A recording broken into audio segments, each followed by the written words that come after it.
Andrea, let me know when you're ready. Hooray, you got your...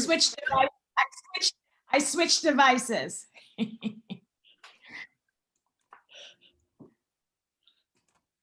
So we're ready whenever you're ready. Thank you. And I see all council members are present, or city managers here, and or city attorney. Wonderful. Good evening, everybody. I will call our Los Altos City Council regular meeting of Tuesday, November 30th, 2021 to order at 7 p.m. City Clerk, can you please call the roll? Yes, Councilmember Lee-Ing, Here. Councilmember Meadows, Here. Councilmember Weinberg, Here. Councilmember Enander, Here. Vice Mayor Enander, and Mayor Fliger. Here. Thank you. All 5 council members are present.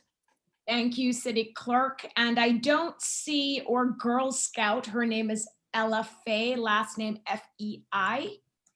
And I don't know if she's on the attendee side. Let's check so we can have her lead us in the Pledge of Allegiance. She is. I've just promoted her to panelist. Wonderful. Welcome, Ella. Thanks for joining us. So if you're able to turn on your video, and I'll instruct everybody else to please go on mute, and we will have Ella lead us in the Pledge of Allegiance. Ella, are you there? Yes. Okay. Are you planning to come off the video? Yes. Okay.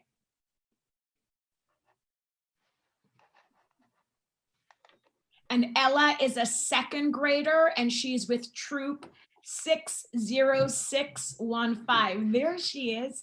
Hi, Ella. Okay, we're ready whenever you are. We're going to go on mute and we will follow your lead.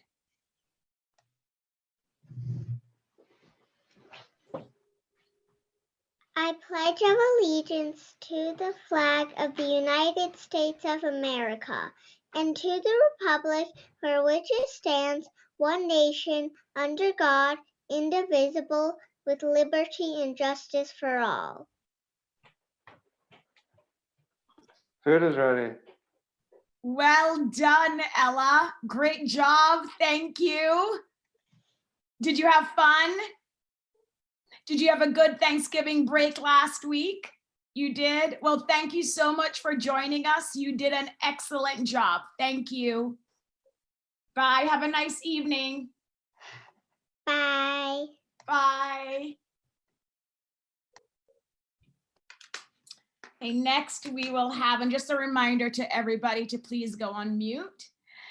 Next, we will have a report on closed session. We have no formal reports from closed session, but I do want to share that we just completed our city attorney review and really want to publicly thank City Attorney Jolie Houston for all the work she has done for the city and council the last 2 years. So thank you so much, City Attorney Houston.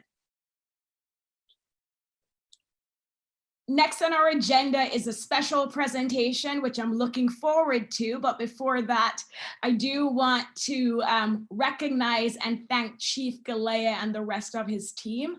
As many of you know, we had our Festival of Lights parade on Sunday. We haven't had it in 2 years, and I can't wait to see how many people showed up, because I think it's the most we've ever seen in a long time. And so it was very exciting to see so many people come out for the Festival of Lights parade. But really want to thank Chief Galea. His team was out in full force. It was really nice seeing them. They kept everything in order. And I also noticed that we had a couple of barriers up. And so I look forward to hearing more from Chief Galea about the barricades and barriers that were used. They blended in well with the parade, and obviously they were effective. So really, Chief Galea, I don't know if you're here, but wanted to make sure that everybody recognized and thank you and your team for all the work you did at the Festival of Lights parade on Sunday. Thank you. So then we will move to the special presentation, and this is recognizing outgoing Los Altos commissioners and committee members. And I understand this is something we used to do years ago. And I love when Los Altos residents tell me this. And so I am happy to be bringing it back. And it's really just recognizing commissioners and committee members who have served our community. They have volunteered, spent countless hours doing things to improve our community. And so I will be handing out virtually certificates to commissioners who stepped off commissions this year, who served less than 4 years. They will be receiving a certificate. And for commissioners and committee members who served 4 or more years, they will receive a certificate and also a paperweight plaque with the city's seal. And so the city clerk will work with each commissioner to make sure they get their certificate and or paperweight, but really happy to do this. As many of you know and council members know, we do joint council commission meetings, and we're always so impressed and blown away. And to quote the vice mayor, you know, we're so lucky. How lucky are we to have these volunteers? And so it's really special to recognize all of them for the time and commitment they have made to the city. And so with that, I don't know if all the former commissioners are here, but I will go through the certificates. City clerk, do you know if they're here? And Some are here and some are not. okay, so I will read what the certificate says, and then I will read off the names and the years each commissioner served. So these certificates of appreciation say, you know, thank you for your outstanding service as a member of the named commission. And it also lists the years the individual served, and it has the city seal. And so the first recipient is Tom Harpaz, and he served on the Los Altos Youth Commission from 2019 to 2021. Thank you, Tom.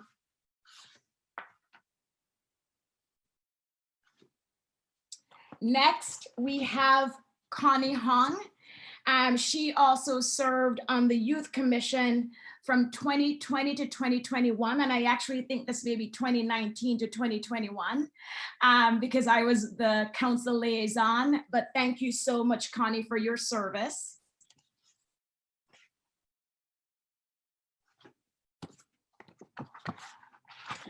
This would be so much better in person. Next, we have David Horine or Horine. I apologize if I'm butchering your name. And he served on the Public Arts Commission from 2019 to 2021.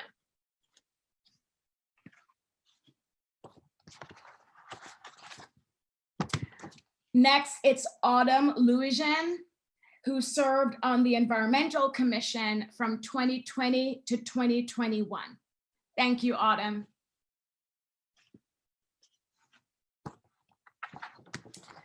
Next, we have Catherine Mandel, who served on the Joint Community Volunteer Service Awards Committee from 2019 through 2021.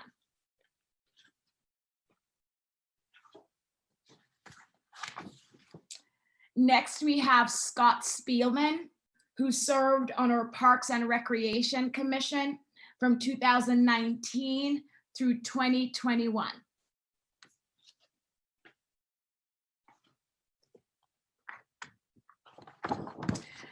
Next, it's Ginny Strock, and she served on our Public Arts Commission from 2019 through 2021. Thank you, Ginny.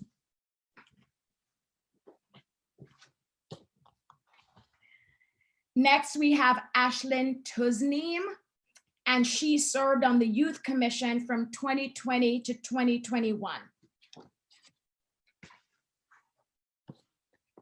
We have 16 recipients this evening.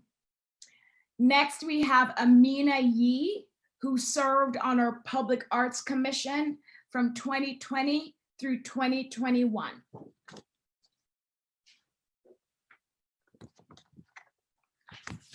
And then we have Jessica Young, who served on our Youth Commission from 2019 through 2021. And we know with the youth commissioners, they normally serve less than 4 years. So big applause for all those commissioners who serve for less than 4 years.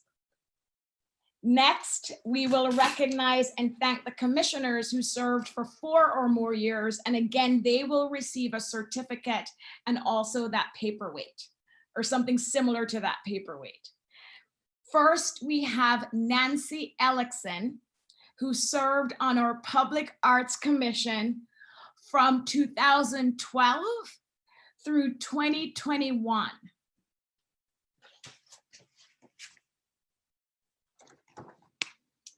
Next, Tanya Lindermeyer, who served on our Parks and Recreation Commission from 2017 to 2021.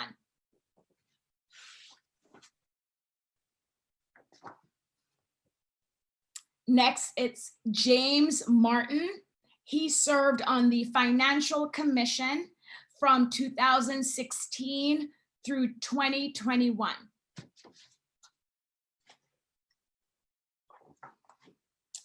Then we have Dana Pawar, and she served on the Joint Community Volunteer Service Awards Committee from 2017 through 2021.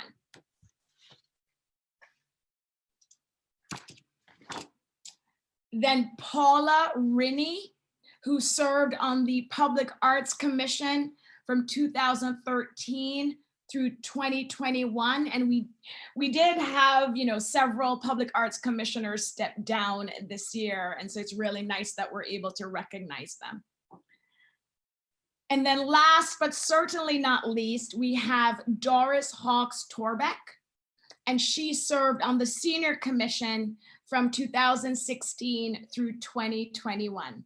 So big round of applause to all our commissioners who have served our community. Big thank you. Thank you so much. And the city clerk will be in touch.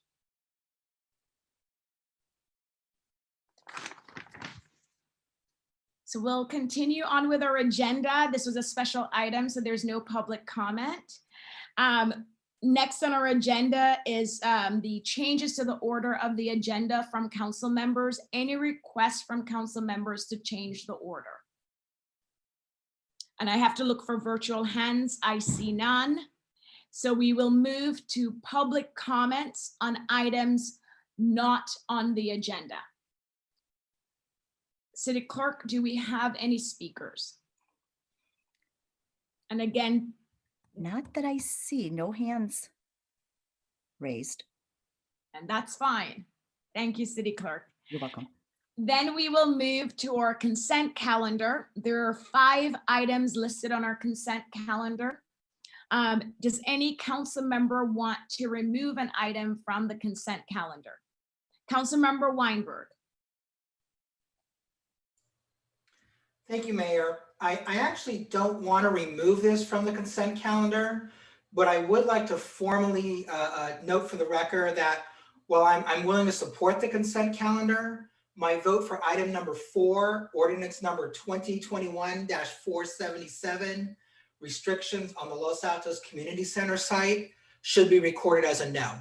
Again, I don't feel the need to pull this from the consent calendar, but I do want the record to know that I'm voting yes on items 1, 2, 3, and 5, and no on item 4. So noted, Councilmember Weinberg, and I know the city clerk knows how to do that. Yes. Councilmember Meadows. The same for me. Yes on 1, 2, 3, and 5, and no on number 4. Thank you, Councilmember Meadows. I don't see any other virtual hands from council members. I will look for a motion. Vice Mayor Enander.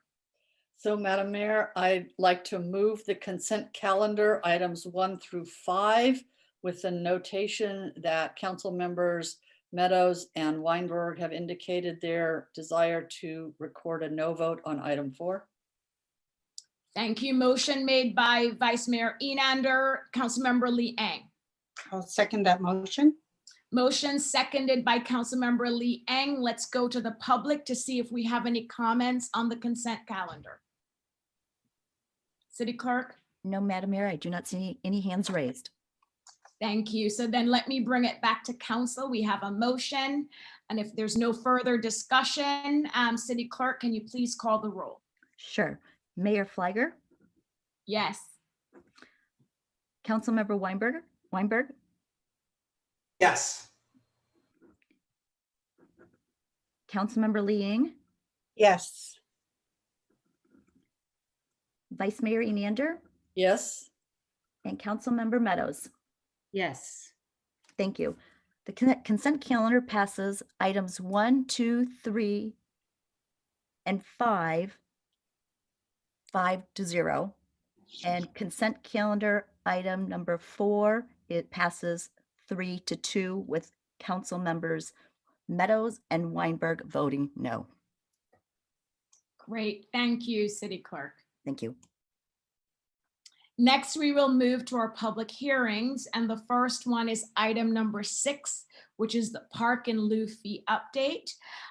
Staff has asked us to continue this item, but we still need to open the hearing and take a motion and a second to continue it, but to a date not certain. And then we'll be able to move on to the next item. So I will hit my gavel, open the public hearing for the park and lieu fee update, and then look to my colleagues for a motion. Councilmember Weinberg. Thank you, Mayor. I move to continue this item to a date uncertain. City Attorney, go ahead before we continue. I just want to let the public know that since it's been continued to a date uncertain, it will be published notice again. So it's not just going to go off into the sunset and not ever come back. It will be renoticed. And then a friendly reminder to all the council members to send in some of your questions and comments. So that's all I want to say. Thank you, City Attorney. So we have a motion by Councilmember Weinberg, Councilmember Meadows. Second the motion. Seconded by Councilmember Meadows. I don't see any other hands raised. City Clerk, can you please call the roll for us to continue this item to a date uncertain? Sure. Councilmember Liang, Yes. Councilmember Weinberg, Yes. Councilmember Meadows, Yes, but there does appear to be a public comment, so I don't know if you want to take that, Mayor. We continued it, so maybe not, but. Yes, for the member of the public calling in, we have continued the item. So we would not take public comment on the item.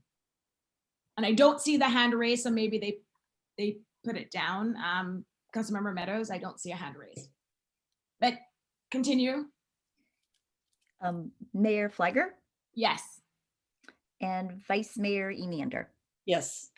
Thank you. The motion passes 5-0. Thank you. So I will close the public hearing. Next, we will move to item number 7, which is the reconsideration of D20-0008 Packard Foundation, 374 2nd Street.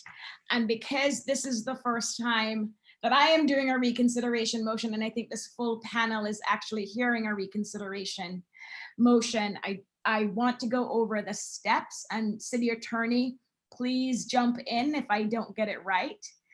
So I will open the public hearing and staff will do a brief presentation. Then we will have the maker of the motion for reconsideration, Councilmember Weinberg, have up to 10 minutes to state the reasons he's asking for this reconsideration. And as a reminder, you're limited to new facts or a claim of error. After Councilmember Weinberg has presented, then we will give the applicant an opportunity to present and or respond, and the applicant will have up to 10 minutes. Then we will have questions from council members to either staff, Councilmember Weinberg, or the applicant. And then we will give the applicant an opportunity to rebut anything that was said. and then we will go to public comment. Any questions on those steps? Okay, so with that, I think Mr. Golden will be presenting the staff report. Thank you, Madam Mayor. Actually, staff doesn't have a formal presentation. We did provide some additional information in the agenda report with some attachments based on the feedback that we got, sort of the preliminary indication of some of the reconsideration, sort of perspective reconsideration thoughts from Councilmember Weinberg. So we did provide that information in the agenda report, but I'm happy to answer any questions that you might have. I know the applicant is available to answer questions and can provide any additional information. So with that, I don't have anything else to add at this time. Thank you, Mr. Golden. And so with that, Councilmember Weinberg, we'll turn it over to you.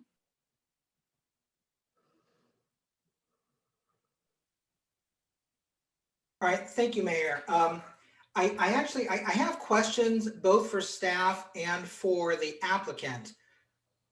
The answers to those may determine whether I actually want to move forward with the motion for reconsideration, but procedurally, do we need to vote to reconsider first and then we proceed with a non-de novo review, or can I go forward with the questions first? So before you pose the questions to the applicant, we would need you to state for the record the reasons why you requested the reconsideration, the facts, the new facts, and or the claim of error. Then we will have the applicant present, then we will do questions, and then the applicant will do a rebuttal. Okay. So forgive me while I call up my notes here. We're moving faster than I thought we were.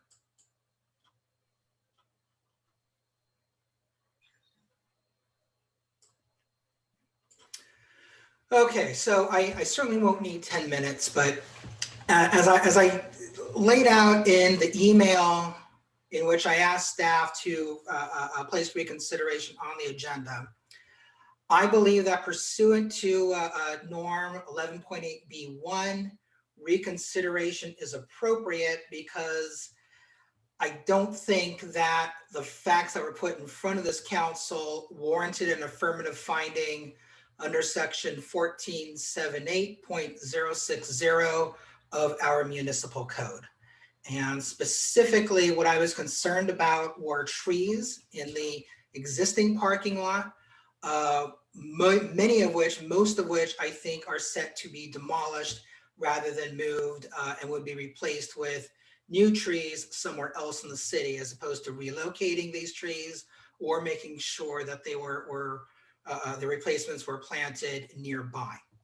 What we have seen in the report from staff for this week, and I want to thank Mr. Golden in particular and staff altogether for the staff report that was put together. I think that the issues that I raised were addressed directly therein. But what we see is that there are a total of 18 protected trees, and it looks like about 15 of them or so are slated to be demolished and not replaced. And because of that, I think that we really did not have facts sufficient to warrant an affirmative finding with respect to the landscaping of the project. And that's why I asked for reconsideration. Thank you, Councilmember Weinberg, and we'll get to questions for Councilmember Weinberg and the applicant after. Mr. Naaman, I see you're here. You are entitled to up to 10 minutes to present.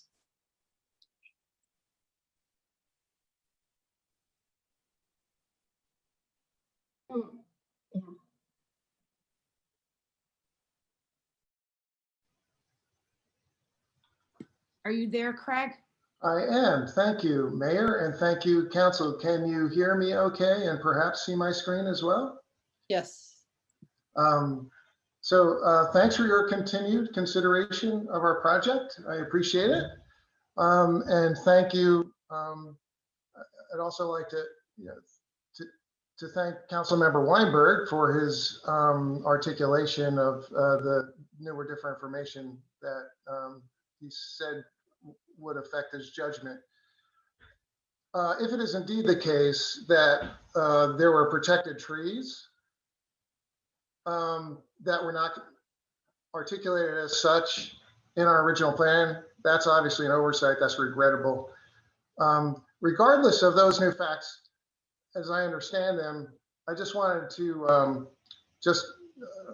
describe the circumstance a little bit more fully. And in light of those new facts, the characterization of a larger amount of protected trees than what were originally in the report, we would like to propose an amendment to original project that addresses those new facts in particular.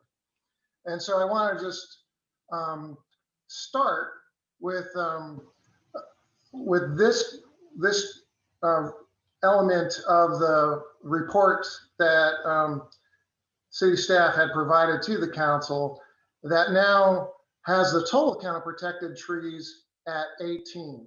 And so this is the number of total protected trees as amended by the additional information Councilmember Weinberg is pointing out.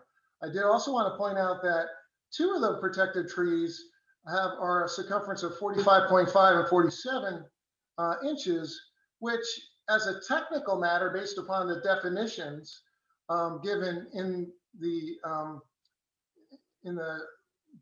county rules, do not formally qualify as protected trees. So while there's 18 in this table, arguably there's really only 16. But let's leave that aside for a moment and move to, I think, the substance of what I'd like to bring up. This is a detail of the 18 trees that are in that staff table. So it's just the same 18 trees articulated by their nature, their tree number that corresponds on the various plans that were submitted, the number of inches in diameter, their health based on the earlier arborist report. I did not indicate health for those trees that eventually we're suggesting now in this revision to retain. The original plan with this additional information results in a proposal to remove 17 trees and remove and replace on the premises 1 for a net removal of 17 protected trees. In light of this characterization of additional protected trees that were not in the earlier reports, the foundation has a new proposal out. We'd like to share with the council to try to be responsive to Councilmember Weinberg and other council members' concerns. And that is to retain 8 of these trees as is on site. Set aside those 2 of the 18 trees, which I think technically do not qualify as protected because they're below the circumference requirement. And that leaves another 8, 6 of which that are 11 inches or less, just to point that out, but another 8 that we would both remove and replace on the premises. So our original proposal was a net reduction in 17 trees. We are now proposing a net reduction of 0 trees. For a more graphical depiction of this, we shared with the council earlier, and I apologize for the illegibility of the text found on this, but I don't think that is the relevant consideration. I would direct your attention to the colored dots, because these represent all the trees. The previous slide was just protected trees, of which there are 18, arguably 16. This represents all the trees from the survey table, of which there are 35. And I want to this visual depiction, I think, gives you a better sense of the trees and their placement on the property. And I just wanted to point out a few things. So there's 35 trees on the entire premises. 7 of those 35 are considered off-site, and by off-site it means along the sidewalk here. I mean, technically not part of the property, so it's considered off-site. But those are 7 trees exist. It's the 6 blue dots and the 1 orange dot represent the 7 trees that are currently existent. For those, we are now recommending to remove just one. This one is on the apron of the ingress and egress point. That's a Chinese pistache tree, and replace it with another Chinese pistache tree on the old apron to the former parking lot, which will subsequently be removed. The net effect of that is we have 7 to begin with. We're going to remove one Chinese pistache, replace another Chinese pistache. There will still be 7 pistache trees along the sidewalk here. That's 7 of the 35 trees. There remains 28 trees, what they call on site or not on the sidewalk. And that's the remainder of the blue and orange dots here. Of those 28 trees, we propose to remove 10 and replace them all on site. The first 5 of the removals are these here that are right stacked in a row. These are 5 Tristania trees, all of which are 11 inches in diameter or less. One is as small as 3 inches in diameter. These 5 Tristania trees, we would propose to eliminate because they're in the center of the property. We would remove them, and instead we would replace 7 Tristania trees indicated by these red dots here along the alleyway. So sorry, I had not oriented. The Second Street side is here. The alleyway is down here. So these 7 Tristanias would form a nice natural visual cover on this side of the parking lot, which is immediately adjoins or is adjacent to the condominium complexes that the council has recently approved along First Street. So it'd be a nice visual cover for them. So that's 5 of the 10 removed. The remaining 5, I'll go through one by one. The first one, we decided we would remove a parking space. We're proposing to remove a parking space to try to accommodate a coastal live oak. Unfortunately, the space is probably, the location of this tree is probably not ideal for it to survive. I mean, we could try to allow it to survive, but our judgment is it might not survive. And so in order to give a tree the benefit of the doubt, we propose removing that and replacing it with another live oak right here in this space. There's a second live oak in this area. It is, I think it's tree number 11. Regrettably, this is one of the nicer trees on the property. We would propose to remove it and replace it with a live oak in this corner of the property underneath the circle. The next live oak is here. It is of fair to poor concern. We're going to remove it and plant it at this corner of the property, leaving the only 2 smaller and less than 40-inch diameter trees, 40-inch circumference trees here. The net effect, though, as you can see the summary across the top, is off-site, there's a net 0 reduction in trees, and then on-site, net 0 reduction of trees. So the result then, not only have net 0 tree loss on the premises, but then there's also those 27 trees we earlier committed to fund Greentown Los Altos to plant near downtown Los Altos. In specific locations yet to be determined, that's up to them. This plan design allows us to go ahead with the significant CO2 reductions for our commuter fleet as one of Los Altos' largest employers due to the on-site solar canopy enabling EV charging on-site. It could be as much as 30 tons of CO2 per year.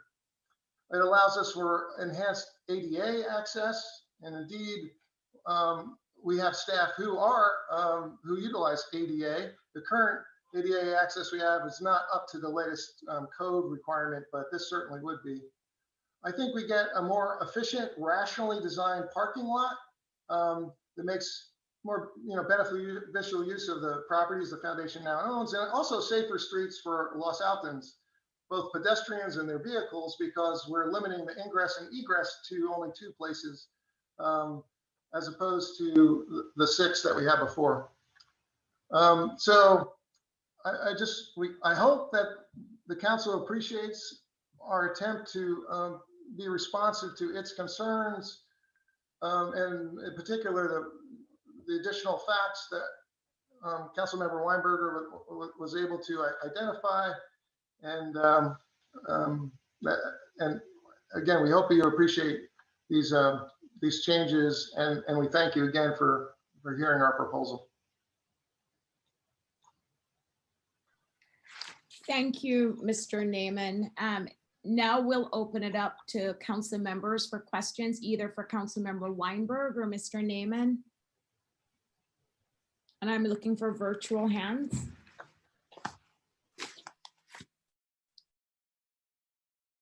So I don't see any virtual hands. I actually have a question for our city attorney. Are you there, Jolie?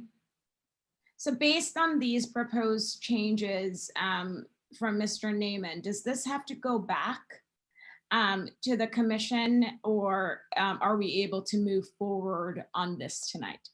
No, you would be able to move forward on this tonight. These are just changes to the existing conditions. So, but I would have the condition of approval modified so there's clear direction.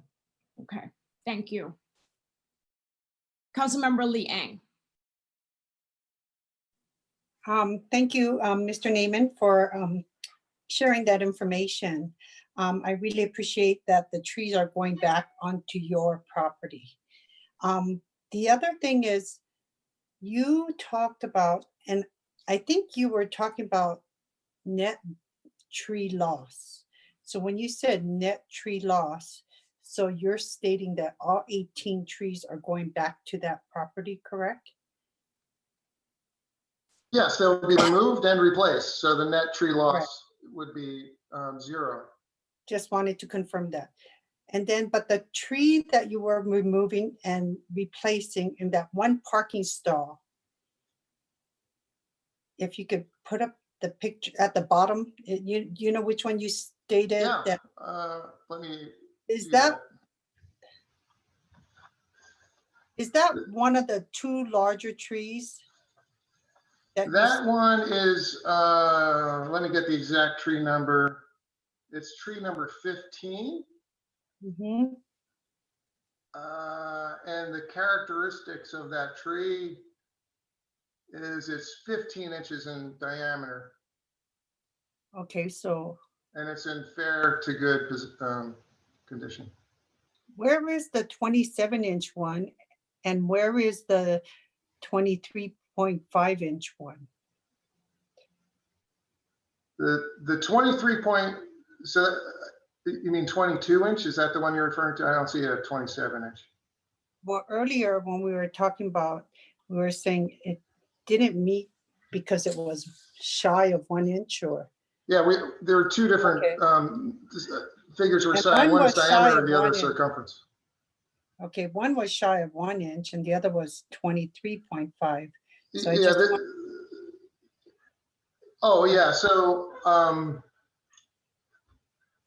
where are where is 16 located and where is the 27-inch tree located? If you could show me on the parking lot, I appreciate that.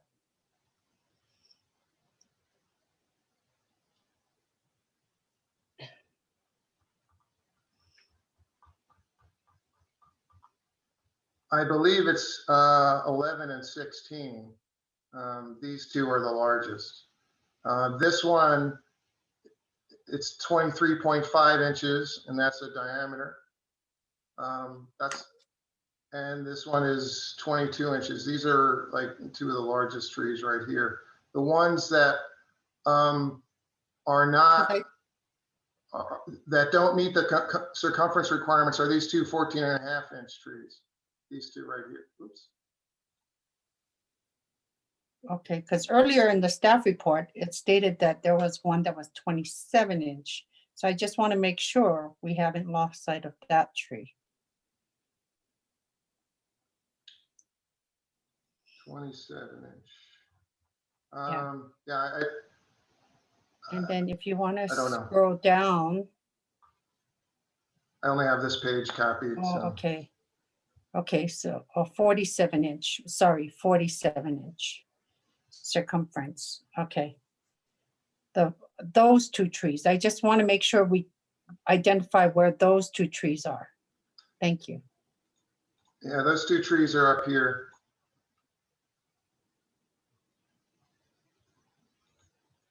But those are the two trees that are being removed. They are being removed and they're less than 48 inches in circumference based on that report, yes. But they're the largest trees, which is, They're not the largest. The mature. largest are this one and this one. okay. These So are the two largest. So when you replace the trees, like the one in the parking lot, are you going to replace them with equal size trees?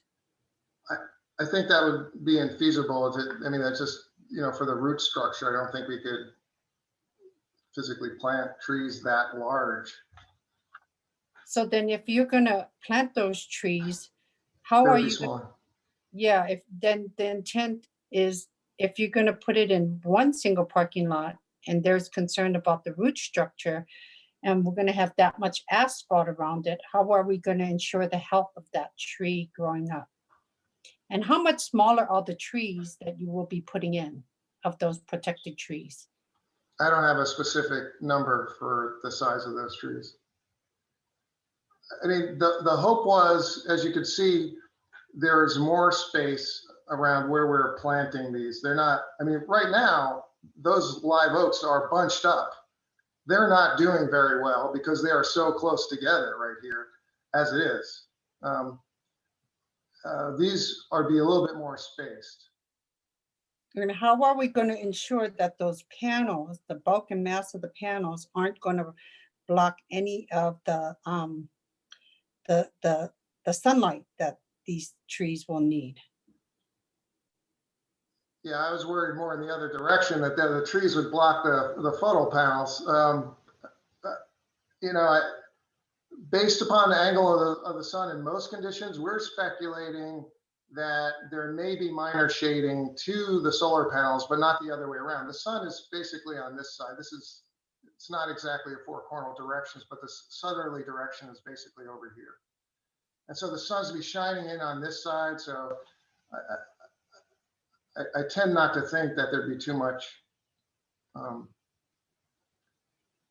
loss of sunlight to the trees on account of the solar panels.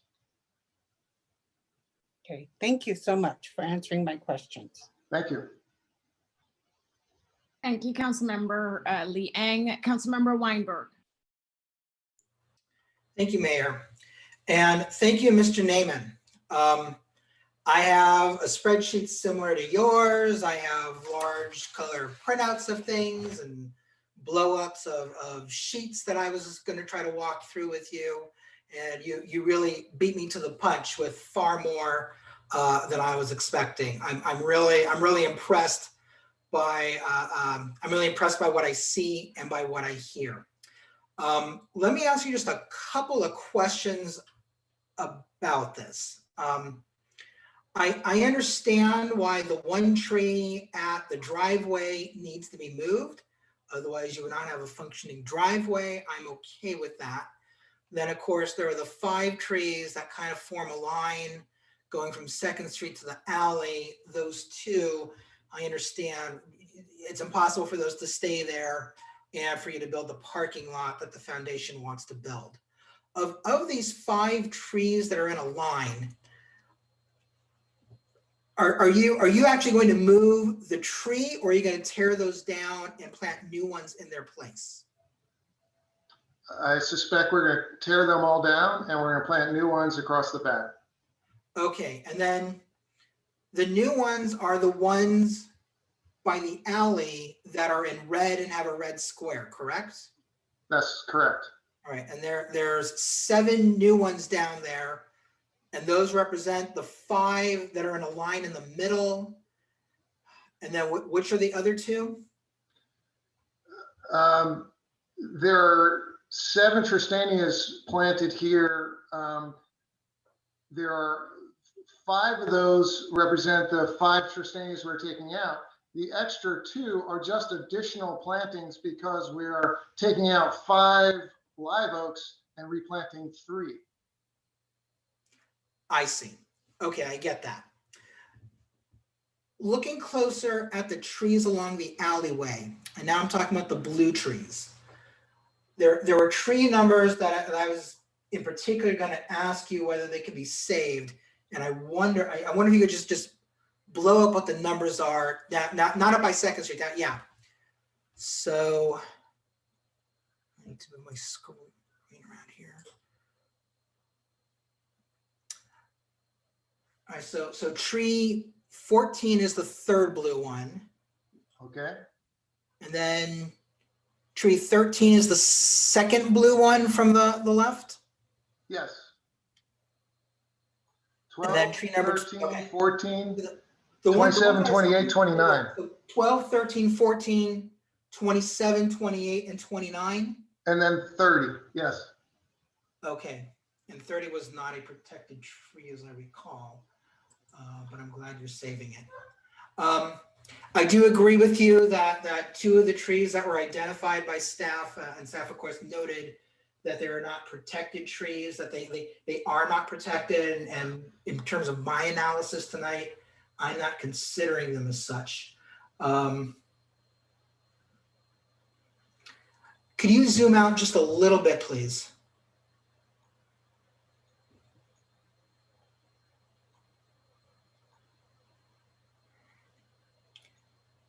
Is that okay? Yes. I know you went through it, but could you please walk me through, there's a line of 6 trees. 3 of them are orange, yes, and 3 of them are blue. Could you just walk me through what those trees represent? Well, 19, 20, and 21 are just trees that we're retaining. 19, 20, 21, let's see, 19, 20, and 21 are all coast live oaks. Okay. 17, 18, and 16, the 17 and 18 are the smaller live oaks. And those are the ones that don't constitute the full circumference to be protected. Okay. 16 is one of the larger live oaks, and it's in fair to poor condition.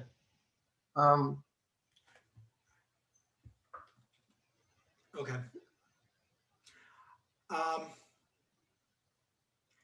Thank you for explaining this to me, and thank you for the effort that the foundation has taken in putting this together.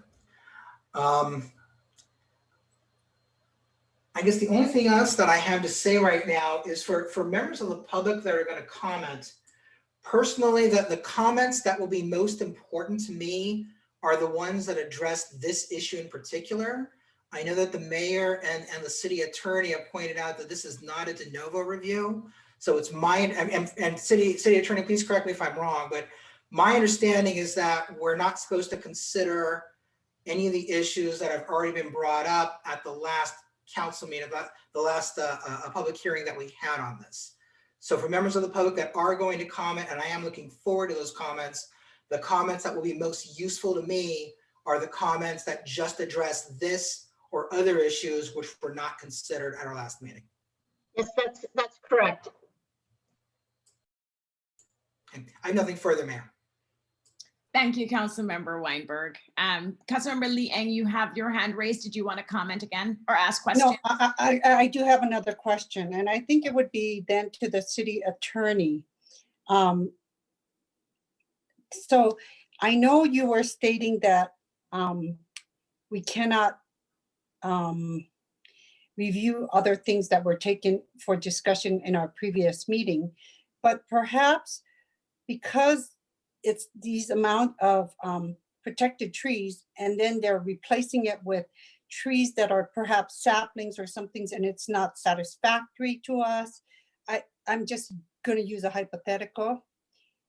Then if it's not satisfactory, and then we would like to further our discussion to say, since we would like to see more mature trees in place, or if that cannot be met, can we talk about reduction of bulk and mass or something, and try to look at how we can address some other means of compromise, or perhaps say, to make, your attempt was good, but we'd like to see as well, you know, some other, that I would like to propose another concept. Can we do that?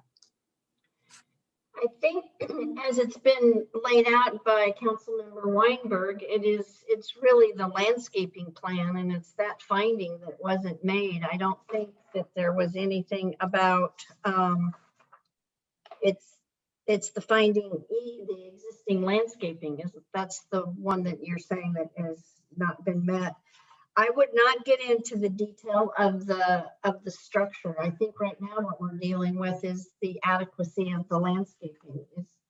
Is that, did I quote you correctly, Councilmember Weinberg? We're looking at the trees right now, and I would not recommend getting into the structure. Okay, if we're not looking at the structure, but the point is, if there's other ways we can meet a compromise, can we do so?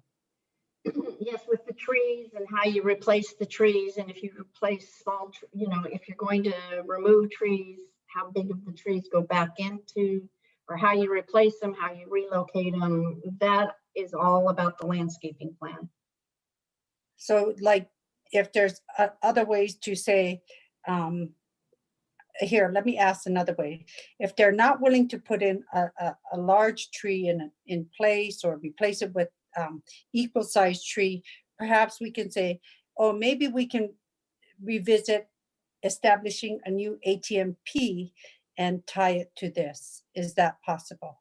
No, that wouldn't be possible. The ATMP is not part of the reconsideration. Okay, I just needed to ask these questions. Thank you for the clarification. Thanks, Councilmember Liang. So I don't see any other hands raised from council members. So Mr. Naaman, you have up to 5 minutes to do a rebuttal if you so choose. I just want to acknowledge that Mr. Golden had his hand up. I'm not sure. Oh, I'm not seeing it. Oh, sorry, I'm waving. I didn't have the virtual hand. If it helps, this is also the first time that staff has seen this, and I just have a couple comments with regards to the proposal from the Packard Foundation. I'm sure everybody appreciates the fact that they're trying to add more trees onto this site, retain and add more.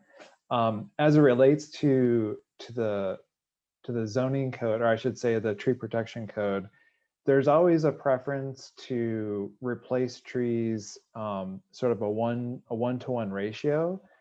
However, that's a goal and it's not a requirement. We also, just looking at this site, we also, I think, or the council might want to consider how many trees can really be sustained and is it feasible on this site.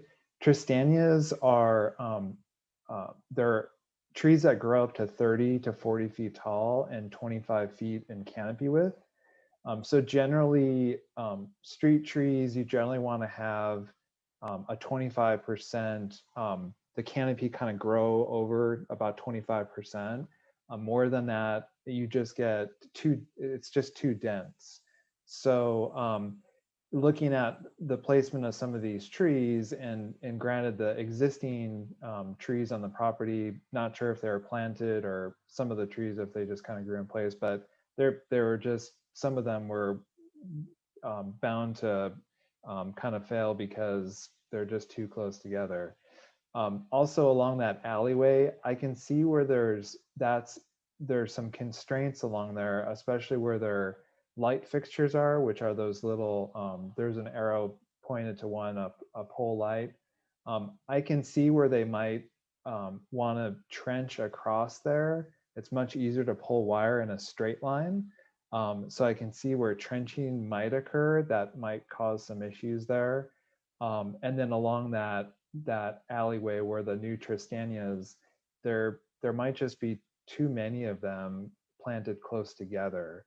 So I think looking at this site, I think one of the things that the council might want to look at as well, not necessarily the number of trees being replaced, but also how for this parking lot design, how many trees can be really sustain there. And then one last comment with regards to the container size. Bigger is not always better. So when we look at, you know, a standard replacement tree, we spec out a 15-gallon or 24-inch box. And going larger than that, sometimes those roots don't take as well because they get constrained inside of that container box, and then they just don't take to the site because they just get too used to planting in that container box. So that's where I would maybe think about the size of the specimen, the container that might be spec'd out, and not go too much bigger than that, because some trees don't do as well in the long run if they are grown from a larger container. So I just wanted to add that in. Thank you. No, that was extremely helpful, Mr. Golden. And so my question to you as a follow-up then, is there any value in staff taking this back before we approve it tonight to confirm? And I don't know if Mr. Naiman worked with, I'm sure he worked with an arborist, but you said this is the first time you're seeing this. And I do think there's value for staff to look at this to ensure it works within the city codes. So I look to you, Mr. Golden, to see if, you know, you think it would make sense for us to have staff look at this proposal so we don't just randomly or quickly vote to approve something that may not work. Yeah, I mean, I think it's more the trees along that alleyway where you have kind of more constrained areas for that landscaping and the lighting which needs to be installed there. That's where I see probably the most when that actually goes into the field, where initially those trees will look like they fit there, but over time it's just they're probably just not enough space there for the number of trees. A smaller tree type like that was proposed previously could work, but these trees I just kind of and again, I appreciate the number of trees going back, but it's the placement along there. So I think if the council gave some direction that you could approve this plan if it's to your liking, but with some discretion with staff to allow us to look at that particular area, and if it needs to take out one or two trees along there to kind of spread out to make it more of a feasible and sustainable approach, then that would be my recommendation. Thank you so much, Mr. Golden. City Attorney, I want to come to you so you can weigh in and give us direction on how to handle this. No, I was just going to say, and Mr. Golden said that as a condition of approval, if you modified the condition, you could say that you want to go with this plan, subject to further review and from staff to make sure that the actual tree plantings are going to be feasible or sustainable. So you could refer back to staff so they could make have a more timely review of it and make sure that the trees are going to survive. You could give us some bookends. So if you say no less than so many trees along there, if there's a number you want to pick, or spacing shall be no less than, or no less or no more than a certain amount, but that'd be my recommendation. Great, very, very helpful. Thank you. I don't see any more hands raised. Mr. Naiman, I can't remember if you said you would take advantage of your rebuttal time. Just to say, thank you, Mr. Golden, for your comments. Your guidance throughout this process has been very helpful. We look forward to working with you to help determine whatever tree arrangement along these lines would be preferable. I mean, we were just trying to, in this plan, be accommodating to what we understood the leanings of the council were. I mean, certainly our ideal was more our original plan, but that didn't seem to go well. I mean, there's, like, if you look at some of these trees that are extant, they're right on top of one another. That probably doesn't bode too well for them. And we were suggesting take them out. But if those are protected trees and that causes concerns to the committee, okay, we'll leave them in. But we're happy to follow Mr. Golden's guidance to get the council where you want it to be. Thank you, Mr. Naaman. And so with that, we will close the hearing and go to public comment. City Clerk, do we have any members of the public who would like to comment on this item? I'm trying to find the item number. Item number 7. So far, there are 3 members of the public indicating a desire to speak. Okay, let's see. Let's give it a few seconds. Again, if you're a member of the public and you would like to comment on item number 7, which is the Packard Foundation reconsideration item, now is the time to do so. Okay, let's give each speaker 3 minutes. City Clerk. Okay, our first 4 speaker. minutes. Our first speaker is T. Morris. Good evening, this is Teresa Morris. I'm on the Park and Rec Commission, but I'm not speaking as a Park and Rec Commissioner this evening, just as a member of the public. A few comments. I think that it's great the direction that they're going on, the changes that they're making, the Packard Foundation is making for this parking lot. According to what I was hearing, we're not to discuss certain aspects of it, but only bring up what wasn't brought up before. I will bring up the fact that this design does not meet the design guidelines as I laid out in my letter to the City Council. It is too much bulk and mass. The ground is highly recommended to be permeable. It isn't at this point. I do have concerns about the trees. I'm thrilled that they're going to keep more of them. Any small trees that are brought in will require quite a bit of water to water in. We're in a drought. The best thing that can be done is large trees can be kept. As Mr. Golden said, tree size does make a difference. If you get them too big, then they do tend to be root bound and they don't take off and do well in the space. So smaller trees are more desirable, but smaller trees are not more desirable when you're looking at them from a landscaping standpoint of a parking lot, because it means the parking lot looks like a sore thumb. This is an entrance to our city. It ought to be very low key. The canopy is still too large. It does not meet the guidelines as well. So that meaning the carport canopy is far too large. I sent in ideas of other options, and I think they could get much more creative with this. It is, after all, the Packard Foundation, and their building is quite lovely across the street, quite creative, and we're lacking that creativity and loveliness in this parking lot. And I am disappointed that we still haven't gotten closer. I'm hoping that council will take a look at this seriously and ask to push back a bit and say, please come back with something that fits our fair city, not what fits what they think they need to be able to do in that spot. It would work well if they would work with somebody like an arborist like Dave Muffley. He's all about trees. This Tristania that's being recommended is not a drought tolerant tree. It likes a more watery area to be. It can tolerate drought, but it doesn't like it very much. And it prefers to have more water, not less. So it's not a good choice as far as for a drought area. It is a good choice for the hedging sort of idea, but not for drought tolerance. And that is my major concern. We're going to end up with a bunch of little trees that can't grow because we're in a drought. Please reconsider removing any of the mature trees. Come up with a more creative solution to this parking lot. The bulk and mass does not meet our guidelines. Thank you very much. Thank you, Teresa. Our next speaker is Roberta, followed by Scott Spielman. Yes. Hi, this is Roberta. You can hear me? Yes. Okay, good. So I also appreciate that the Packard Foundation is trying to reach some kind of level of approval. And I want to thank Jonathan Weinberg for bringing this back.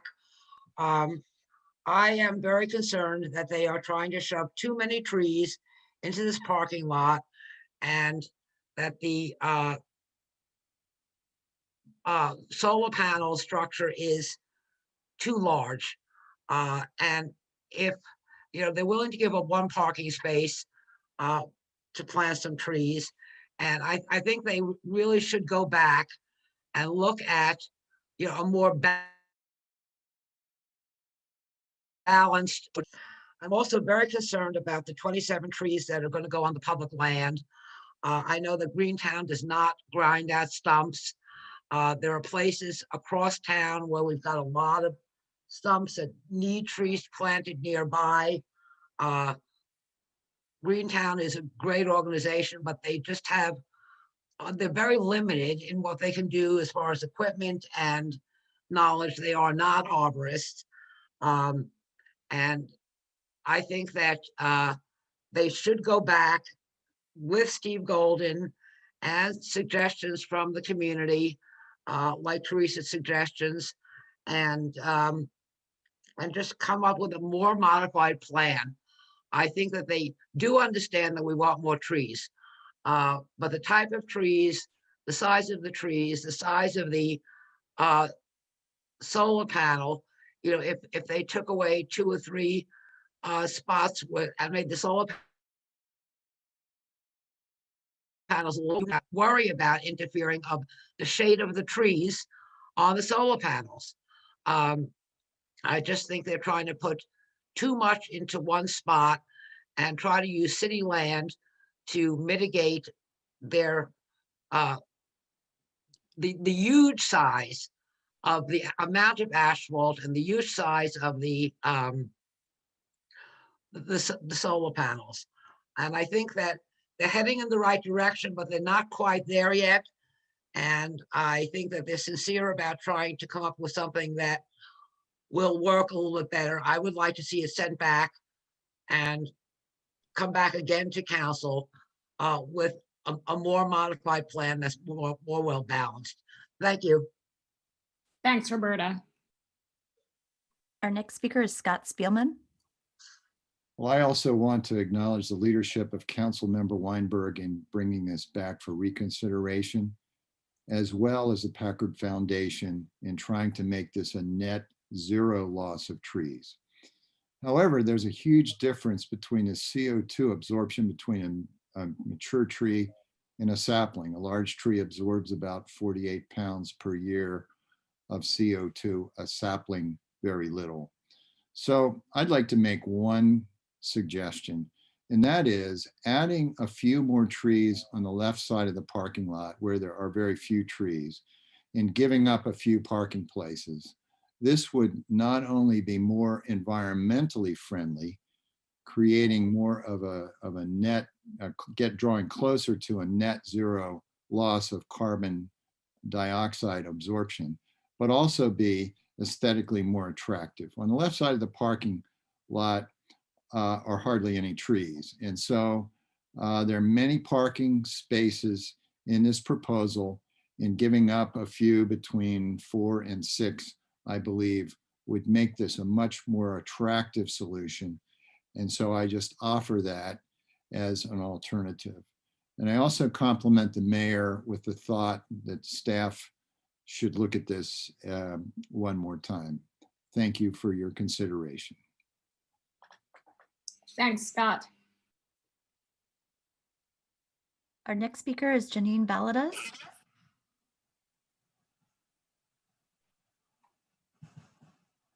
Janine Baladas? Hello, sorry, can you hear me? Yes, we can. Thank you. First of all, I'd like to give my appreciation to Councilmember Weinberg for bringing up this topic and getting it to the dais. And I also appreciate the foundation's willingness to reconsider. With all due respect to Mr. Golden, there are in fact several nurseries that specialize in the planting, removal, and transplanting of mature trees, large box trees as they call them. They guarantee their boxes are not root bound. It is true that young sprightly trees will grow faster, but that doesn't mean that mature trees won't survive and thrive. Matter of fact, there's one nursery in San Martin that I know of and I have friends that have used to plant huge trees, and they are still alive.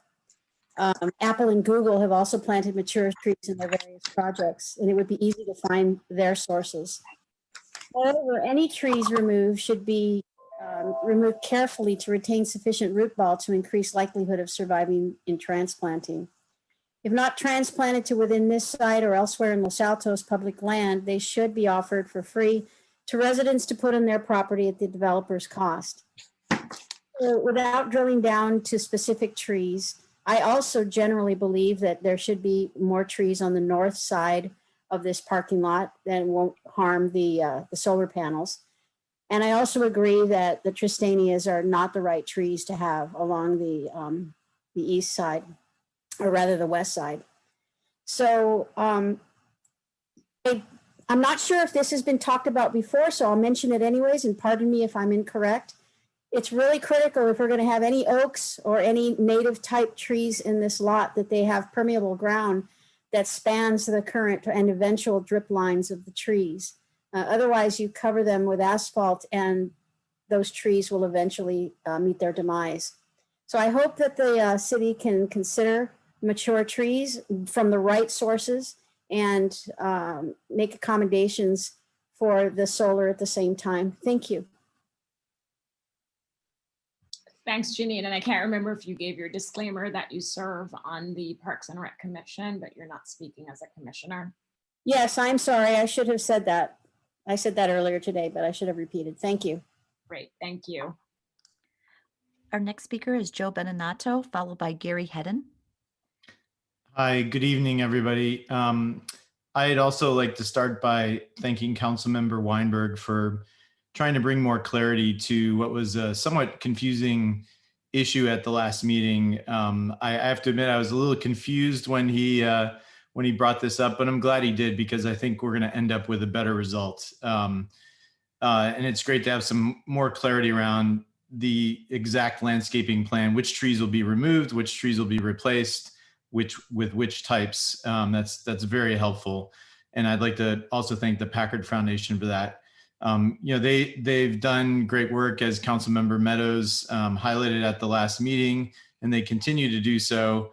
And the amount of work that they put into the landscaping around their existing building is a masterpiece, in my opinion. It's truly beautiful when you're driving in along 2nd Street there, and I think it's a huge asset to the community to have them here and have them involved in the community.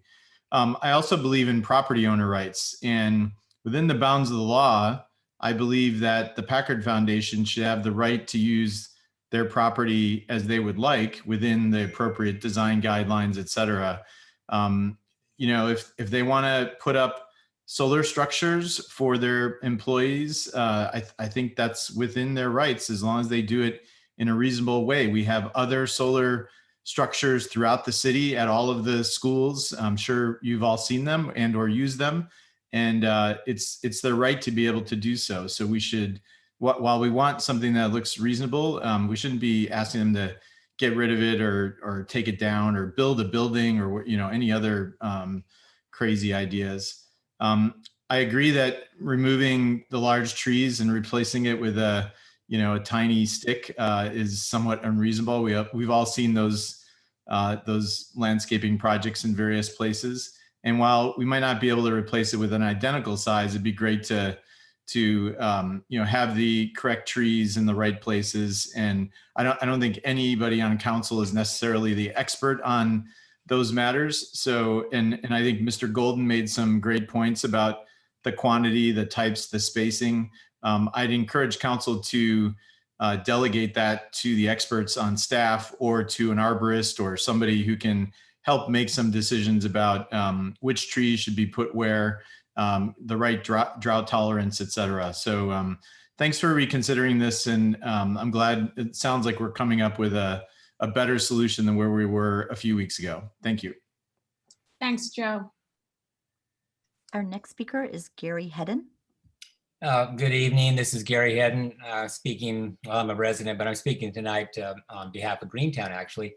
We are pleased to see the change, to the progress that's been made here to accommodate the wishes of the council to save more of the trees. We're looking forward to working on planting these 27 trees around town, and we've started doing that actually already. I've talked to about 30 different homeowners, have about 30 trees that we'll be planting in December. So we're making progress. We do plant 15-gallon trees. These are a size that grows well. It grows quickly, and it'll become a large tree eventually. our success rate is pretty good. I think it's somewhere between 96, 98%. And then if a tree does fail, we replace it. So we're pretty happy with the success rate we've had. We've planted over 200 trees in the last 2 years, and this is our 3rd year of planting trees. And I know, Roberta, we don't grind out the stumps, but you know, the homeowners and the property owners do grind out stumps, and then we take over from there. So I think we're moving in the right direction. Thank you very much. Thanks, Gary.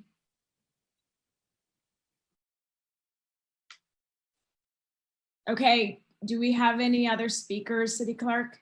No, Madam Mayor, I do not see any other speakers. Thank you. So I'll bring it back to council for discussion or a possible motion. You know, I'll just say to get us started that I would prefer for us to be able to make a motion tonight that doesn't require this item to come back to us. And we've received suggestions from the city attorney and Mr. Golden on how we can frame such a motion. But that is my strong preference. I think we have debated and discussed this item, and I do want to echo the appreciation to Mr. Naiman and Packard Foundation for really coming back and making some proposed changes. You know, we won't get into whether or not you know, they had to, but I really appreciate the fact that they did. So with that, I see 3 hands raised. Let's see where to start. Who's first? Councilmember Lee Ang. Thank you, Mayor. I appreciate your comments, but it's not something I would agree with. I really think this is a public hearing. And a public hearing is important for us to hear from the public. The documents that were shared tonight, even our staff stated it was the first time they had seen this document. It is troubling to me because then if more people had seen the full report or the new documents that were to be shared with us, perhaps we would have had more comments, or we really would get more input from people. I don't think that's right it wasn't very transparent that we would not get all the information ahead of time. In prior public hearings, if we didn't get information, we made sure it came back, or we continued the item to come back. I would be troubled that we would leave it to staff. I heard the recommendations by Mr. Godin, but I would like to see, because perhaps there is a plan that there would be changes to the parking lot. I think it's important for us to also be able to see if there is other ideas, just like tonight, there were changes in the egress and ingress, right? So if there's any further changes, I think it's important for us to see it. If the attempt is to, and the reason why we are doing this is we care about the trees. We care about our tree canopy in downtown. If we are so concerned about the trees, then it's important for us to ensure their success and how they do that. So I want to make sure that if we're going to,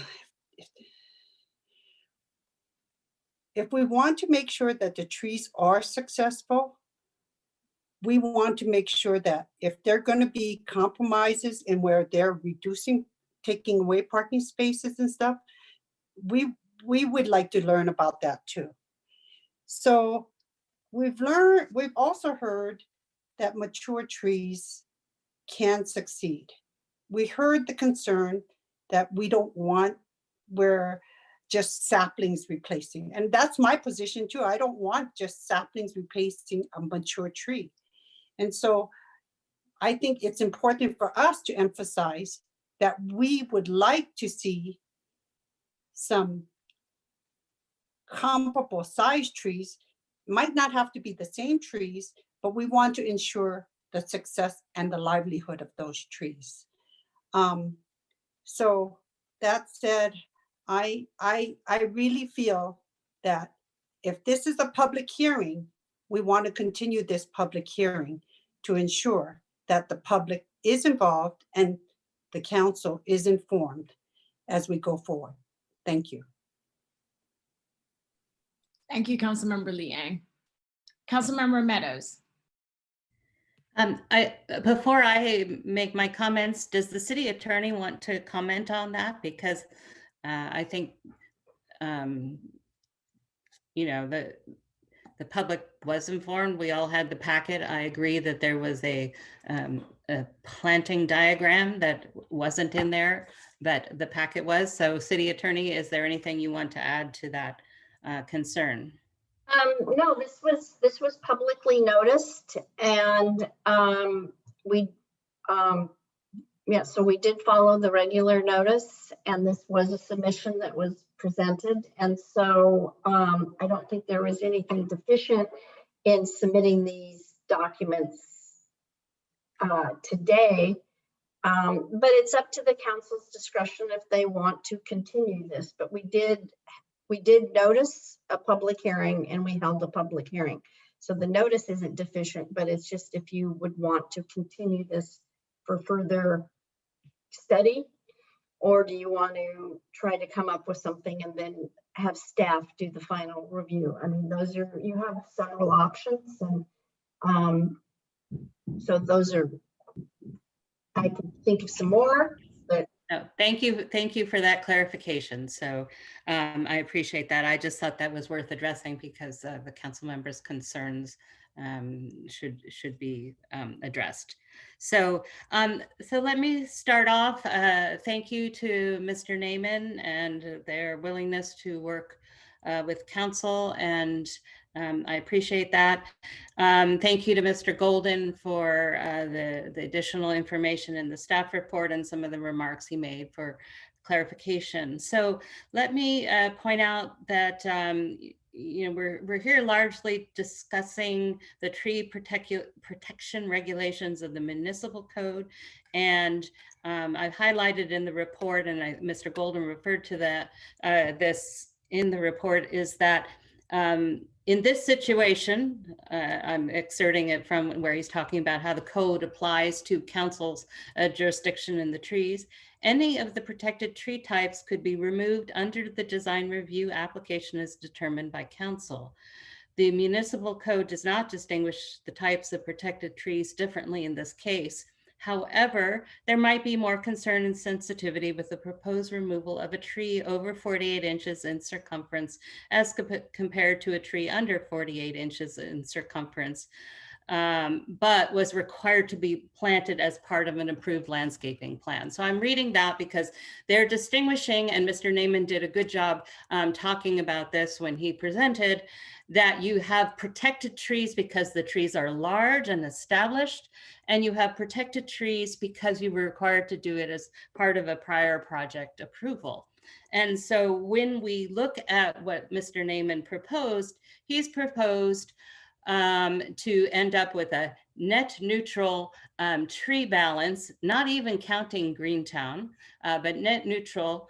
And even though and so basically he's fulfilling the requirements of the landscaping plan previously, because essentially he's re-landscaping and replacing those trees.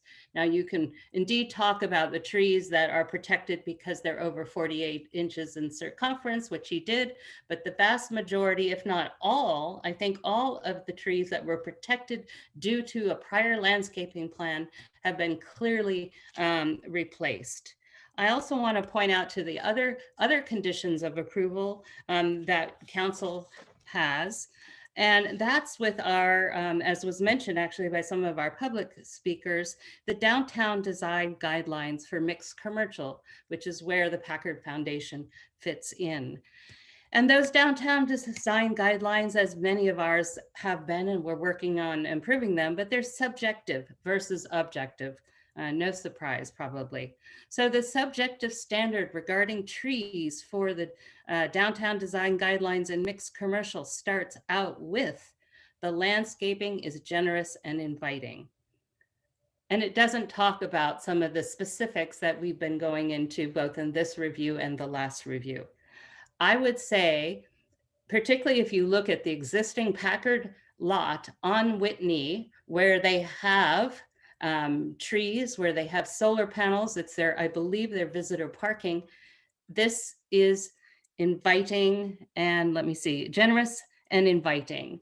Call me naive. I trust that whatever the Packard Foundation does with their parking lot will be generous and inviting, and that meets the subjective downtown design guidelines for the project. I also want to point out that when the Environmental Commission made their the CAP, the Climate Action and Adaptation Plan, and don't interpret this wrong, but they pointed out that the biggest impact that we can have is not our trees, and not to say that we love them and therefore we want to remove them. We all want to maintain as many trees as we can, but the tree impact is so much lower magnitude than solar power and electric vehicles.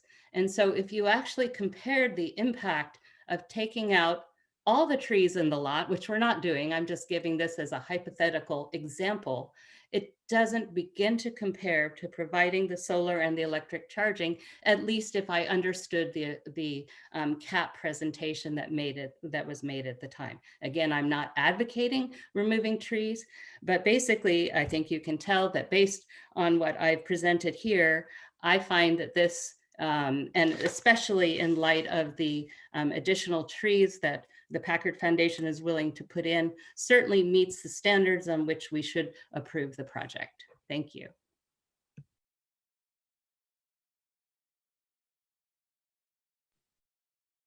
Thank you, Councilmember Meadows. I can tell you served 4 years on the Design Review Commission and I think 4 years on the Planning Commission. Thank you. Councilmember Weinberg. Thank you, Mayor. Thank you, Sally, for your comments. I agree with just about all of them. I think I learned something from them as well. They were very well stated. I also want to thank the Vice Mayor. She and I we Brown acted on this topic even before we first looked at this back on in our first meeting this month. And she's the one who really brought the issue of the trees to my attention and kind of explained it to me in a way that I wasn't smart enough to get the first time we looked at this. Procedurally, I guess this is a question for the city attorney. Procedurally, if I don't move forward with the motion for reconsideration, can we still incorporate the foundation's new plan or sort of move forward with it adopted, but maybe have some wiggle room for staff to look at it and to make some other changes? Or do we actually have to reconsider and then move to approve the plan with it? Yes, what you would be saying is you've reconsidered it, and upon reconsideration, you're modifying the condition of approval. And I think it would be number 3 that talks about the landscaping. And so we would be reconsidering, modifying condition 3 as follows, and then it could be deferred back to staff or not to staff or wherever you want to send it. Thank you. Could I ask the applicant please to put his map back up? So Councilmember Weinberg, are you getting ready to make a motion? Is that why you're asking for the map? Well, but before making the motion, I want to ask the applicant a couple more questions. That's fine. Whether or not some modifications could be made. Okay, that's fine, because Councilmember Lee Ang still has her hand up and I haven't commented. So I just wanted to make sure you weren't getting ready for a motion, but go ahead. No, I'm not ready for Mayor, Thank you. Mayor, and I just wanted to correct something that was stated earlier. So mine wasn't to ask questions. I just want to clarify, it's just to correct something. Okay, so after Councilmember Weinberg is finished, I will come to you. Okay, Mr. Nealon, looking at the 4 trees on the right-hand side of the map, underneath the red tree with the green circle around it. I think you mentioned that you thought these were protected trees, so you're planning to keep them because of that, but I don't see that those are actually protected trees. Jonathan, are these the blue dots? Yes, so it's tree number two screens and it's not enough. 31, 32, 33, and 34, Councilman Weinberg. Yeah, if I did, then I stand corrected. You're right. Those are Japanese maples and they're really close together. And I think we originally, they're too close together. We'd probably want to take them out, but again, not if that goes against the wishes of the council. Just leave them. Okay, thank you. Yeah, so my preference would be to take them out because I think they are too close together. I'm looking at the site plan revision summary dated August 25th, 2021. And looks like there's some fencing and there. What you had down on that side of the map on the revision summary is revised planting to tall shrubs. So I would be inclined to support that. With respect to the trees that are against the alley, the ones that are red and blue, I think there's now a total of 14. In looking at the site revision summary, which presumably staff had looked at, there were a total of 11 trees proposed. So if we were to approve this, but send it back to staff with some bookends, I would be fine with reducing it no more than to 11 total trees, because I'm looking at this plan and that looks acceptable to me. And then the last comment I have is something that Mr. Spielman brought up. It is noticeable that there are no trees on the left-hand side of the map, except for the corners. I was looking at a satellite photo and at a street view. On 2nd Avenue, against the left-hand side of the map is a 2-story building. So I'm less concerned about trees there. But as you approach the alleyway, the building ends, and I guess there's a parking lot for that building. Is it possible to add another tree somewhere toward, I think it's tree number 12?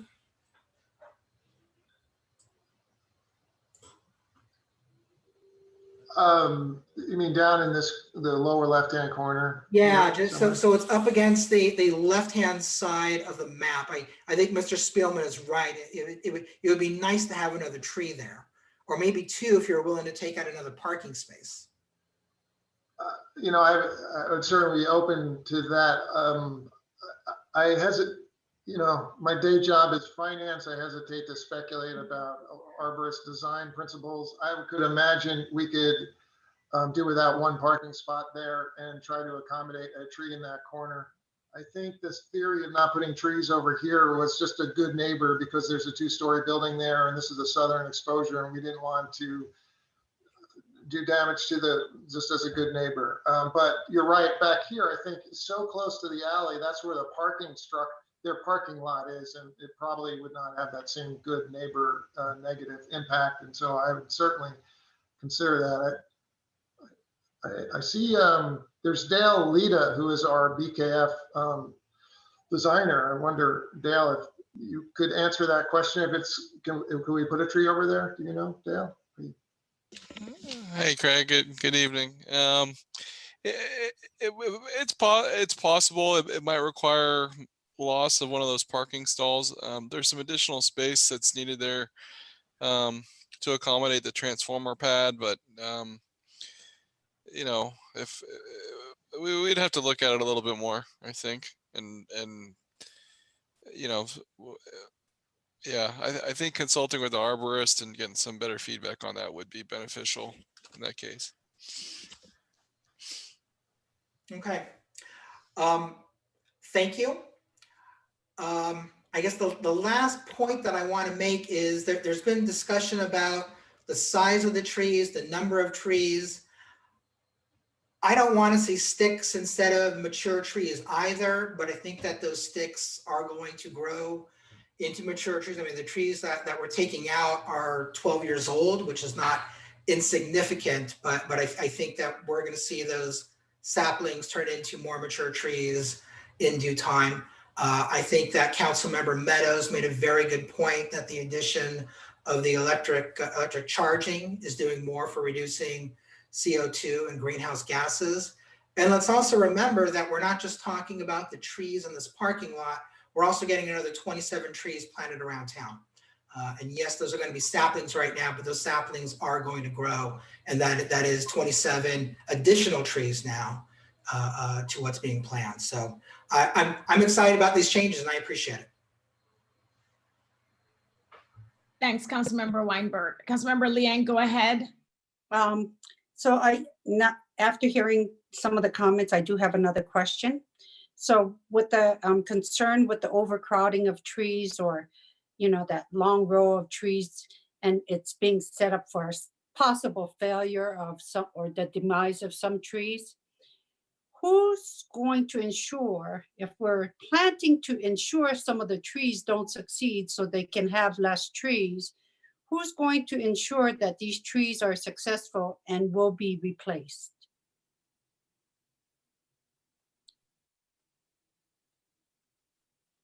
Mr. Golden, how do we normally handle that? I think we could start with you. So as far as tree replacement, Monitoring. we would not do a final inspection without the trees being installed. And then as far as ensuring that the trees, you know, survive, or if they need to be replaced for whatever reason, if they get diseased, it's generally on a case-by-case basis. There's times where we get feedback from the community. Staff, you know, is in the downtown quite a bit, and it is a requirement to maintain trees that are planted as part of a landscape plan. So so there's kind of a just an ongoing response from the community and staff looking at throughout the city. Thank you for that. And I do want to correct something that was stated earlier. I didn't say the problem was with noticing. My point was the problem with the materials not being provided in a timely manner. So I want to clarify that. And I don't want this to be a precedent that when we do public hearings in the future, and then if a developer, and like I said, if a developer in the past did not provide it, we have to continue an item. And I want to ensure that this does not become a precedent. Thanks, Councilmember Liang. Vice Mayor. Thank you, Mayor. I want to thank Councilmember Weinberg for acknowledging our work on the front end of this, and also just harken back to why we have that category of protected trees. The reason we have that category of protected trees when they've been put in from another development project is precisely because it takes time for those saplings or those smaller trees to grow into something that is truly useful. And so my concern, and I really appreciate that the Packard Foundation is being flexible and forthcoming with some creative ideas on how to provide more greenery and significant greenery in this lot, in addition to their prior commitment. But what we've got is a situation where, 10 years ago, more or less, we required that there be trees put in so that within 10 years, they'd be doing their job. And it's not just removing CO2 from the air. Trees provide shade. They help contribute to lower temperatures in the downtown area. So there are other environmental considerations other than just this trade-off perhaps that we'd be inclined to jump on with respect to electric vehicle and solar versus trees. I think that's a truly limited and false comparison. So I want us to acknowledge the importance that basically we're giving up 10 years of progress on trees that were planted there in accordance with a prior improved landscaping plan. And it's important that we do something about that. And that's why I respect that Councilmember Weinberg has dug into this and really worked on promoting getting an alternative in front of us. I also want to comment on the design guidelines, because it's perhaps a little unfair to criticize the design guidelines for being subjective when they apply in many of our zones It's worded the same in many of our zones, and they have served us well. You know, we may be on a big kick right now for objective guidelines, but in fact, the subjective design guidelines with respect to landscaping have been applied in the city for many years. And I don't think we should just toss them over the transom because we're on a kick for objective guidelines. That said, I'm interested in hearing ultimately what I hope will be Councilmember Weinberg's proposal on what to do, threading the needle here with all the legal restrictions. But I'm inclined to be supportive of this new approach, as long as the trees as they are actually proposed, both in type and spacing and what goes around them, sets them up to be successful. And I want to echo what one of our public speakers said, Ms. Valadez, having had many oak trees in my yards over the years, that it is terribly important that we protect all of the area under the drip line, the ultimate planned and expected drip line on oak trees and on other trees in order for them to be successful. So I want to be sure we've had an arborist looking at this and saying, hey, this is really going to work. And we're not going to be having to monitor them to have them replaced. Thank you. Thank you, Vice Mayor, and I will go next and I will be brief. I will start by saying I supported the original application by Packard Foundation. I think they had met all the conditions, including condition number 3. But I do want to recognize and thank Mr. Naiman and the Packard Foundation for being willing to make modifications in order to address concerns they heard from my colleagues. And to me, that demonstrates the type of community partner the Packard Foundation is, because frankly, I don't think they needed to do this, but they did. And I do agree this is a better result. I do think it's subject to working with staff, because I am concerned, and Mr. Naiman just shared with us that he's a finance guy. He is not an arborist.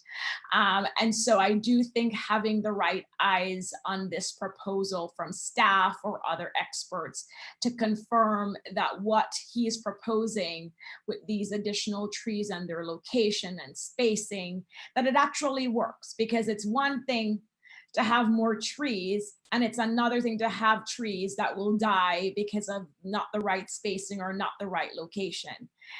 So I am supportive of this modified plan, and I would support a motion that directs the Packard Foundation to work with staff so we get it right. I understand Councilmember Lee Eng's concerns about not seeing that diagram prior to this meeting.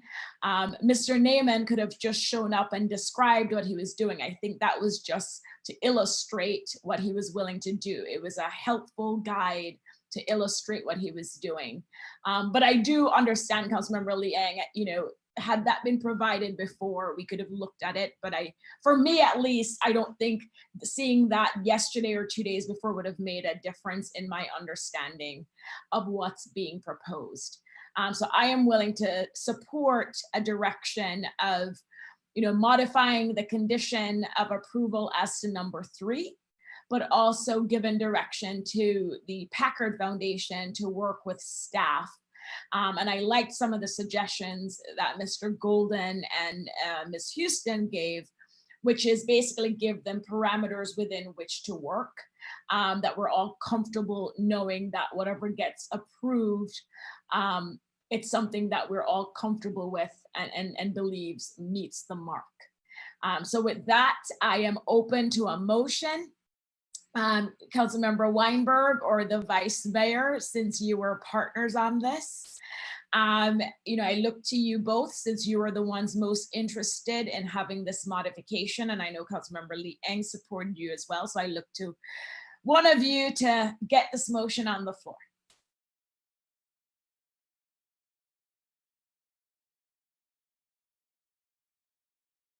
Go ahead, Councilmember Weinberg. Thank you, Mayor. All right, so forgive me, the motion that I had prepared before the meeting is not appropriate. I'll try to do this on the fly.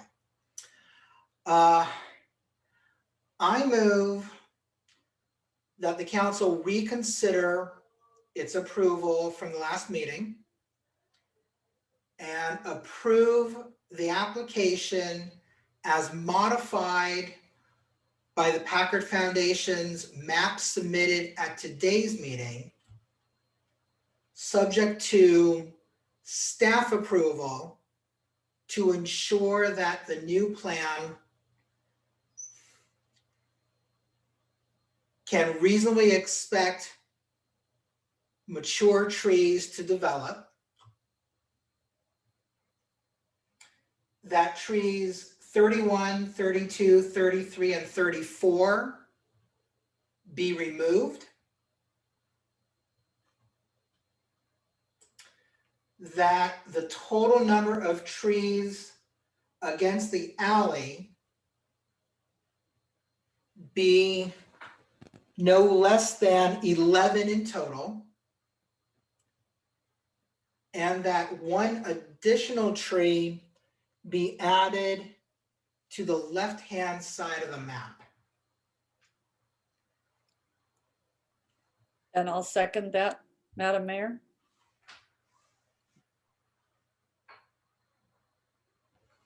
Friendly amendment, Councilmember Weinberg. I don't think you gave additional direction for staff to review this proposal and confirm it complies with our codes. I would accept that friendly amendment. Okay. Yes. And seconder, okay. So motion by Councilmember Weinberg, seconded by or Vice Mayor, City Attorney. Anything we should do to clean this up before we go to a vote? Did it cover everything? No, I actually think his original motion said it approved the application as modified with the map, subject to staff's approval with the new plan. And I think we covered everything. Okay, Mr. Golden, you popped on. Anything? Want to make sure we get this right. Can't hear you, Mr. Golden. Sorry. I was just looking back at that condition 3 that Jolie had cited before, and I think we would add Councilmember Weinberg's conditions as part of condition 3, because it talks about replacement trees shall be provided as shown on the approved landscape plans, but I think we want to insert the plan submitted by the Packard Foundation on November 30th, 2021. And then the other items that Councilmember Weinberg stated as well. So we would insert those as part of condition number 3. Right, but subject to staff's review, because you may want to move around some of those tree dots. Yeah, that would be added in condition 3 as well. Okay, all right. Clarity, we have the motion. Vice Mayor, go ahead. Just to clarify that whatever finally goes forward and ends up in the file is whatever staff finally blesses and not necessarily the document in front of us. That's correct. Okay, I think we're good. No more hands. Motion on the floor. City Clerk, can you please call the roll? My hand. I was trying to raise my hand. Oh, I didn't see your hand. Go ahead, Councilmember Liang. I wanted to make sure that we're not going to have off saplings.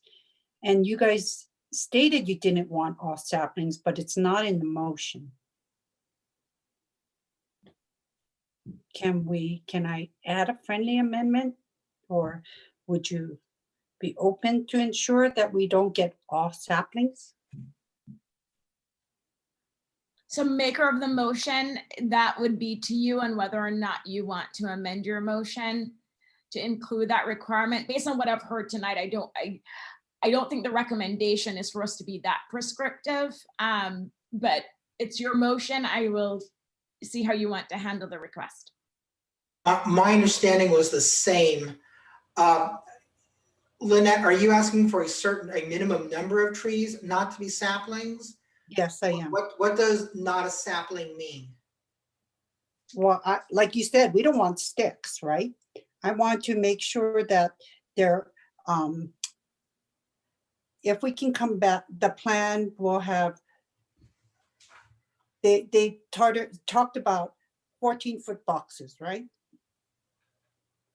Or 24-foot boxes. We want to make sure that we get those 24-foot boxes. Can't hear you, Anita. Okay, so Not 24 feet. Vice Mayor, Yeah, it's not 24 feet. Oh, sorry. Well, what is the right term? You're the expert on the trees. I'm not an expert on trees, but I don't want little trees, and I want to ensure that we get mature trees. It's not, is this something we should have Packard Foundation and Mr. Golden work together? And basically the direction can be to the extent possible. I think it was in the prior approval, Mayor. Right, exactly. So I think we're fine, Councilmember Liang, but again, I'm not the maker of the motion, but the problem is when you say to the extent possible, they're gonna say, well, in order to ensure success, we can't put the big trees in. I mean, they stated that tonight. And then we heard from a public speaker that yes, it can be done. So I want to ensure that every effort is made. I'm going to call the question because again, public speakers are not necessarily experts. I know people represent themselves as no, and maybe they do, but I wouldn't want us to make motions and frame motions based on what public speakers say during public comment. Again, maker of the motion, Councilmember Liang, has proposed a friendly amendment to include specific requirements for number of saplings. I could put a friendly amendment that says mature trees with the guidance of arborists to ensure that we have the mature trees in place with the guidance of an arborist.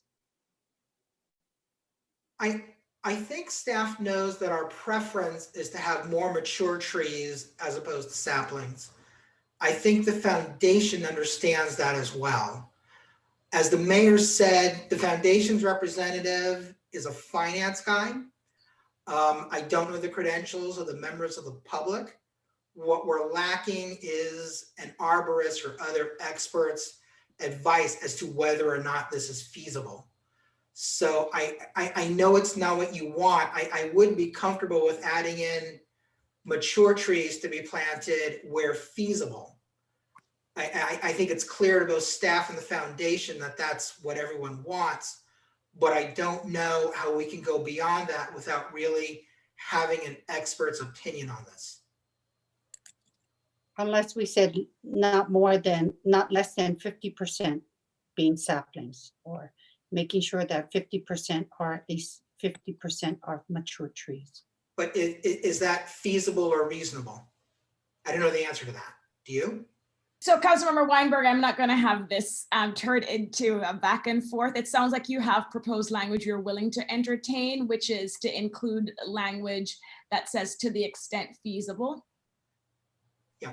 Okay, so we have an amended motion. Vice Mayor, do you support that amendment? I do. Okay, so we have the motion by Councilmember Weinberg, seconded by the Vice Mayor. City Clerk, can you please call the roll? Sure. Councilmember Meadows, Yes. Mayor Fliger, Yes. Vice Mayor Enander, Yes. Councilmember Weinberg, Yes. Councilmember Liang.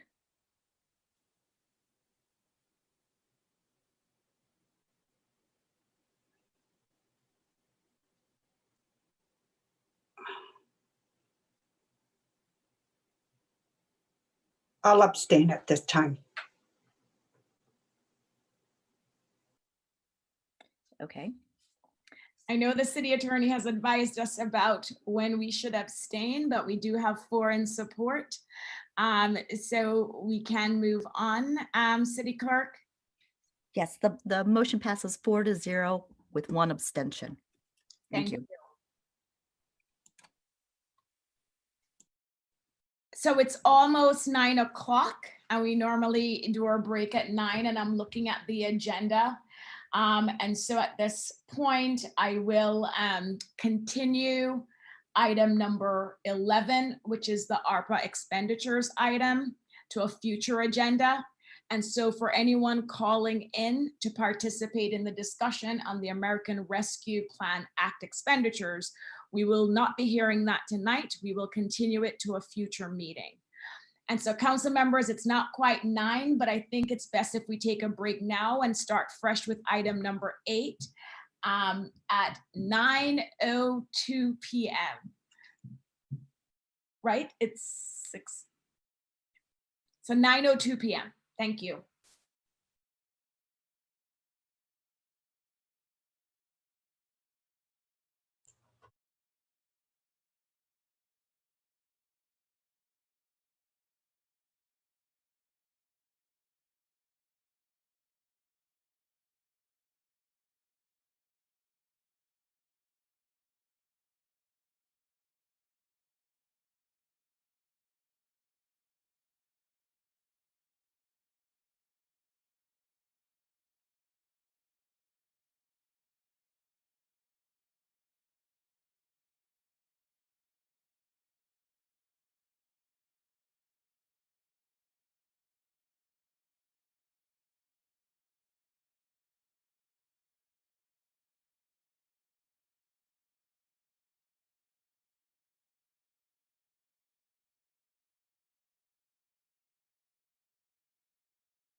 Councilmember Meadows, Vice Mayor, are you there?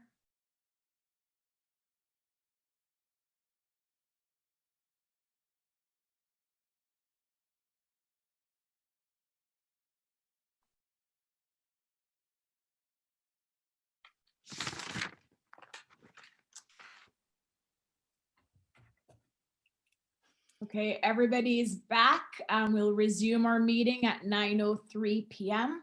and we'll move straight to item number 8, which is resolution number 2021-57, objective standards for single-family residences.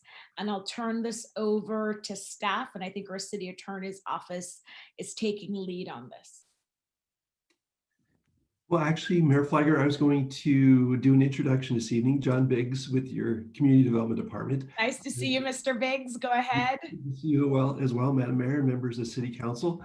I wanted to introduce Jia Liu, who is our Associate Planner, and she has been working closely with our City Attorney's Office and our Design Review Subcommittee that has developed the objective standards for single-family zone districts that you are considering this evening. So with that, I will hand it over to Jia, and she will do a brief PowerPoint presentation, and then the City Attorney's Office, Jia and myself, will be available to answer any questions that the council has. So Jia, it's all yours. Hey, good evening, Mayor, Vice Mayor, and council members. This is Jia Liu, Associate Planner. It is my pleasure today to present the objective standards for single-family residential zone tonight for your consideration.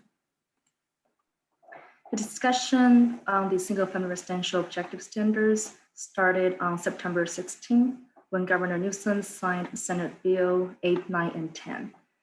Among the 3 bills, SB 9 specifically mandates streamlined ministerial approval for some residential developments in single-family residential zones. And today, the reason why we're introducing the objective standards, because SB 9 does allow cities to impose objective standards for SB 9 projects, as long as we will have those standards in place before New Year next year. So this slide provides the city efforts to date. On October 26, the City Attorney's Office provided an SB 8 and SB 9 presentation to the council.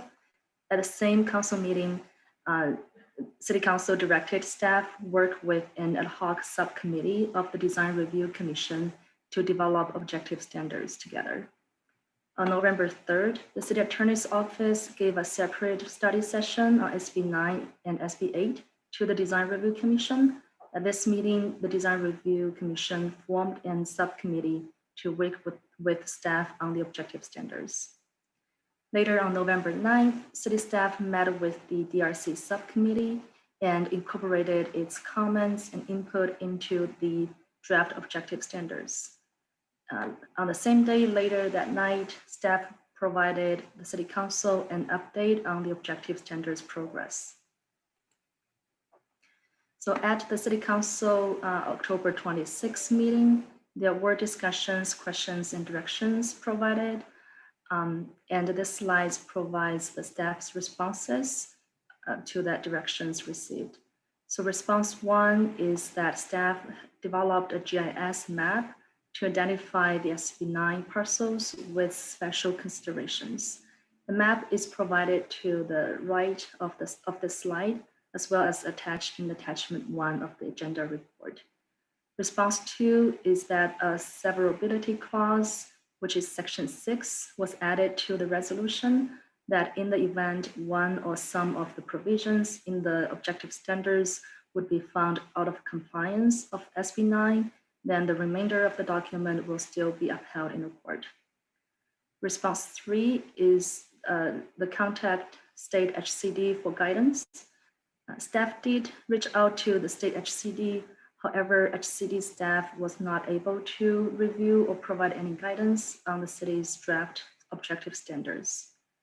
Response 4 is the impact fees that staff confirms the city can and will collect SB 9 project impact fees. The last is to review Cupertino and Palo Alto SB 9 regulations. Staff did reach out to Cupertino and Palo Alto planning departments, and Palo Alto did share their draft working document. However, Cupertino didn't. So upon the review of the Palo Alto SB9 draft documents, staff did incorporate some applicable elements into our recommended objective standards. So with that presented progress, now in Appendix 1, Attachment 2 of the agenda report is the recommended objective standards for your consideration. This objective standards consist of 3 major topics. The first is the definition, which is intended to provide clarity of these documents. And it's followed by the SB9 development standards, which are the same elements per the chapter 1406 of the municipal code, but modified the context per SB9 specifics. The last topic is the SB9 objective design standards, including considerations of bulk and massing, privacy impact, screening vegetation and landscaping, construction materials and colors, and other site and building design. So staff believes over the years, those elements are most valued by the local residents, and also that's those elements we have heard most concerns about. So if the recommended resolution that council is considering tonight would be adopted, then it will establish the single family residential objective standards in compliance with SB 9. And the adoption would complete the first phase of the process and set standards in place prior to January 1st, 2022, before SB 9 takes effect. If the objective standards will be adopted this year, then the next step will be the phase 2 of the project that will be kicked off on January 2022 to March 2022. That city staff will contract with a consultant to prepare more detailed graphics, charts, and illustrations to enhance the standards. And then from March 2022 to June 2023, staff will engage the community members and city council to revisit the standards in a more detailed and thorough review. With all the information presented above, staff recommendation is that City Council adopt the resolution setting objective standards for single-family residences. So now staff concludes the presentation and open for questions and comments. Thank you for your listening. Thank you, Gia, and welcome to the team. Thanks for that overview. Does the City Attorney Office want to present before we go to questions? Anything, Eric or Jolie? I don't think so. I think Eric is online. I think we'll just field questions at this time, or we go to council questions and then go to public comment. Okay, thank you. So council members, you know the drill. Questions for staff? Councilmember Meadows. All right, thank you for that report. Welcome, Ms. Liu, if I pronounce your last name correctly. Thank you so much for that, and thank you, Deputy City Attorney Ramakrishnan, for your work on this. So if I'm understanding the appendices correctly, the single family residential design guidelines are amended to include the appendices, but the appendices only apply to SB 9 projects, whereas the single family residential design guidelines minus the appendices applies to regular single family homes. Is that correct, or am I misunderstanding? Essentially. So the goal is to say that the standards as they exist, the subjective and objective standards, this is what we want houses to look like in Los Altos. And if you have to go through a discussion or design review, we're going to apply our subjective standards. Even if you don't, this is what we want houses to look like, but this is what we can hold you to are the objective standards under SB 9. Okay, all right, thank you. And then our new associate planner mentioned that various ideas were incorporated from Palo Alto. Can you tell us about what some of those things that Palo Alto included that we've chosen that are incorporated in this draft? The portion that was included in our draft is very minimal. Staff has incorporated the roof forms, limited to two different roof forms to give some flexibility, like modern design architectural style. And I think that's about it. It's very minimal because most of the Palo Alto's design guidelines are very specific to their design to their residential design guidelines. Okay, thank you. Clarification is very helpful. That's my questions for now, Mayor. Thank you. Thanks, Councilmember Meadows. Any other questions from council members? Councilmember Liang. Thank you, Mayor. So I kind of felt that in appendices 2, I felt that item 2 was a little bit too vague. How can we provide further clarification to ensure that we wanted the result of no more than 4 lots? I find it all the way at the end, the last page. It is our intent that, and to me, it was just way too vague. So the goal here is just to sort of lay out the 3 appendices, and then I'll attempt to answer your question. Appendix 1 are the objective standards. Appendix 2, we were provided a template that cities were being asked to adopt to clarify the provisions of SB 9 that cities are allowed to apply within their jurisdictions will apply. And so Appendix 2 incorporates those items. To the extent that we're interpreting SB 9, Appendix 3 are our interpretations. And so the interpretations regarding the maximum number of units that you're allowed are included in Appendix 3, but they are there. But then even in 3, it wasn't clear enough, or it was too vague. And so Can you explain what isn't clear? Because you state that it is the intent of our document to have no more than 4 units. It should be clearer up front.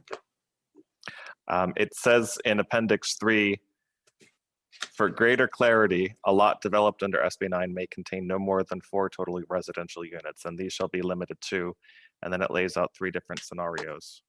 But then how do we ensure that if someone were to divide a lot, how do we know that in the end, that as we have change over staff, or we have more as years go by, that you don't take another lot and then divide it up, and then it becomes more than 4 lots?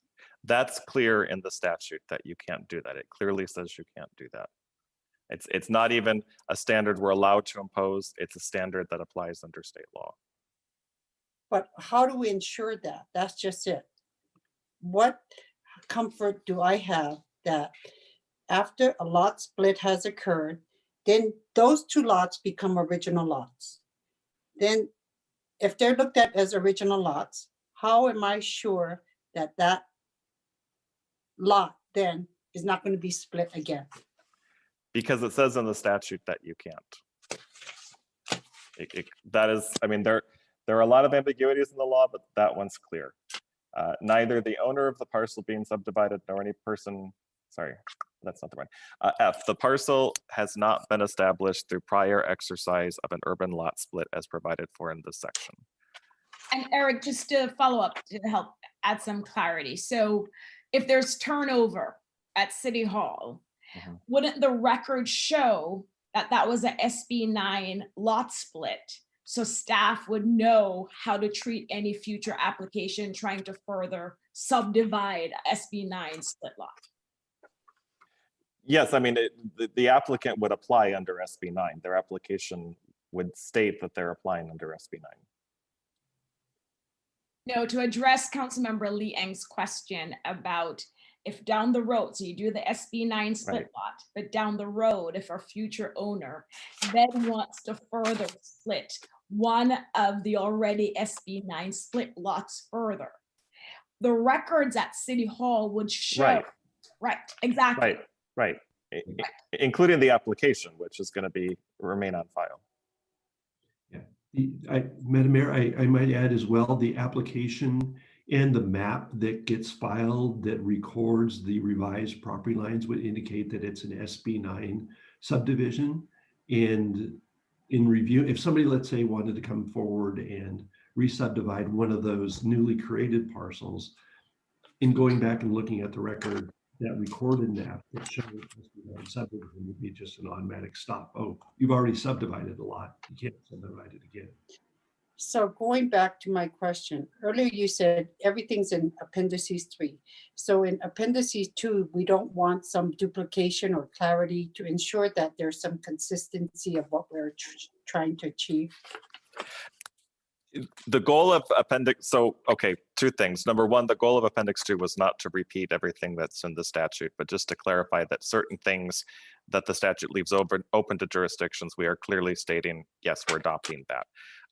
This is not one of those things. This is clearly required in the statute. But if it would please the council, it can be part of your motion that we add that language from the statute to appendix 2. I'm not trying to prevent you from doing that. I'm just explaining our rationale as to why we didn't include every single requirement, including that one. I just want clarity, and that point I want made clear, and I just want consistency. So there's no ifs, ands, or buts. We're clear on that. That's my position. The other thing is, so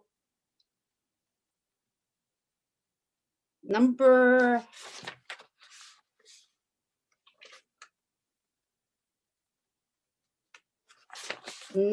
appendices in, when you talked about things can be 25%, I want to understand how some of the things that are based on our building guidelines. So is it clear on Ida, where in our current rule where we can talk about undergrounding? Does our current language apply here so that units that are, like we state here in section, what page is this? There's no page. Appendices 3, when we talk about a substantial remodel is proposed in connection with substantial addition, we list a whole bunch of things, but I didn't see anything where we talk about undergrounding. Can we put something to address undergrounding of utilities there? Could you help me understand a little bit? Because we talk about like sprinklers must be installed. At least if at least 25% of existing drywall or other drywalls will be demolished, repaired, or replaced, and all retained. But we're listing a whole bunch of things. Go ahead, Vice Mayor. Maybe you can help clarify. It's possible Mr. Ramakrishnan does not know that we have a requirement under some circumstances when one, for example, when one scrapes and replaces a single family home, that you have to underground. If you're on the side of the street opposite to where the utility poles are, you have to underground the utilities. And I think that's what the council member is asking about, is if that requirement can be applied in the SB9s. I mean, what you're describing sounds like, if what you're explaining is that if you rehabilitate your home, then you shall underground utilities, and that sounds like an objective standard. And if we want to highlight that here, that's fine. So if we could add that, that would be great. I'd appreciate adding that. The other thing is, my other question is, earlier you talked about this is how we'd like our houses to look like. right? And this is why we have these objective standards. But what we haven't addressed is how to ensure that we have consistent character within our neighborhoods. So. Well, and ahead. that's the challenge of SB9, right? I mean, neighborhood character is sort of the quintessential subjective standard. And so we are trying to achieve that by mandating certain objective standards, because that's what SB9 lets us do. Now, as we continue, right now, we're trying to have something in place by January 1st. We haven't had the time to sort of go through and evaluate neighborhood by neighborhood if there might be different objective standards appropriate for different neighborhoods. But as we continue this process and continue to develop these standards, as we've told you we will do, that's certainly something that we can look at. Maybe in some neighborhoods, certain standards might be appropriate that aren't appropriate in others. And that's how we can try to achieve that neighborhood character without having a subjective standard shall meet the neighborhood character. Does that make sense? Okay, so then we can clarify this in the next go round, you're saying? Right, they're just, I mean, between November and December, December 31st, Yeah. there just isn't time for us to do a neighborhood survey. We're trying to have something in place to protect the community as best we can. And this is a process that's going to have to continue beyond this resolution. Okay. No, I just am asking these things because I Right. wanted clarification. It's a valid concern. I mean, we've always done things a certain way, and now we have to sort of rethink how we achieve those goals in a totally different world, and it's going to take some time to figure that out. And there are other things for the next phase, and I'll point that out later. Yeah. So thank you, but for answering my questions on those. Thank you. Thank you, Councilmember Liang. Any other council members have questions? Okay, seeing no hands. So I have a few. So the first question, Eric, or City Attorney Houston, is the goal, so I know we're trying to adopt the resolution by January 1st or before January 1st, 2022. And so tonight we're discussing it, and I'm sure we're going to make changes to the resolution. And so if this comes to us at our next scheduled meeting. Excuse me, Mayor, I'm sorry to interrupt. I think we've lost Councilmember Meadows. Do you want to wait for her to try to log back on? Yes, you're right. Yes, I do not see her. Do you want to text her, City Clerk? Yes. Because we've all been having issues tonight. Thanks, Councilmember Weinberg.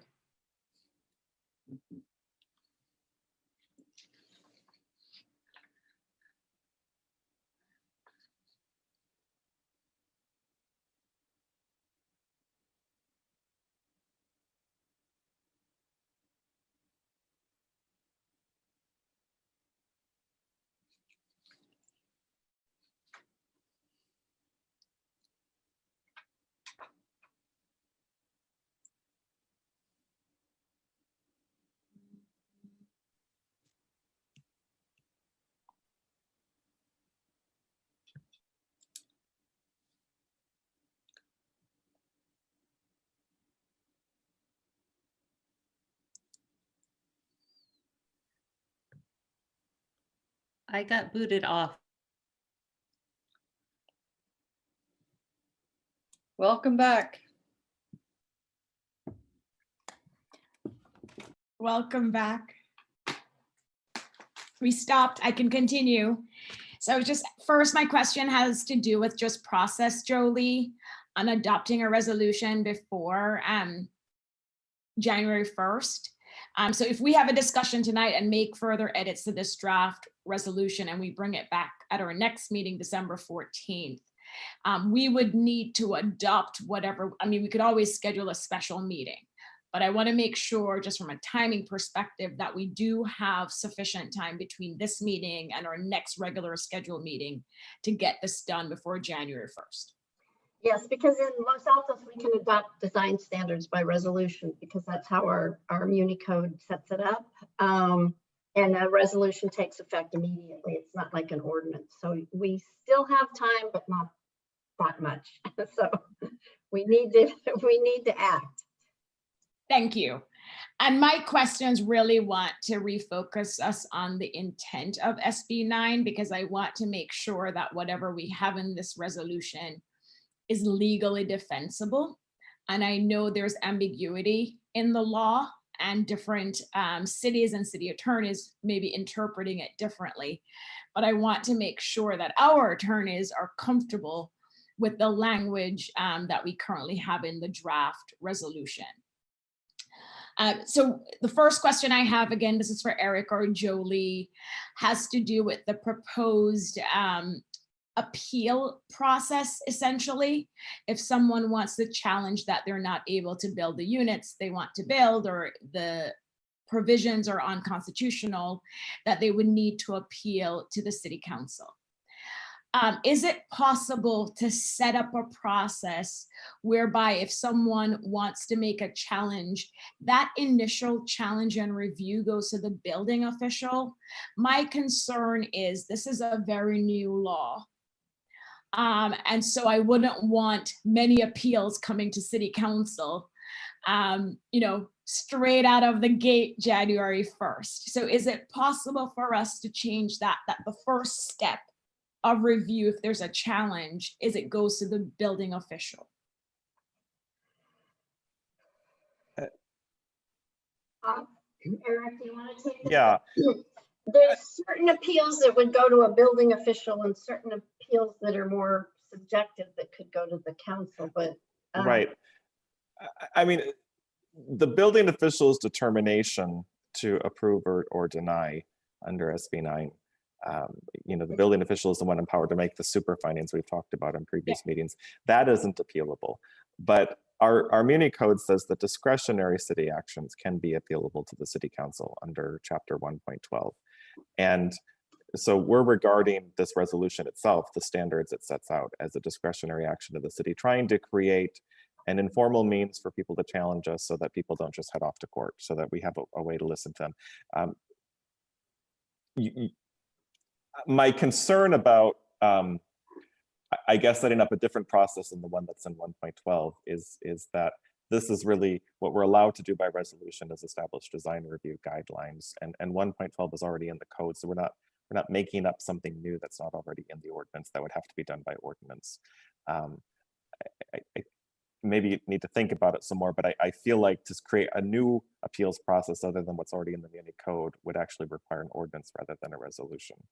No, can we delegate, but it's our authority, but can we delegate it, for example, to and I don't want to put our city manager on the hook, but I think we can delegate that review authority to the city manager or someone else to review it. And really what I'm trying to get at here, and I know we're going to look at it closer next year, is to avoid getting a number of appeals starting next year if people choose to start challenging or resolution. And if it's not possible, it's not, but that would be my strong preference, to set up the review process through a delegation of authority to the CM or the building official, as opposed to having them come directly to the city council. So something for maybe you to think about and come back on December 14th. Yeah, I mean, ultimately, I'm going to defer to Jolie on that. But 1.12 clearly designates the city council. So, but we can look at that. Okay. And then in Appendix 1, and this is language you use throughout, where it's essentially a disclaimer that, we are putting these standards in place, but they cannot prohibit, the 2 800 square foot single family residential units with 4-foot rear and side setbacks. But doesn't SB 9 allow for more than that? I mean, we just had the conversation that it actually allows for up to 4 units. No more than 4 units. And so when I read this, I can see this as being misleading. I think for me, it should either say it would not prevent the construction of anything allowed under SB 9, or it actually says what SB 9 allows, or up to what SB 9 allows. But when I read this, it gives the impression that somehow this is what the minimum they're entitled to. Yeah, I mean, SB 9 really technically deals with the primary dwellings themselves, which is 2 per lot, but it doesn't, unless you're doing both the ministerial house approval and the lot split, it doesn't prohibit you from applying in addition to that for ADUs, but the ADUs are really under the ADU law. And so that's why SB9 refers to the 2 units. And that's why we use that language, although I don't mind saying doesn't, prohibit you from doing what SB9 allows, would have the same purpose and may avoid any ambiguities. And that would be my strong preference, to really say it doesn't prohibit you from what SB9 law allows. Because for me, when I read this, it could be misleading and could be challenged. Sure. Okay.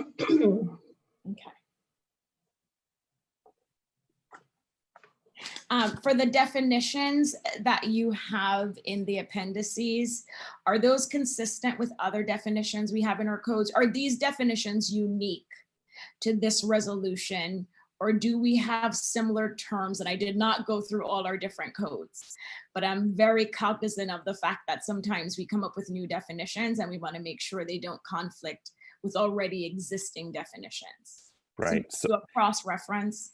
These are the ones staff and the design DRC came up with, correct? Yeah, at least if we're talking about definitions in Appendix A, those came from staff. So I'm going to defer to them. I mean, I do know that in some cases, these definitions were necessary to either, well, for example, when things like high quality transit corridor and major transit stop come from the statute, coming up with an objective definition of something like earth tone, that was something we had to do for this process. In other cases, I'm not sure if staff pulled from the code or not. I do believe that line of sight, for example, was something that we had to come up with an objective definition for, that we didn't have one. So I can confirm that in addition to the major transit stop and the high quality transit corridor, as Eric mentioned, is from the statute. All the other definitions are specific to SB9. At least they're not repetitive from the zoning code definitions. Thank you. And then Eric, can you explain this requirement to have adjoining buildings? That again concerns me with regards to the intent of SB9, putting this condition there. So can you explain how we would defend this requirement? So, I mean, I'll let staff explain this. I'll explain legally why I don't have a concern with it. And I'll let staff explain sort of policy-wise why they recommend that. Because I am not your design expert. If it were left to me, it would be a disaster. The policy reason is that we are clear that if this would prevent you from doing the units you're allowed, building the units you're allowed to build under SB9, then we obviously have to make exceptions. And beyond that, SB9 does allow you to establish objective standards, objective design standards, and I regard this as being an objective criteria and it relates to design. In terms of the policy behind it, I'm going to ask Ja to explain that. And I can get the policy behind it. And again, policy is up to council.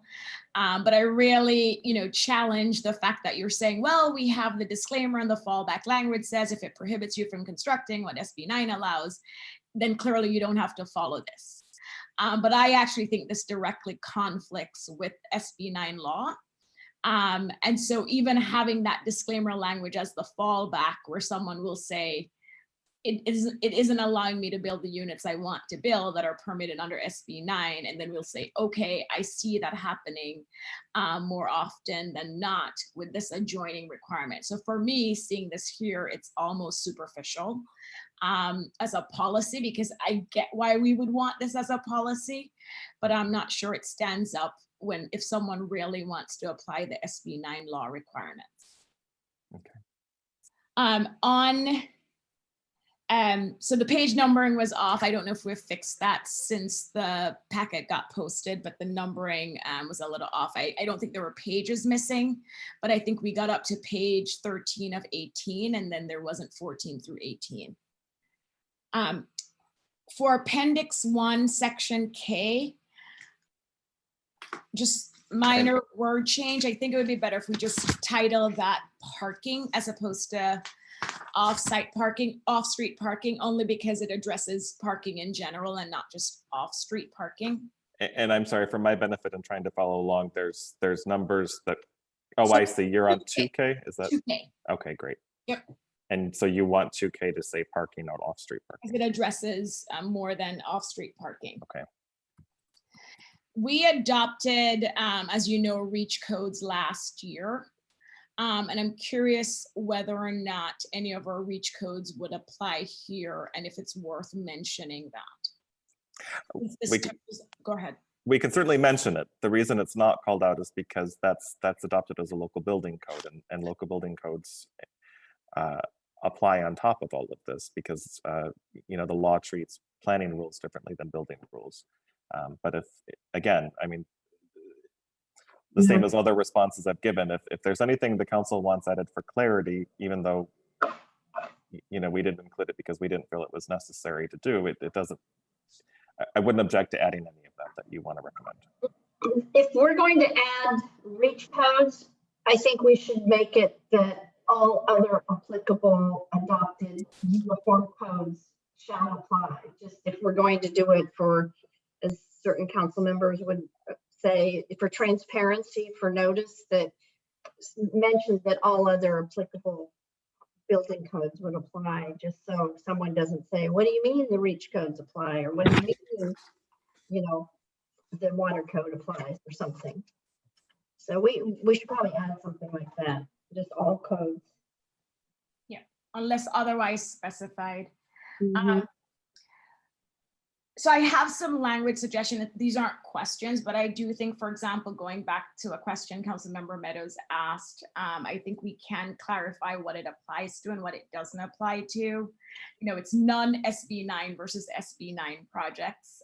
And so I think we can, when I look at Appendix 1, that first paragraph talking about it is the intent, I think there's definitely language we can include there just to clarify what it applies to and what it doesn't apply to. And also, I think it's important to have somewhere, maybe in the whereas recital clauses, the intent of SB 9 law and what it's hoping to achieve. But we can discuss adding that language during the discussion portion of this item, but I just wanted to flag there were several places I thought we could tighten up the language or add some clarity. Well, and I would ask you, before we get to that discussion, to take a look at item number 1 on page 1 of the resolution before we even get to the appendices. And that was an attempt at clarifying how things apply. If you feel that that's inadequate, we can talk about that, but I just want to point out that that's where. Yeah. Okay, thank you, Eric. Okay, let's go to public comment. City Clerk. How many speakers? I'm sorry. We have Councilmember Weinberg, did you raise your hand? I thought I was the last to go. Did you raise it? Go ahead. I did. Thank you, Mayor. I actually just have one question for staff. Are these objective standards for SB 9 applications in any way applying standards that are more onerous than someone who wants to build a single family residence? In other words, are we putting any more onerous conditions on an applicant submitting an application under SB 9 as opposed to an applicant who is not submitting an application under SB 9? It was certainly not our goal to do that. We were trying not to do that.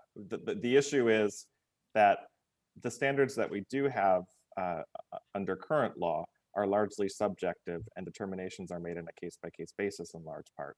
And so the goal was to take the kinds of conditions that are generally imposed under that regime and to try to codify them as objective standards. Okay, thank you.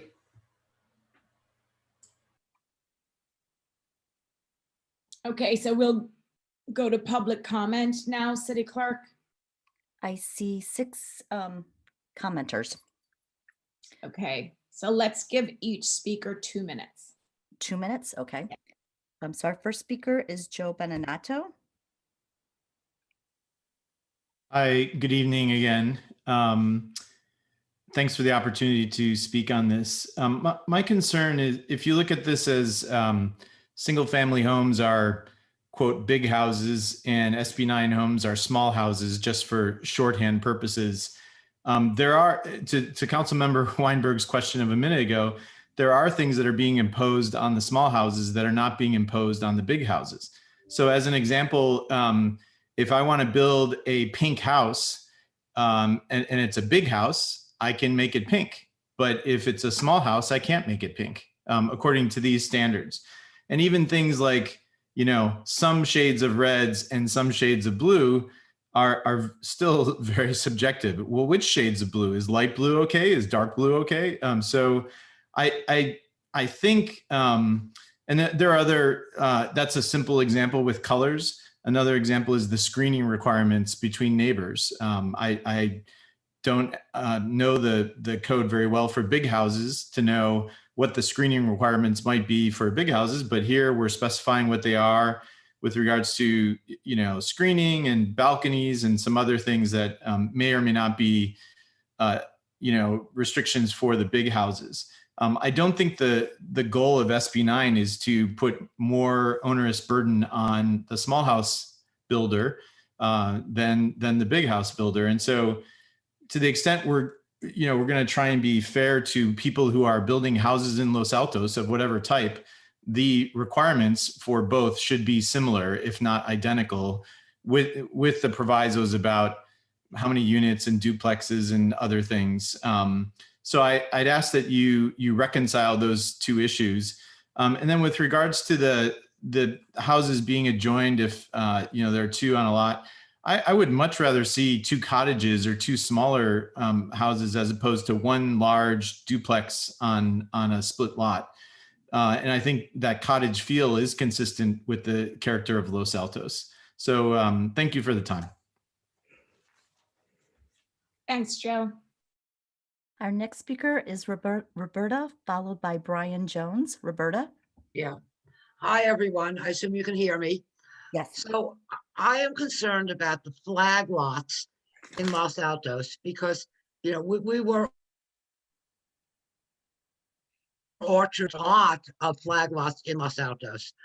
And I think that you need to address the flag lot situation because of safety. You know, you need to be able to have a fire truck go in. The fire truck cannot back up out of, let's say, the back house of the flag lots. And I don't see that being addressed now. And I certainly hope that you will address those safety concerns. And also just sort of using fire retardant materials. I didn't hear anything about, but I think that, you know, there is a big issue now with the flag lots of lots that have already been split. And, you know, splitting them again may not be feasible in some areas. And I know it's sort of up to planning department and the builders, but I think that council needs to give guidance on these flag lots. Thank you very much. Thanks, Roberta. Our next speaker is Brian Jones, followed by Salim. Thank you, Council. I appreciate the time. I'm disappointed to find a number of aesthetic requirements that apply only to SB9 projects and not to other properties in the single family zone. Things like the requirements on paint colors and window designs and balconies that do not apply universally serve only to divide our town into separate classes with additional freedoms for the wealthier class. This is not compatible with our values in Los Altos. A previous speaker mentioned a pink house. There's a pink house in my neighborhood. And if that were an SB9 project, it would not be allowed. I would request that all aesthetic design guidelines, whatever they may be equally applicable to all residences, regardless of their SB9 status. Thanks. Thank you, Brian. Our next speaker is Salim, followed by John Baer. Hi. I want to thank city staff, Ms. Liu and Mr. Ramakrishnan, and the members of DRC for putting this together. It's really amazing work, especially under the time constraints. One thing that I found out recently was that our single family residential design guidelines were written in 1990. And the document still has like old timesy font. These guidelines are actually half a decade older than I am. So it's awesome for our new city staff member, Ms. Liu, and also for Mr. Ramakrishnan and the folks on DRC to make such a large change to our design guidelines. I don't know if we heard from city staff about why they wanted the duplexes to be adjoined. I know we heard from the city attorney about that. I'm guessing the reason the duplexes are supposed to be adjoined has something to do with the setbacks. 4-foot setbacks are like very atypical in Los Altos, short of a ADU, I guess. But you know, maybe to avoid that, you wanted the duplexes to be adjoined. You know, I don't think it's great to force families to share a wall. I know council cares a lot about privacy and quality of life concerns for Los Altos residents. If the concern is with setbacks, maybe you could give people a choice. If they want to take the full 4 feet that they're granted, then the duplexes have to be adjoined. But if they're willing to volunteer to have larger setbacks, then let the duplexes not be adjoined. That might be a compromise. I just throwing it out there. I do hope though that you at least give people a choice about whether to adjoin their duplex or not. Thank you. Thanks, Salim. Our next speaker is John Baer, followed by Janine Valadez. Mr. Baer. So I want to address 2 issues beyond the points that I fed back to the Vice Mayor. The biggest issue when we looked at design review was addressing bulk and mass and neighborhood compatibility. And the objective standards as presented do a reasonable job of addressing bulk and mass. They really do nothing to neighborhood compatibility. And I realize with the limitations of time that may not be feasible right now, but addressing that very quickly is very important in terms of style and materials and massing to be compatible with the neighborhoods. That's the biggest issue that comes up when houses get built, that they may be architecturally fine, that they just don't fit the neighborhood. The second issue, which I believe also needs to be addressed relatively quickly, is the one of the historical carve out for historical buildings which are excluded from SB 9. In fact, our HRI is incomplete. As an example, we have something like 50 Eichler homes in town, none of which are on the HRI. We have properties that have been taken off the HRI because residents have complained or the city council has agreed to take them off. We also have this thing called CEQA, which requires any structure over 50 years to be evaluated for historic importance. And that's a requirement that is at this point, from what's been written, incompatible with SB 9, which requires the building official to make a determination of whether a building is historic at the time of preliminary submittal. And so those issues really need to be addressed, and they are significant because they put the city at risk, they put the applicant at risk, and all that does is create confusion and ultimately lawsuits. Thank you. Thank you, John. Our next speaker is Janine Valadez, followed by T. Morris.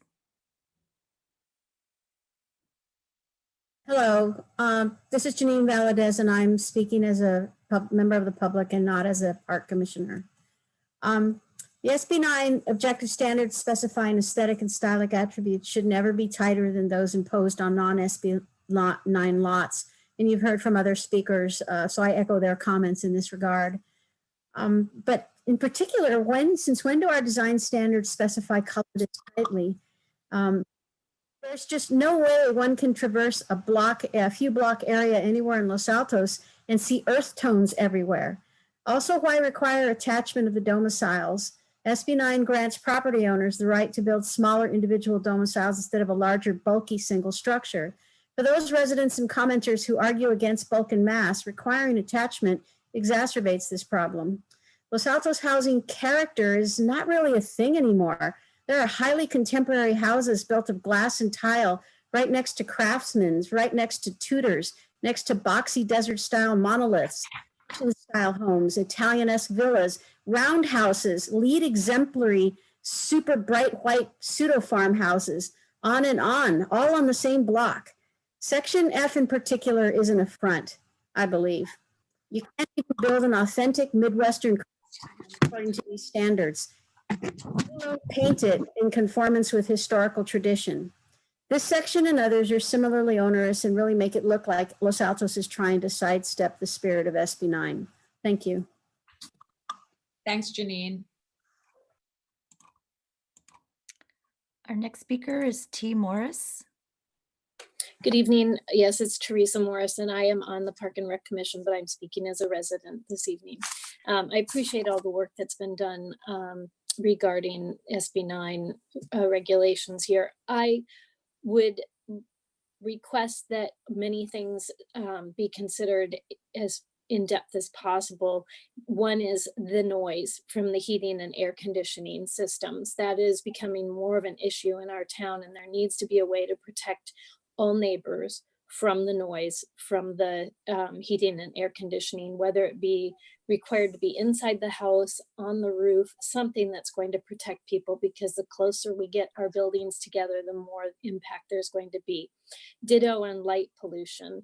I see that there's information in the report regarding the lights, but it can't be understated how much light pollution there is now. And if there's any way to make sure that light from neighbors is not impacting the other neighbor, that would be great. Some people leave their lights on all night, and it is a problem for other people who are trying to sleep and not have the lights shine in their windows.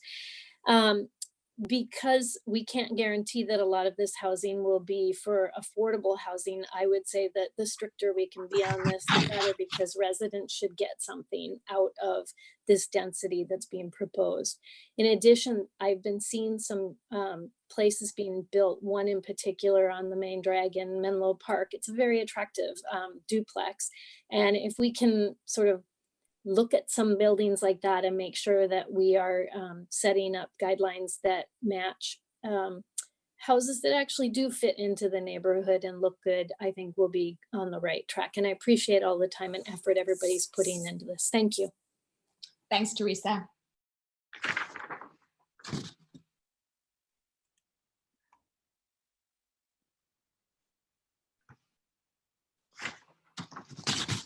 Madam Mayor, I do not believe there are any more members of the public wishing to speak. Okay, thank you.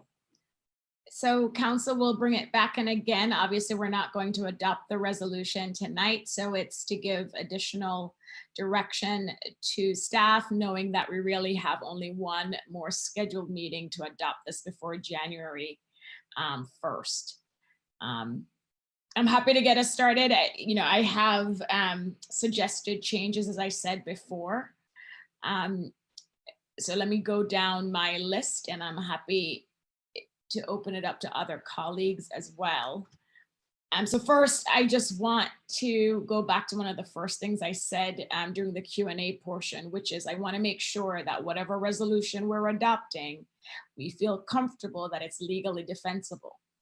And I'm deferring to our attorneys, and I know there's ambiguity, but we feel comfortable knowing, based on our interpretation of SB 9, these provisions would most likely withstand challenge.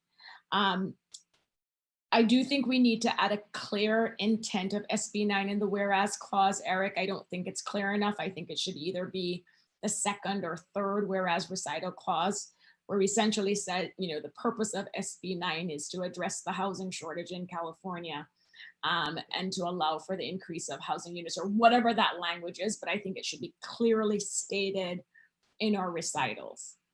On the first page of the resolution as well, I would recommend changing the language where it talks, so it's number 1 after you have the recital clauses, and it says applications to construct new single-family residences subject to approval under SB 9 shall comply with the objective standards.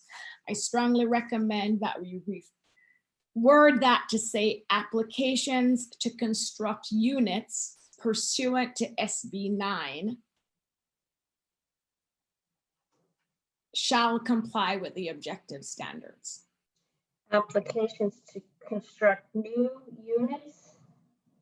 Application to construct units pursuant to SB 9 shall comply with the objective standards. Okay.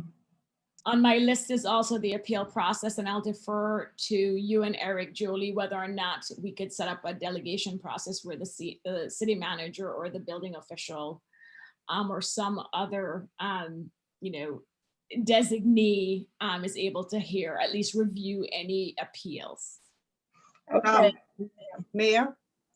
Yes, Councilman.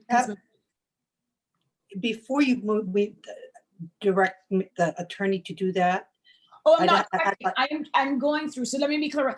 I am going through my list of proposed changes. I assume other people will have suggestions. Okay, I am concerned about that point. So okay. Okay. So and then I think that needs further discussion by all council members. Okay, sounds good. And Mayor, I'm sorry for interjecting, but just a question on process. I understand that we're using this as an opportunity to give direction and you want us to come back, but it would be helpful if, I assume that the intent is that there will still be a motion that comes out of this where the council as a whole gives us direction that we're not trying, okay. Just wanted to clarify. There'll be motion on how to move forward based on what, majority or more of us agree to. And then Appendix 1, again, that first paragraph that has the language at least 2 800 square foot single family residential units. I support changing that to simply say constructing units pursuant to SB 9. And there's several sections in Appendix 1 where we specifically talk about just the 800 square foot single family residential units. And I strongly recommend that we actually just say units as allowed or pursuant to SB 9. I also support completely deleting Appendix 1 to FC, which has the adjoining requirement. I am very concerned that goes against the letter and the spirit of the law. And then changing the title to parking. I know we already captured that, and that's a minor change. So those are my requested changes. I see some hands raised now from my colleagues. So let's go to Councilmember Meadows. Thank you, Mayor, and thank you for all the work that went into this. Regardless of the comments we provide, we appreciate the DRC subcommittee and staff and Eric, you as well. So having said that, I think actually the construct that you've done with the appendices 1, 2, and 3 is fairly elegant way to handle it, and you've defined them well. And after reading it a couple times, I got the hang of why you're doing it that way, and I think it probably works. I don't really have any comments. I'm going to start with Appendix 2 and 3 because those are a little bit clearer in my mind. And I think Appendix 2 probably, I won't even suggest anything at this point. Appendix 3, I was a little bit confused about the amount of time and space that was spent defining what was new or essentially new. And I also found that there was some sort of answer to that in the Q&A, but it didn't really help clarify for me about when SB 9 talks about, you can only change 25% or something, and yet we're talking about 50% changes, what defines new. I'm completely confused about how that fits with SB 9. And yes, there might be some constraints around whether it was rented or not rented, but the language, if you want, I'll state it again. The language says in SB 9, the project does not involve demolition. SB 9 requires that the project does not involve demolition of more than 25% of the existing exterior walls of an existing dwelling unless the local agency chooses to allow otherwise. But meanwhile, we're talking about all these 50% criteria. So I just really am not clear on that part of Appendix 3. Yeah, so that 25% requirement only comes in certain cases, and it's if a tenant's lived there in the past 3 years. But it does suggest, in my mind at least, and when I've presented this to other attorneys that I've talked about SB 9 to, we all agree it's not clear. But it does suggest that the legislature envisioned that a new home doesn't necessarily have to mean a new home. It could include something that's been rehabilitated. And obviously we're talking about, there's not a lot of new land in single family zones in California to develop. So we're talking about previously developed sites. So, you know, how far down, if you want to build a new home on a lot where there's an existing lot and it requires demolition, how much do you have to demolish in order to say that what you're building up is new? And under property tax law, a rehabilitated home is a new home. So, I mean, all of those things suggest in my mind that a substantially rehabilitated home is a new home for purposes of SB 9. Right. And then in talking to staff about that, though, staff's question is, well, how do we know as planners when something is a rehabilitated home and when something is a remodel?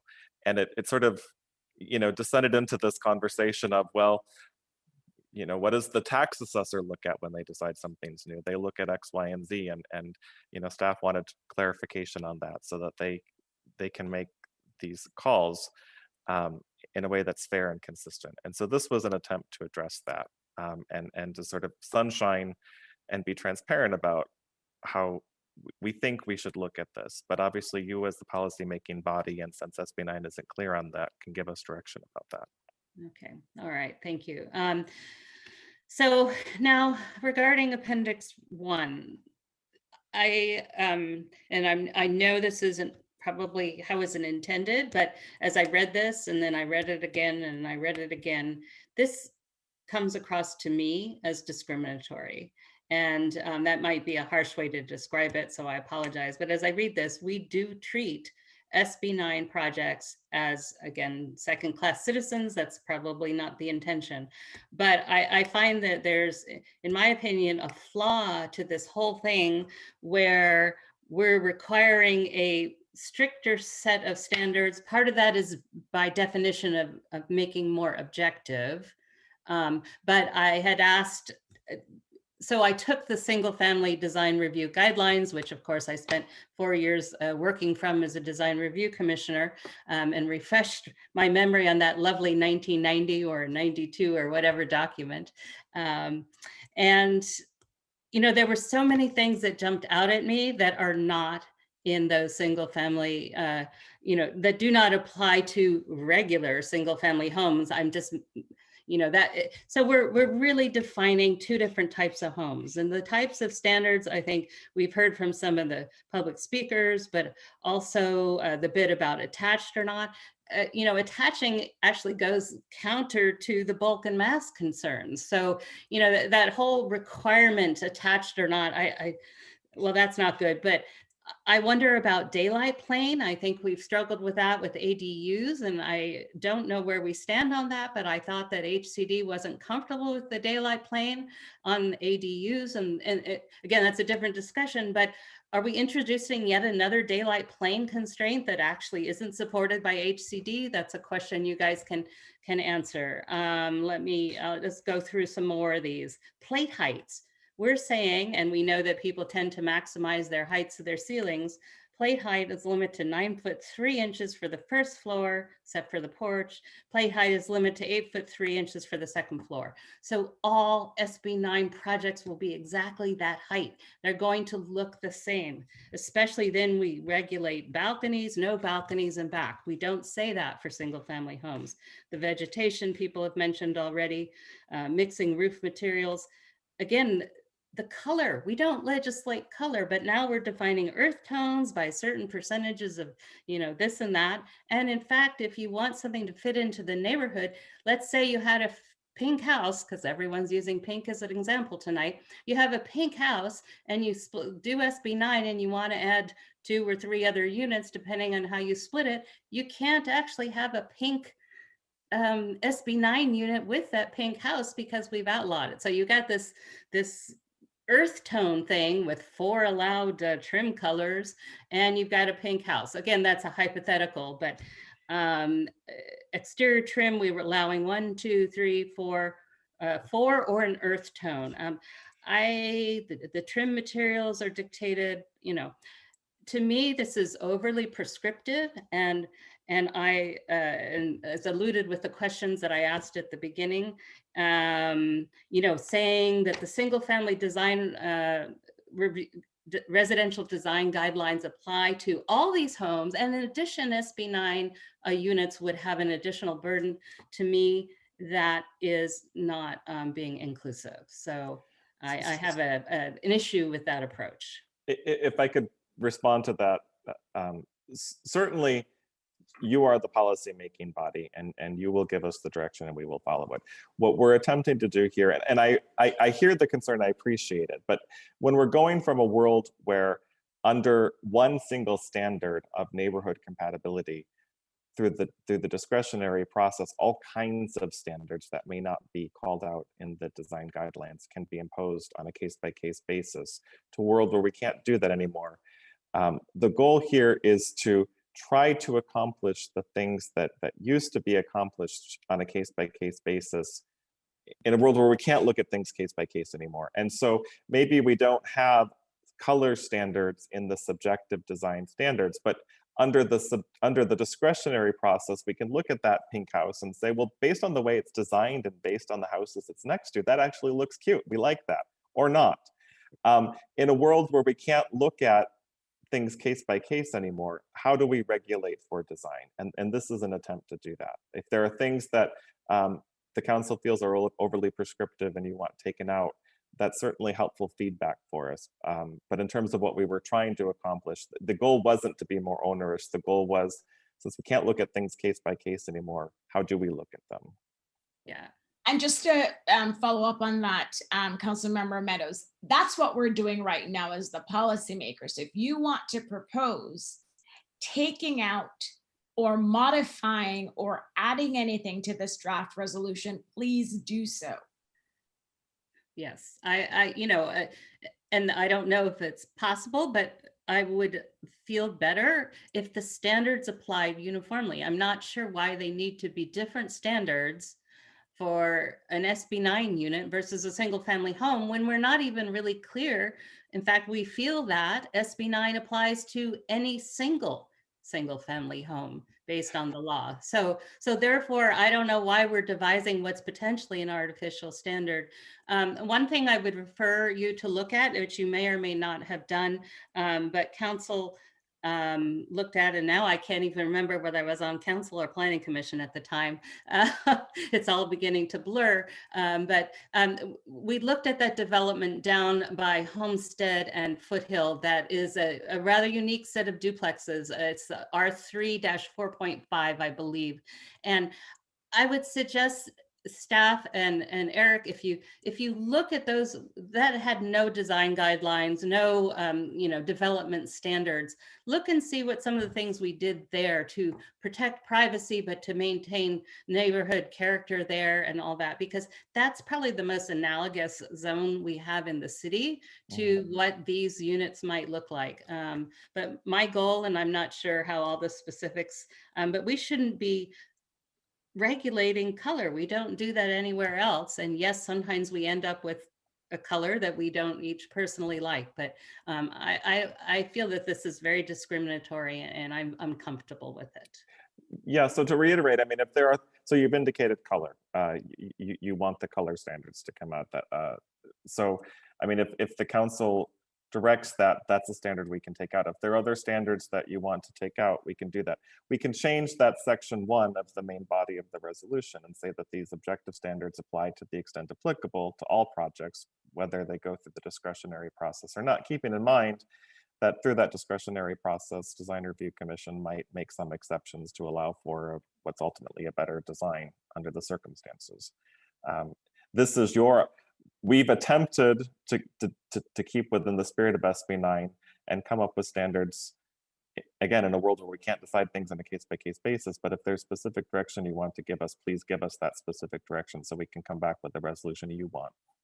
Well, I sort of listed some of those, like plate heights. I don't believe that maximum plate height is what we have defined for single family homes on first or second story. So again, I don't know what that number is, because I had taken the design review standards. I tried to go, you know, back and forth between them, but that was, I didn't get all the way through that exercise. So anyway, I gave some examples, and I could repeat myself, but I'd rather not if I don't have to. Okay. No, thanks, Councilmember Weinberg. And I jotted down 2 things from what you said, you know, delete the color earth tones standard, then also refer to the single family homes plate height requirements as opposed to creating separate ones for SB 9 projects. Well, I also talked about balconies. Here we're saying, and there can be standards why you wouldn't want, if you had 2 units and they weren't attached and they're only 5 feet apart or something, you probably don't want a balcony facing there. But again, we're actually prohibiting, we're not even allowing the passive use, maybe a 2-foot deep type of thing that's technically more of a window than a balcony. But I just, you know, that was another one that really stuck out at me as being inconsistent. Got it. Thanks, Councilmember Meadows. And by the way, you were on Planning Commission, because that R13 came to us on council, and you were on Planning Commission at the time. Councilmember Weinberg. Thank you, Mayor. I find myself largely in agreement with all the points that you raised and all the points that Councilmember Meadows raised. And again, I'm going to thank her for her expertise just now. I did try to take our objective standards and compare them to the non-objective standards that we have in our code. And I unfortunately just don't have the experience or the skill to really have been able to do as thorough an analysis as it sounds like Councilmember Meadows did.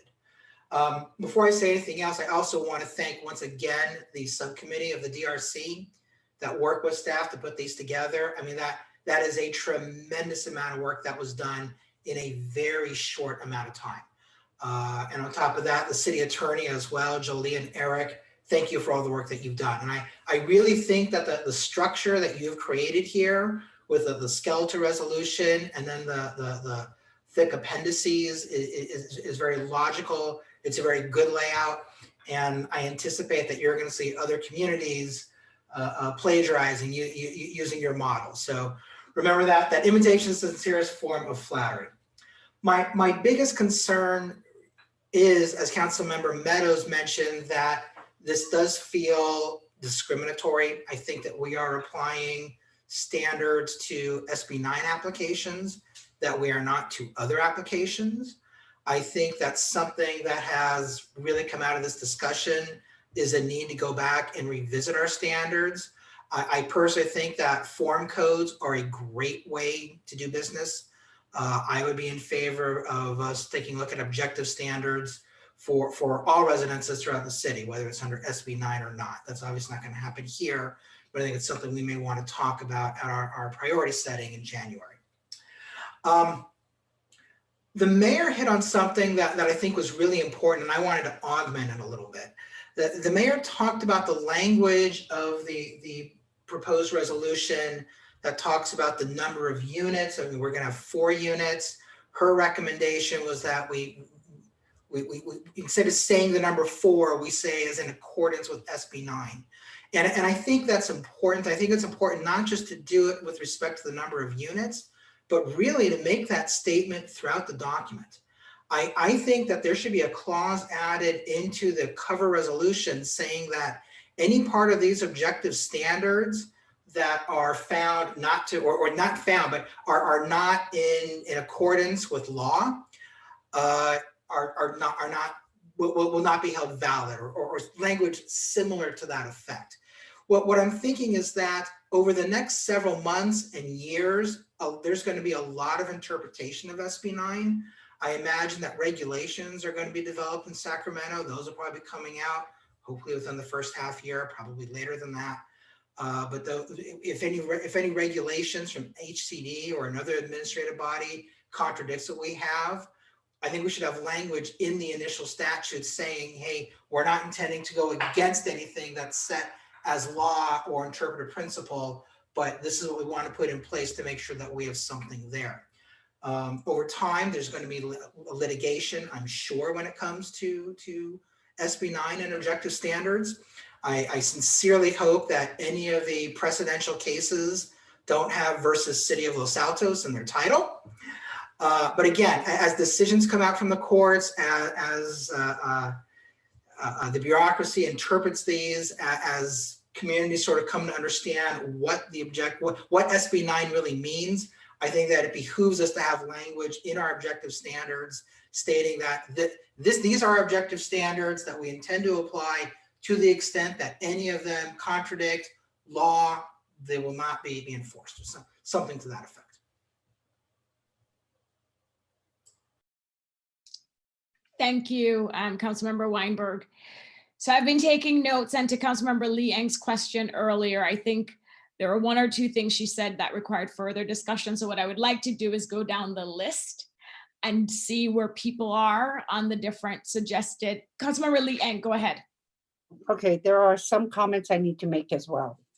So I think when you talked about having a new whereas, talk about affordable, I mean, you talked about addressing the language to address the housing shortage, but it should state affordable housing shortage. This bill was introduced to try to seek affordable housing, as well as, and you might not agree with me, Attorney Houston, but I mean, Senator McGuire constantly talks about it.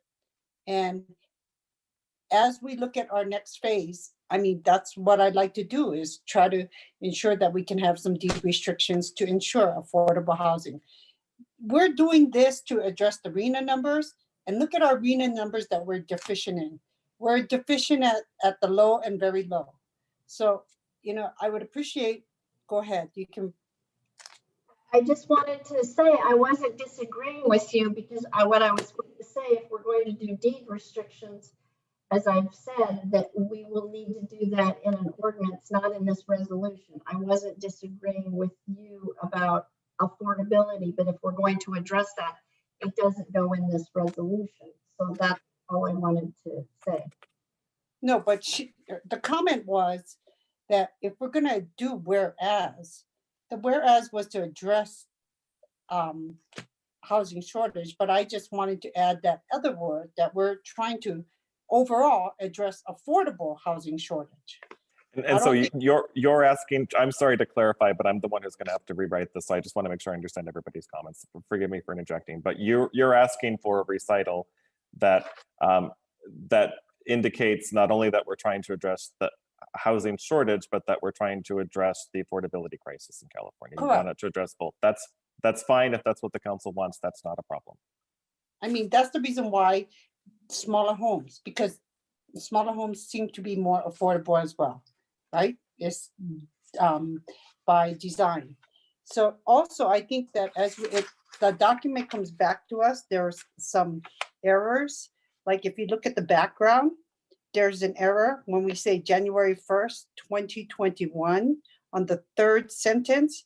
SB 9 will have an immediate implication as it requires after January 1, 2021. So that's an error. So it needs to be corrected in the background. It needs to state January 1, 2022. Can you, On- I apologize. Can you tell me where you're looking? Again, I want to make sure That's that the background when we talk about this report in the staff report. So I'll just. Is there something in the resolution that you want? Okay, and then the resolution on Second, page. second. Councilmember Liang, as we normally do, if these are just non-substantive clerical errors, in light of the time, because I agree with you, that is an error and you caught it. But I think for those types of errors, if you could please send those an email so you can focus the discussion on more substantive policy questions.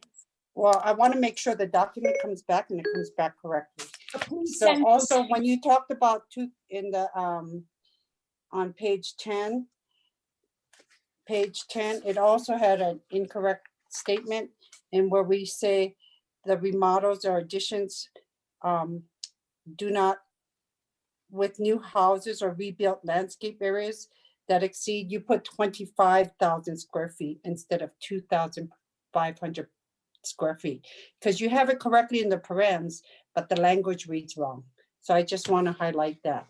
The other thing is, and you know, I didn't interfere with everybody else's comments. So I just would appreciate the same comment, same respect that I extended to everyone else. So just a little bit of that I'd appreciate. So the other thing I would like to highlight is when we did the ADU ordinance, we made sure that everything was consistent. And I want to make sure that as we go through these appendices, we make sure that we have it consistent in all areas. And I stated that earlier on. And the reason why I wanted clarity in the 4 units is because we want to make things easier for people when they come to the planning department. We want to ensure that everybody's on the same page. If we just say, oh, leave it up as specified by SB 9. Well, a lot of people don't know what SB 9 is, and it's so vague. So I don't think we should just say it like that. We want to ensure some clarification. We want to make it clear for people. We want to make it easy for people to understand what our expectations are.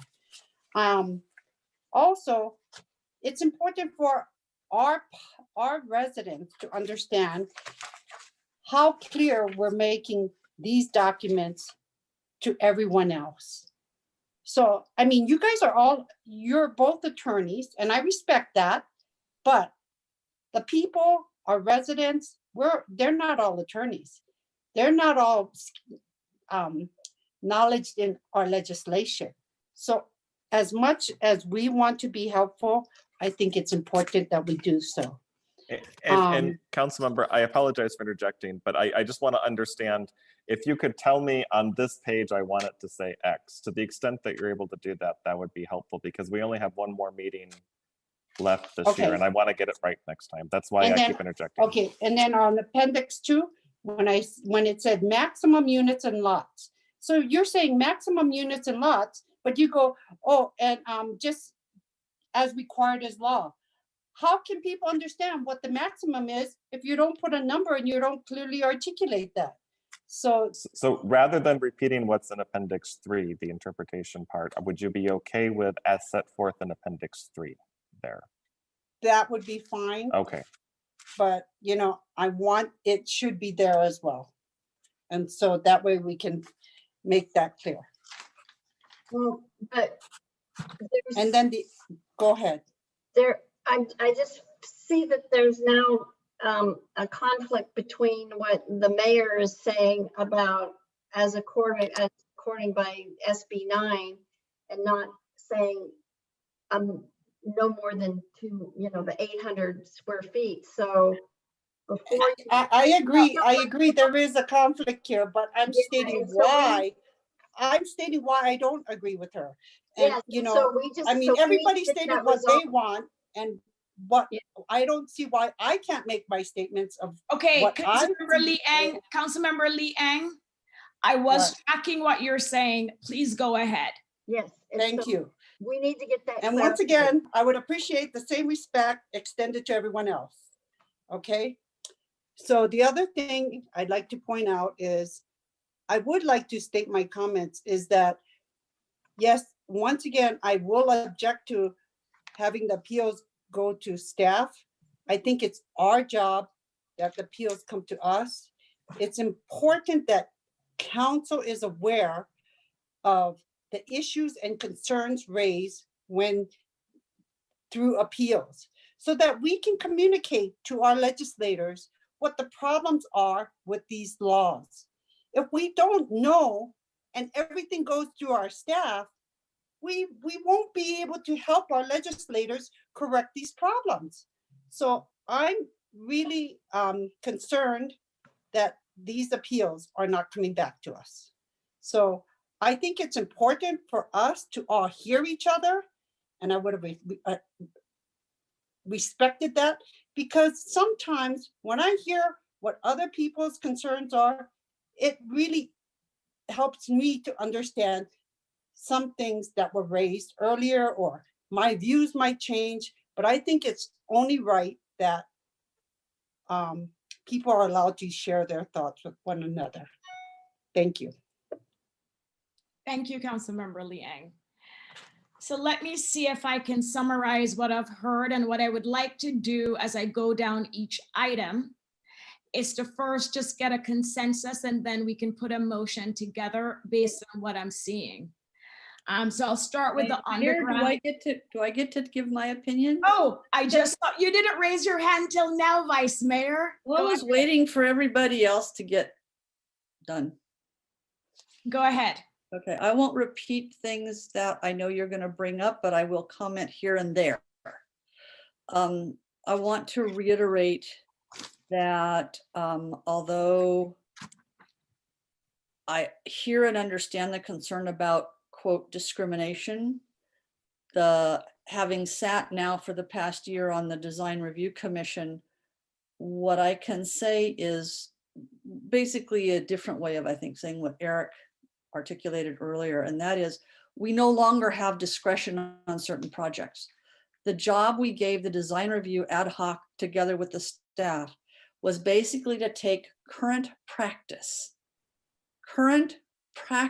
of what we're doing and codify it to the extent possible in objective standards. We do not approve houses that are pink anymore. We haven't. We don't approve balconies except for in exceptional circumstances where line of sight is not problematic. Well, when you can't approve by exception anymore, you have to make a general rule. So here's the general rule. And that's what's here now, is the general rule for what is our current practice. It's not intended to be more restrictive in that sense. It's intended to codify the practice as the Design Review Commission has been operating. And they have been operating with those kinds of plate heights, unless there is some exceptional situation. For example, an oversized lot. When there's an oversized lot that allows for a larger scale building and the scale still works. We don't have that option anymore. So what has to go in here? Sorry, if you don't like it, go complain to Sacramento. They're the ones that have tied our hands and said, now you have to lay out a set of rules and follow them for all of these. The other thing I would comment on, I'm glad that Councilmember Meadows raised the Marshall Court, and I can't remember what the other street is, the R3-45. And I would remind us that those duplexes, and they are all connected duplexes, are on 9,000 square foot lots. We're talking about putting a duplex on almost half that size. So the idea that we're gonna wedge cottages on here is just flat out not real. I appreciate and understand why the mayor doesn't want to require connected, but it's interesting that the language of the law says you can't prohibit connected. They were anticipating that, most people would want to do connected because that's what's more efficient in terms of the cost. It is cheaper to build connected units. So if what our goal is affordable housing, then we would want connected units. I don't have an issue with the earth tones. I think the staff and the downtown building or the design review commission people did an amazing job of creating a codification of practice. And I do not believe we can be accused of discrimination in that regard. I sent a large number of comments and got very good comments back from the staff on a whole bunch of things where I don't know whether my colleagues had a chance to read those. And if you agree with the ones that the staff felt were good comments, or if I need to go back over there, I think it was almost 4 pages of material. I was very thorough in, kind of just trying to refine this as much as possible. So that's a question to the mayor. Mayor, do you want me to go through everything that was on my 4 pages of questions? Oh, no, Vice Mayor, we still have 3 items to go. I trust that it was incorporated and addressed. Okay, then what I would say where I have the biggest. The attorney's waving, Vice Mayor. I was just gonna say, we had for the rest of the council, and I'm interrupting Anita, and I'm sorry. We had a phone conversation with her. We had a conference call with staff, and then we also went back through the responses to Councilmember Enander's comments. So for the rest of the council, they have been thoroughly vetted, and if we said yes, we accepted or not, or we made comments. So if other people feel comfortable with them, we've all vetted them all the way. Perfect. Okay, so my 2 residual issues, and one of them has been raised by some of my colleagues, is that I do not think it is still clear, and that's because the law isn't clear, how many units can actually be put on the total on the original lot, including potentially ADUs and JADUs. And I don't know as a policy how we want to sort that out, but someone could build a house with a JDU and an ADU, then split the lot and build a duplex on the other side. That's 5 units. That's an example of where I believe within the law, you could actually end up with more than 5 units. I don't know how we're going to slay this one. This one's going to be really hard, but I think we have to either take a stab at what we're going to allow and then wait until we get challenged that no, you can't enforce that, or until HCD comes out with guidance or whatever. So, but some way or another, we need to make sure if we're going to draw a line in the sand and say you can't have more than 4 units total on the original lot, if that's what we're going to try as a policy, then we have to make sure that if we refer to you can build ADUs according to our other code, it's yeah, but you still can't have more than 4 total units on the original lot. And we didn't say that anywhere. So that's, Council member, if you could take a look at it, it's basically the very last thing in the very last appendix, and see if that addresses your concern. It was my intent to, but if there's language you want to propose, this is the opportunity to do that. I think it is clear. It's where it's elsewhere in, I think, Appendix 1 about that ADUs can be constructed in accordance with the law. That then seems to be contradictory to what's in Appendix 3. That's so I think, sorry, did I cut you off or were you? No, that's okay. I think that the actual language is that nothing in this appendix, and I think that part of what staff sent back to you is that we can clarify that to the extent it's not clear. Nothing in Appendix 1 is intended to prevent you from building ADUs, but that doesn't mean, Appendix 1 isn't about ADUs, in other words. And so it's not intended to allow you or not allow you to build ADUs is the intent. And I think that what staff sent back to you included some clarifying language about that. Yeah, I'm not sure it did, but that's okay. The other thing, and this is something that I have discussed, this is for the benefit of my colleagues, that I have discussed with Eric and with Ms. Houston, is what is really an SB9 project. And he has chosen in Appendix 3 to hit on the use of the word new. My concern is that when we used to, in our city, send reports to HCD, and I'm talking here about when you scrape and replace a single family home with another single family home, whether it's 1 or 2 stories. Because right now, if it's a 1 story, it's ministerially approved by staff. If it's 2 story, it goes to design review. For years, when we had to scrape and replace, we reported that as a new home to HCD. We got our hands slapped badly and told, no, no, no, that's not a new unit and you don't get to count that. That doesn't meet your RENA numbers. That's not a new unit because it's not new, meaning additional housing. And what we're supposed to be about is additional housing. And we were told that we had to go back and restate several years of reports because of what we did. Now we're confronted with the question of what does new mean in this law? And I will read from the beginning of the first section of the SB 9 law as enrolled and codified. A proposed housing development containing 2 residential units within a single family residential zone shall be considered ministerially. To me, it is absolutely clear in this language that SB 9 projects come in 2 varieties. One is where you take your existing lot and you want to have 2 housing units on that. Or you want to split the lot and you have the option of putting 2 units on each of those halves.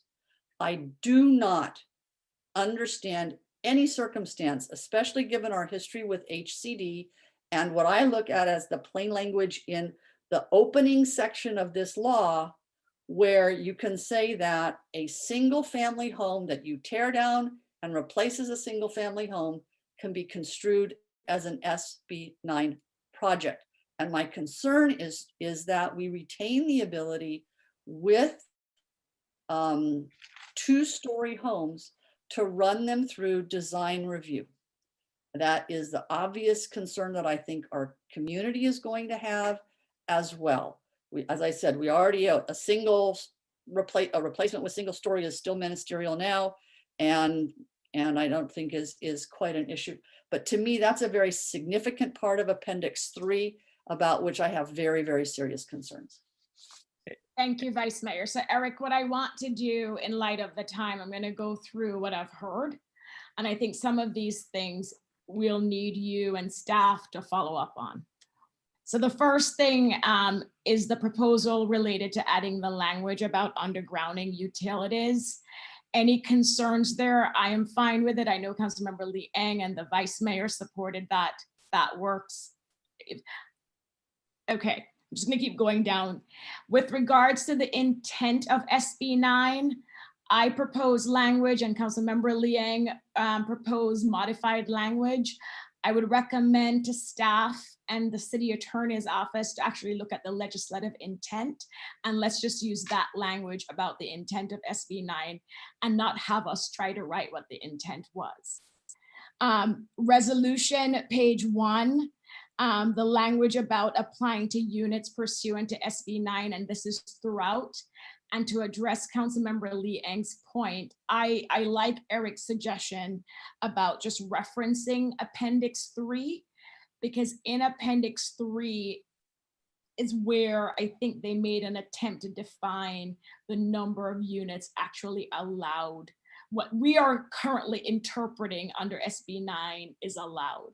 And so instead of trying to split hairs where one is saying 800 units or where I'm just trying to leave it as broad as possible, I think we refer to all those sections in the document where we just refer to Appendix 3. Vice Mayor, go ahead.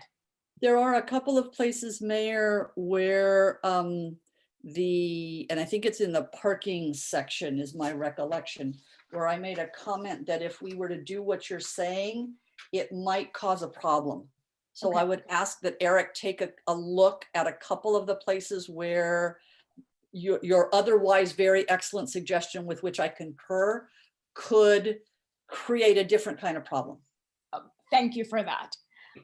So going down the list on the appeal process, my preference is for it not to initially come to council. Councilmember Lee Eng would prefer for it to come to council. I don't know if when the city attorneys do their research, if it could even go to anybody else. So I prefer for them to research that, Councilmember Lee Eng, and when they bring it back, because if they come back and say it has to go to council period, then there's no need for any back and forth. So that's direction to staff to figure out whether or not the appeals could actually be submitted to staff. Go ahead, Eric. My personal opinion is I'd feel more comfortable doing that, changing who the appeal can go to by ordinance. And we do have to bring the Affordable Housing and Density Bonus Ordinance to the council as soon as possible in the new year. And I would like to maybe tackle that at the same time, even though they're sort of only tangentially related. Is that? That works. Council Okay. direction, leave it as council as the appeal body. As long as we can do it after the first of the year and not have a problem. Yeah, but right now 1.12, I believe, just is codified as to city council. To the city council. So but we can look at that out when we bring an ordinance back. That's another thing we can look at. Sounds good. So it stays as is. And one other thing, sorry to interrupt. There's something about being all applicable building codes apply. I have that. It's on the list. Okay. So, and I think there's consensus, I don't know if it's unanimous, to delete Appendix 1 to FC with regards to the adjoining requirement. And I know Vice Mayor spoke in favor of it, but I think at least 3 of us would prefer to completely take it out. On the balcony requirement, what I have is maybe for staff and the city attorney to really further define times when maybe balconies could be permitted. They're permitted in the front. They are not completely prohibited. They are permitted in the front. Yeah, but the reference from Councilmember Meadows was the fact that we have this ban on the back. And so to the extent, again, we're not going to solve that tonight. So I think looking at the balcony in the rear or on the side to see if there's a way to allow it. If not, then that's the discussion we will have. I appreciate that we're trying to move this along because we have a lot of other items, but since we only have one other meeting, if there's any more direction, any more specific direction the council can give on what specifically you as a group want around balconies, that would be very helpful. I concur with what's been written based on what I've heard for the last year and a number of these that have come up with the Design Review Commission. I think they did the right thing. Councilmember Meadows, do you want to weigh in on the balconies? I think that, again, I spent 4 years on the commission. Balconies are always difficult, but just forbidding them in the back that we don't know the circumstances. You can maybe put some, setback if it's at X amount of feet. I just don't think forbidding them unless we're actually going to have the same standards throughout SB 9 and regular single family homes. So I'm still not comfortable with that. I'd just point out that in the back, you would be working with a flag lot, which can't be 2 stories anyway. So there wouldn't be any balcony in the back if you split the lot. It doesn't have to be a flag lot if it's split, depending how you split it. And I will just add, so Eric, I hope that was clear direction, but I can see the concern because of the 4-foot setback for the rear and side. And so that's a narrow setback, but maybe, they don't have to, they could have a bigger setback. And then maybe that could permit a balcony. So sometimes, and then there's the active versus passive, and whether it's a 2-foot, which is technically not a balcony. So please, we don't need to rule out somebody having a Juliet window or whatever they're called, which might technically be a balcony. Just please look at it. That's all. Can I? And I'm sorry, but I do want clarity because I only have one more chance to bring this back to you.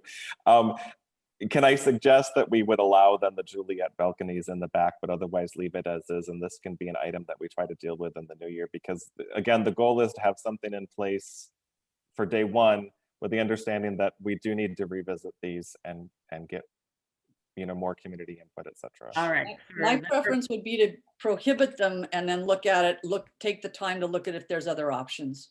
You know what, I can support what the vice mayor is saying only because of the timing, because I do think we should allow balconies, but there has to be conditions around when we allow balconies and the types of balconies, and we don't have enough time, unfortunately. So Okay, I'll go along with that, with the understanding that we will look at it again. It's a phase 2 item.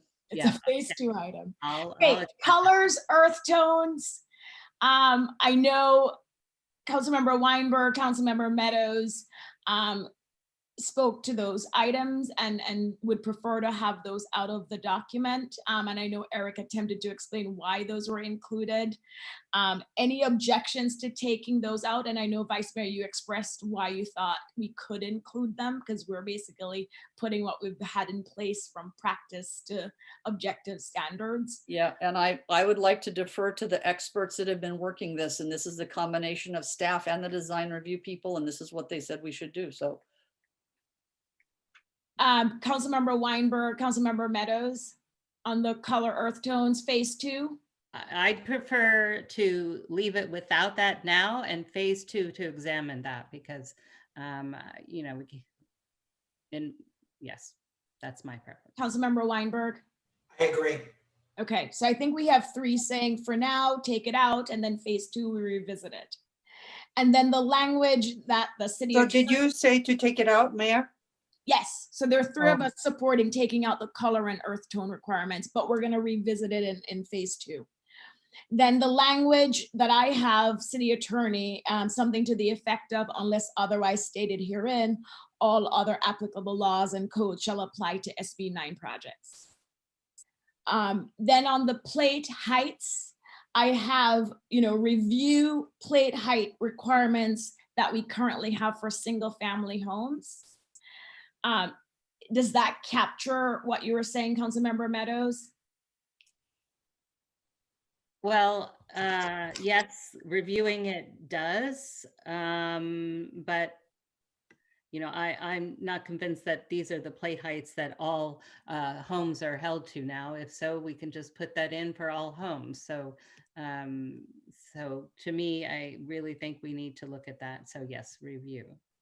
And I feel very strongly we need to leave it in to start with, based on, again, what practice has been and the types of crowding that we're going to have on a project that can go to a 4-foot setback.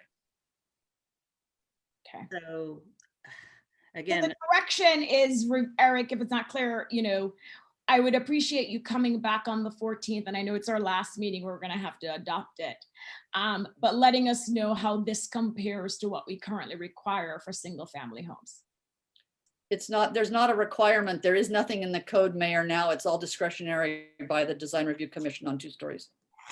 But therefore, we should be able to look at the plate heights for the projects that have been approved and see whether this is indeed what has been. That's what they did, and that's why they recommended what they recommended. So we're gonna have staff come back and advise us on this one, moving along. The cleanup items from Councilmember Lee Eng, I have those noted, and also changing the title from off-street parking to parking. Those are just cleanup items. Did you mean Councilmember Nander's cleanup items? That we No, talked about? Councilmember Lee Eng, she had date corrections, she had. Oh, those items, I'm sorry, thank you.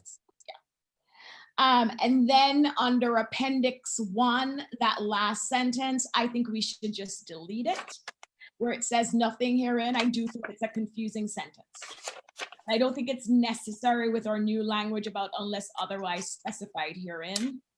All other applicable codes shall apply, and we could say including but not limited to the ADU order. Whoop, I'm sorry, Mayor, where are you? Appendix 1, first paragraph, last sentence.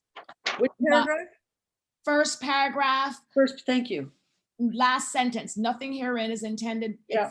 So take that out and just rely on the catch-all language. And then the last thing I have is this new definition term, which I don't understand, but I don't know. I don't know, Vice Mayor. I mean, I understood what she was saying, but you know, maybe this is something you can review the legislation again, Eric, and let us know if how we define new aligns with what's in the legislation. And I don't know. Yeah, and I don't think it's new that matters. It's the legislative language. It says it's 2 units. Well, it Flat. says not more than 2. I mean, No, it says 2 units. Just went and looked it up again. a proposed housing development containing no more than 2 residential units within a single-family residential zone. So again, Eric, if you could look at that and make that as one of the items you bring back to us, compare how we do, and if you're comfortable as an attorney coming back to say, no, this is how we think new should be defined, then that's what we would want to hear. But I do think the vice mayor has referred to a section in the legislation that she thinks better defines what new means. It's not that it defines I new, know. Mayor, it defines a project. Right. So Eric, are you clear on the request there, just to make sure we're comfortable with how we're defining new? So insofar as we're talking about what constitutes a project rather than what constitutes new, I am comfortable with my definition, and I have spoken with a lot of other attorneys and gotten feedback that there is consensus around that definition. It says not more than or no more than 2 residential units. With respect to what is a new home for purpose of SB 9, that is just clearly not clear. And when I've talked to other attorneys about that, everyone agrees that that is not clear, and we're all just guessing. And this is an attempt to provide direction to staff until HCD hopefully gives us that direction. Got it. Okay. One more thing. And go ahead. One more thing. In appendix 1, number 2, SB 9 Development Standards A, when we talk about lot split and minimum site area, the one thing I had problem with that, the last half of that paragraph, it says that newly subdivided parcels are no smaller than 1,200 square feet. I'm bothered by that, and that's why I was concerned when I brought up, how can we be sure? So we should actually take the smallest lot in Los Altos and divide it in 2 and use that number. Because by stating 1,200, then I can see in the future, people are going to take 2 lots. I would love to do that, but that comes straight out of the statute. It is. I agree with Okay. you in principle. Unfortunately, our hands are tied. It's in the code. Well, I know, but we're Okay. trying to apply it to Los Altos. No, we have to just It's apply the law that's straight straight from the code. Okay, so I am not going to repeat everything that I just went over. I'm just going to say so moved and hope I can get a second. Second. Thank you, Vice Mayor. So we have a motion based on the direction that we just went over. Second, motion by the mayor, seconded by the Vice Mayor. City Clerk, can you please call the roll? Yes, Councilmember Weinberg, Yes. Councilmember Lee Ing, Yes. Vice Mayor Neander, Yes. Councilmember Meadows, Yes. and Mayor Fliger. Yes. Thank you. The motion passes 5-0. Big thanks, Eric, DRC subcommittee, everyone. Thank you. We have one more meeting. Thank you. So then it's almost 11, so let's move to our first discussion item of the evening. I need a break. You need a break? No problem. Let's do a 5-minute break till 11 p.m. Thank you. Thank you.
Oops, I think somebody disabled my video.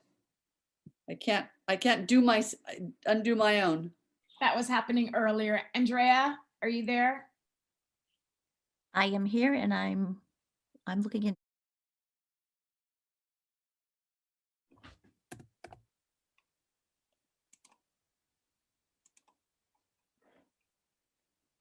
Vice Mayor, Yay. does that work? Should. There we go. There you go. Mine too. Okay, let's see.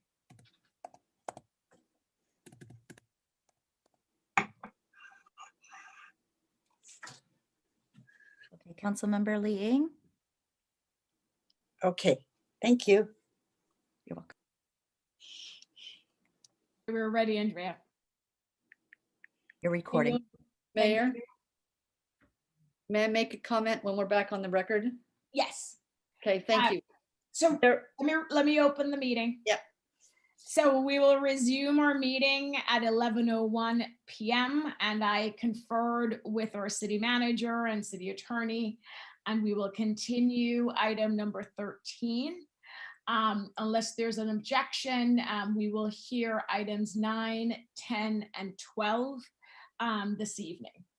And so with that, I know staff Anthony's getting ready to present item number 9. And so let me go to the vice mayor before Anthony starts.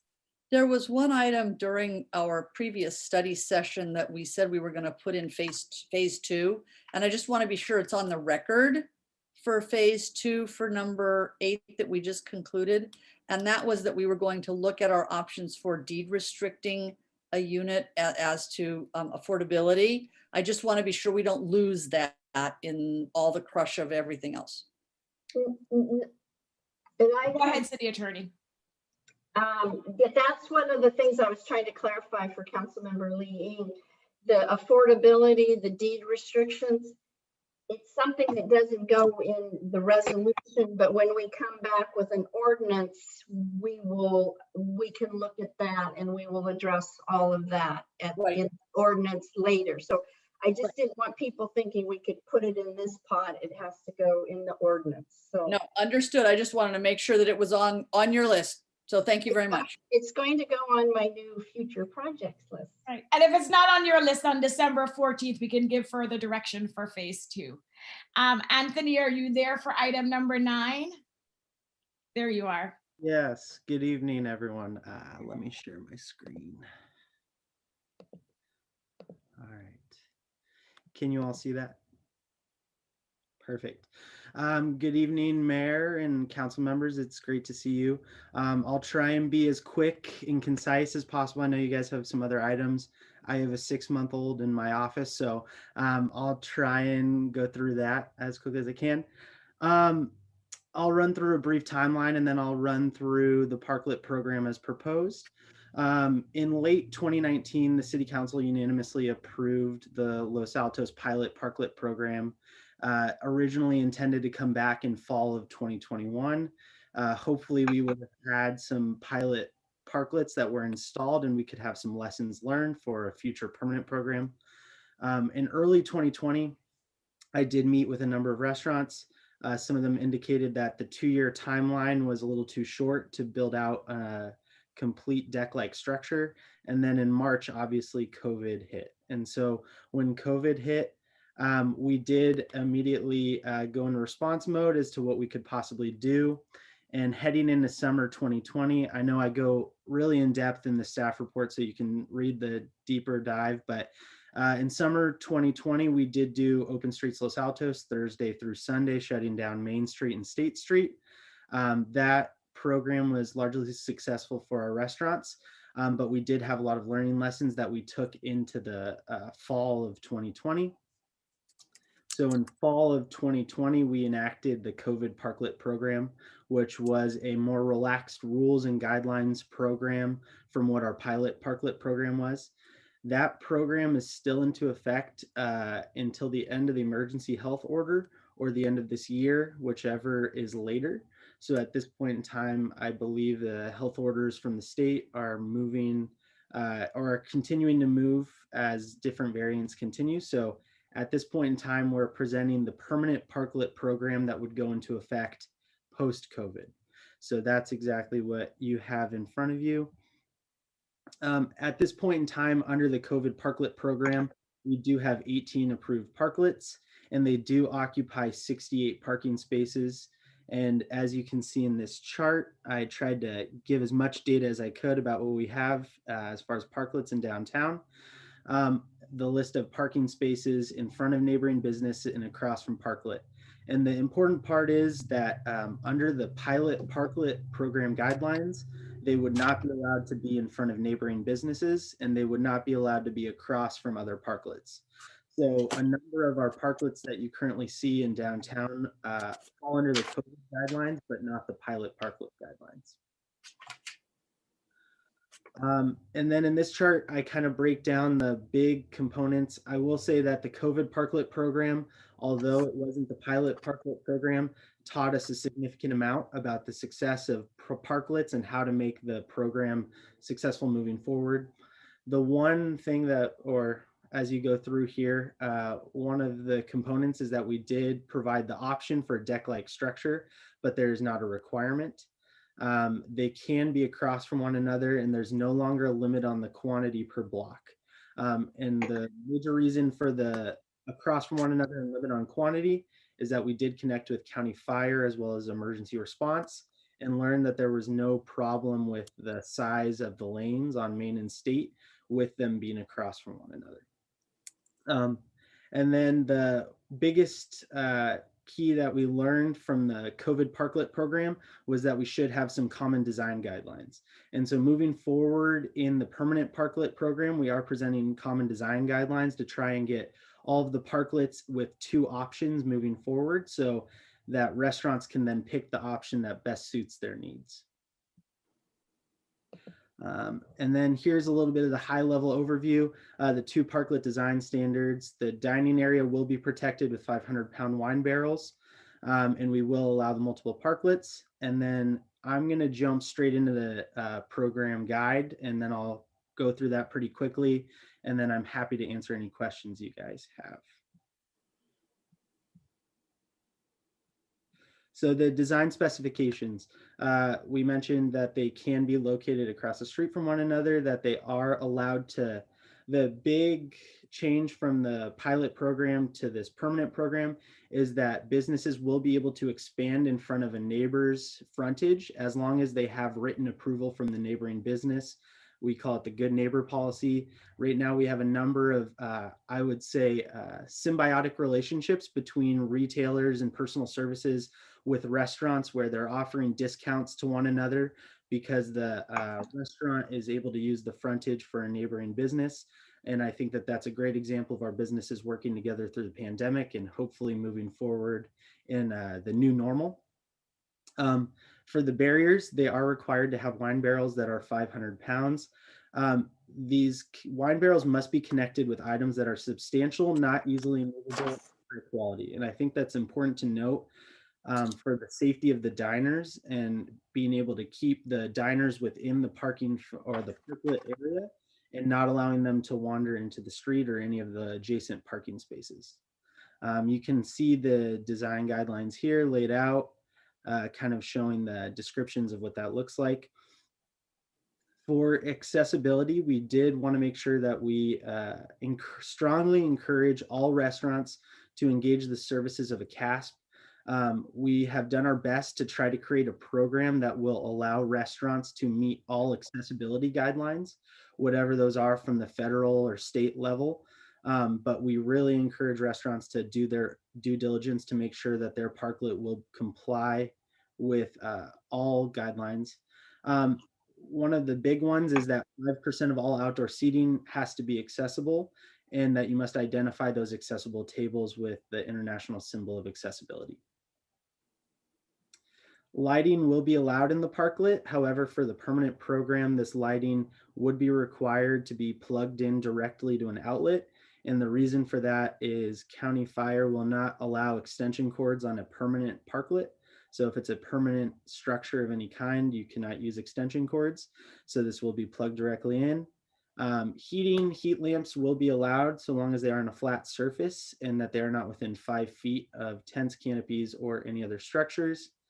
And one of the things that we didn't have in the pilot program that we learned in COVID is that some restaurants had a big desire to have tents or canopies. And so these tents will be reviewed on a case-by-case basis, and we have some guidelines here. And umbrellas just need to be secured down with an umbrella stand. So the two parklet options, as I mentioned earlier, the first one is to have a street level parklet, which would allow restaurants to construct a parklet at street grade with wine barrels.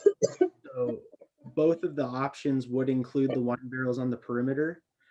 And then the street level parklet would allow them to do so, but they would need to paint it the uniform color of green that all street level parklets would have. So we'd have a uniform aesthetic for all the street level parklets.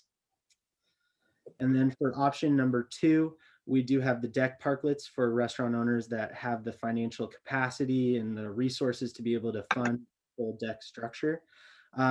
This deck would have barrels along the perimeter, either on the deck itself or surrounding the deck with the dining area within. There is a submittal fee. It is $500 as a one-time application fee, and then $100 for every subsequent year when they reapply. So the key part about this program is that restaurants will need to reapply annually. These fees would be incorporated into the Los Altos fee schedule. So if City Council chooses to revisit those in the future, next year or early next year, it can be looked at with the rest of the fee schedule because it'll be incorporated within that. And then the big thing is just the submittal requirements. They will be required to submit all of the documents here. Like I've said before, and I just want to reiterate that the disability access plan will be provided to staff. And it's noted here again, we really encourage all restaurants to make sure that they engage the services of a CASP to make sure that their outdoor dining complies with all accessibility guidelines. And then they will need to provide a signed copy of the agreement and permit in Appendix B, which was created by our city attorney, and it holds the city harmless and indemnifies us for anything that happens within the parklet. And then finally, just proof of insurance so that the city is protected under that insurance policy. I think I went through that pretty quick, and I was able to explain as much as I could. And I'm happy to answer any questions that City Council may have. Thank you, Anthony. Thanks for that very thorough report. I know a lot of work went into this. This is excellent. So thank you so much. Council members, questions for Anthony, Vice Mayor? Just a quick one, and it has to do with the width on the two streets, which I think is specified as 10 feet on State and 11 feet on Main for each lane. Do we know if all of the parklets as currently installed comply with that? Can we use that? Can we rely on what's there right now as being conforming to what's being proposed here? All parklets that are in place currently should be under that same guideline. We did go out staff in fall of 2020, and I remember Jim and I were taping those distances along the entirety of Main and State Street for all of the parklets. So they should all be abiding by those distances. Yeah, because I noticed there are several that are farther out than where the white parking marking is. I call them the T marks, and they're past those marks, and so it seems really narrow. So the T marks, I think, are within that boundary. So we measured the distance from that center line to that 11 or 10 and a half feet. And so they may go past the T line, but that's still within the guidelines of the program. Great, thank you. That's all I have. Thanks, Vice Mayor. Any other questions for staff before we go to public comment? Seeing no hands, City Clerk, do we have any members of the public who would like to comment? And in light of the time, I will say we received all the emails, and I'm sure we all read them. And so if you submitted a written comment, you don't have to also do a verbal comment. And of course, if someone makes a comment and you agree with the comment, saying ditto works fine. But thank you for being here to share your comments. City Clerk, let's do a minute and a half. Okay. So our first speaker would be Freddie. Hello, can you hear me? Yes, we can. Hi, thank you. I just want to comment on the parklets. I very much enjoy the parklets. My husband and I like eating in the parklets. However, I think the annual fee of $100 for that kind of square footage is just remarkably low.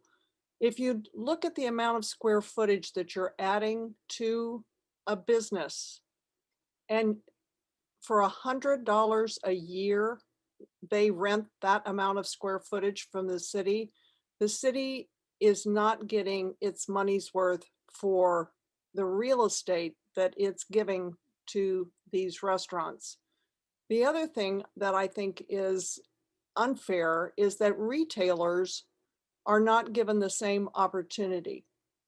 I don't know if retailers have been given an opportunity to weigh in on whether or not they would use parklets, but I know, for example, that retailers are not allowed to use parts of the sidewalks that restaurants are for tables and chairs.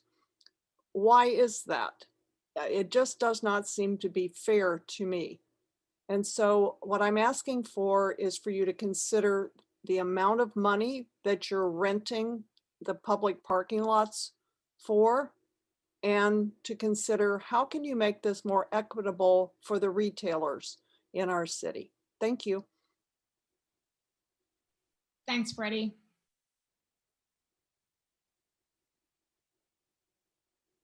Our next speaker is Curtis Cole. Unmuted. Thank you, Madam Mayor and council members. I agree with the staff recommendation.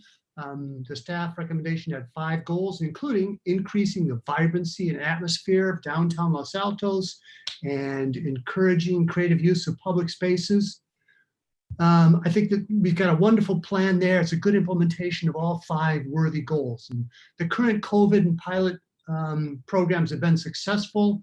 We want parklets to continue, not end at an uncertain date in the future. Despite the pandemic, I found the downtown to be vibrant with lots of pedestrians. People eating outside are a visual advertisement and attract more people, in my opinion. Seems like I've been downtown more often last year than in prior years. But we're sure there's going to be uncertainty next year in 2022. We should help our businesses providing some certainty for them for next year. The new program will give the restaurants some foundation to build upon by setting standards for how parklets should look next year.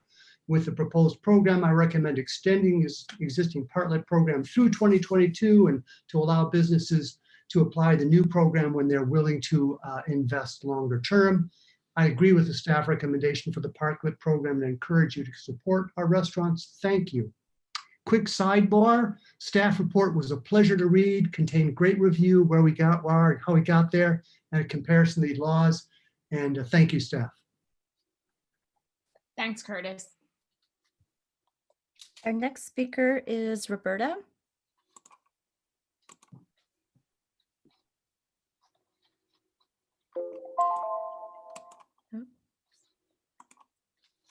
Roberta? Hi, this is Roberta. So I had written to Anthony Caseca and asked him how many parking spaces have we lost during this, and he said 71. Tonight he said 68. So the discrepancy there. My initial reaction is that this is pretty premature, that we are nowhere out of COVID at all. And, you know, I could see extending what we're doing for a year until we have a better handle on what the new normal will look like. I also think that the fees structure is extremely low. In Carmel, they just were charging $850 per parking spot. Is really, there's food all over the ground, is really not being taken care of. I think we need to have some cost recovery for our maintenance department for trying to keep the downtown clean, or have it as a requirement of the restaurants that, because this is really a health issue. But the long and the short is, I don't think there's any reason to move forward now. We certainly can,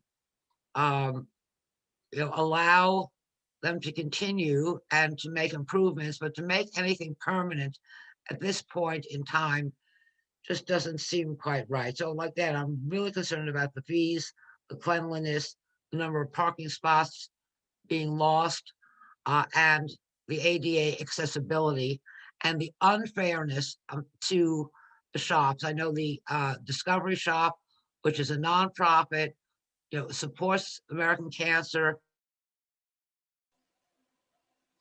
has not anything out on the sidewalk, and that doesn't seem fair.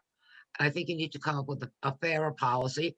And quite honestly, I Thank don't you, like when Roberta. parklets. Roberta, your time's up. Thank you. Okay, I know you read my letter. Our next speaker is John Baer. So while we continue to have restrictions on indoor seating in restaurants, I think keeping the existing program going, so continuing it for the next 6 to 12 months, to me makes a lot of sense and is supportive of the restaurants. But after that, I think the council has to look really hard at what they are doing. They are giving away currently one quarter of our State and Main Street parking. That's not okay. More importantly, we're giving it away ridiculously cheap. And if you actually bother to look at the replacement cost of those 60 parking spots, that's somewhere between $3 and $6 million. So by making this permanent, you are gifting the restaurants $3 to $6 million worth of parking that, frankly, the city right now has no way of being able to replace and will need to. And I don't think that's responsible on the part of the city council to burden the city and its residents with that expense in the long term to support the restaurants. They need to pony up if they want to get that longer term. Thank you very much. Thanks, John. Our next speaker is Kim Mosley. Good evening. Kim Mosley here. Just wanted to, I know you received my letter. I just wanted to make a couple of brief comments. I'd first like to thank Anthony for his efforts on behalf of economic development for the city of Los Altos. We really appreciate his work on the Parklet program and during the pandemic as well. So thank you. Thank you so much, Anthony. Just wanted to highlight too that the parklets really have been vital in bringing back the foot traffic to downtown Los Altos. You've probably noticed that several of our neighboring communities have lost much of their retail presence. And so the parklets have been beneficial not only to our restaurants, but to our retailers as well. When you speak with many of the retailers, as I do, those who had concerns with the Open Streets program because it closed off traffic and parking entirely, really found satisfaction with this parklet solution. And we have a very harmonious type of situation for Los Altos that I feel is really going to benefit our community in the long term. So the chamber supports the parklet proposal as presented before you. I appreciate the support of the council for our small businesses and for the Chamber of Commerce. Thank you. Thanks, Kim. Our next speaker is Joe Beninato. Hi again. I am very supportive of making this program permanent. In fact, I don't think it even goes far enough. If you look at what Mountain View has done, they're going to be filling in the street and moving towards a more permanent closure of Castro Street, and would love to see that sort of pedestrian mall in Los Altos. I know we're a ways from that. This is a good step in the right direction. With regards to the concerns about occupying parking, the report states that the parklets are only 4.6% of the total spaces downtown. I really don't think, I was worried that that would have significant impact, but having been down there literally dozens or possibly hundreds of times in the last 2 years, I've really had no issues parking at all, less than even before the pandemic. With regards to the fees, why are we suggesting that would be punitive to these businesses who have suffered so much? I don't mind if we try and help out the retailers as well, but trying to recoup fees on parking spaces that we're not currently getting paid for just seems like a slap in the face to these companies. If any of you were at the Festival of Lights parade, what a great experience to be hanging out, having dinner, and watching the parade over the weekend. I wasn't able to do it, I was out of town, but the videos I saw were amazing. So let's support our businesses instead of punishing them. Thank you. Thanks, Joe. Our next speaker is Bill Shepherd. Hi, everyone. I support the staff recommendations. Parklets are widely beloved and clearly have increased the enjoyment of our citizens. Some have suggested parklets should only be extended for a year. We're far more likely to get quality aesthetics if there's a long-term commitment to allowing these spaces to be built for permanence. Some have claimed we must replace the parking which the parklets have displaced. I've seen no indication that the loss of these 70 spaces has resulted in any meaningful difficulty in patrons finding parking in other downtown areas. And finally, the usual group of commenters who seem to oppose every progressive proposal for downtown continue to conflate the value of private land with what we should be charging, or even if we should be charging. The fact that rental space may go for $3.50 a square foot is completely meaningless. The role of government here is to increase the value of our land by making it as valuable as possible through the goods and services that our retailers and restaurants can provide. So the fact that Carmel may be charging $1,000 per parking space has no bearing on the value that the parklets are bringing for us. Thanks. Thanks, Bill.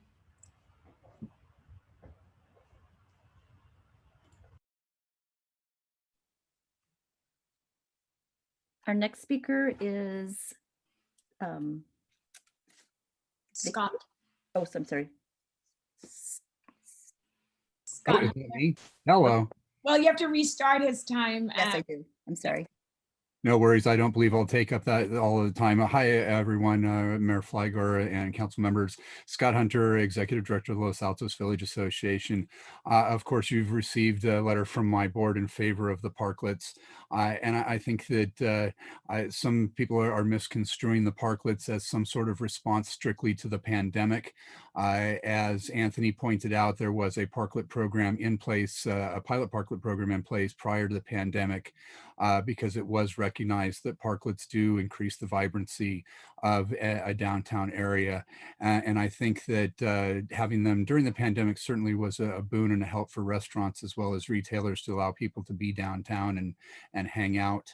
But I would also like to point out that in the proposal that is before you, it offers for some very unique parklets. Well, I think Los Altos is very lucky to have received a number of wine barrels that are being used to delineate the parklets. And as Anthony has pointed out, there are other ways that these parklets can be unique to downtown Los Altos and not these giant cement barriers that other towns are using. So something that just adds to the character, the already great character of downtown, is the parklets. And I hope that you will act to extend them for as long as possible. Thank you. Thanks, Scott.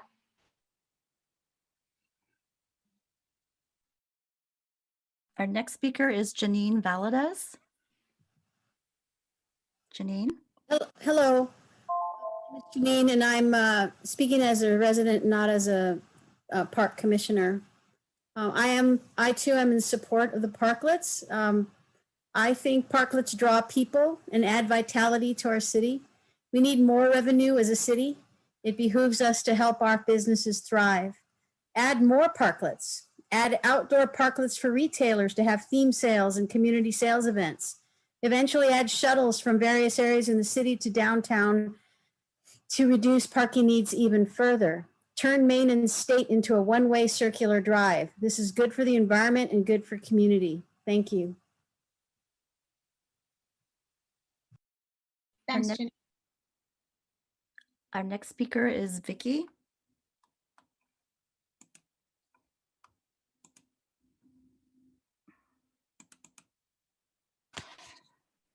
Hi there, can you hear me? Yes, go ahead, Vicky.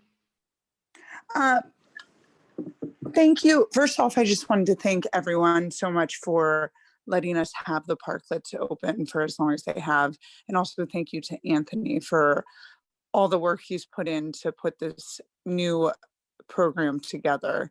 I own the Post in Los Altos, as most of you know, and I'm sure you've received emails from myself and many of our patrons in the last couple of days. And parklets, as everyone else has said, have really been a lifeline for survival and also really brought back just a sense of community and people wanting to be downtown. I do feel that a permanent parklet program would be very helpful because it would give not only myself, but other restaurants the opportunity to improve their parklets. At this point right now, I'm not sure what we're going to be dealing with. So, we've built out as much as we can, but I would like to make it even more appealing to downtown. Another thing I'd just like to say is that it is also bonded. I feel at first it was very hard for restaurants and retail to get along about everything, as Kim said. And now it has really bonded us together. And I work with my neighbors all the time, and they're all for it as well, in my opinion, or at least what they tell me. And I hear that from other restaurateurs too. So the faster we can move forward with a permanent program, I think the faster we can see our parklets not even thriving more, but also making the downtown look even better and appealing to people from all over. And again, thank you for your time. Thanks, Vicky. I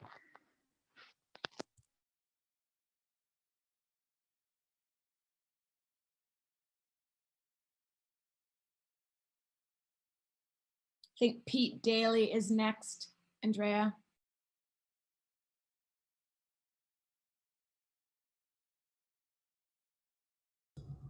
Oh, Go ahead, Pete.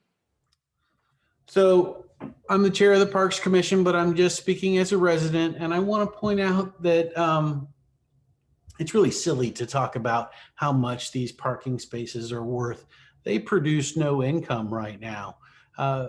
And so when they are used for parklets, they generate activity which does result in more income for the city. So the parklets actually provide, a net increase in income for the city. And it sounds like the businesses support them. I think, come on, let's give the business owners some visibility into their future, some reduce the risks they have to manage and allow them to put some money into their businesses. And a rising tide will raise all ships, and our downtown will prosper, and we will all enjoy great places to eat and hang out and be with one another. Thank you. Thanks, Pete. Okay, our next speaker is Scott Spielman. I apologize, I'm having some trouble with my computer here. Our next speaker is Scott Spielman.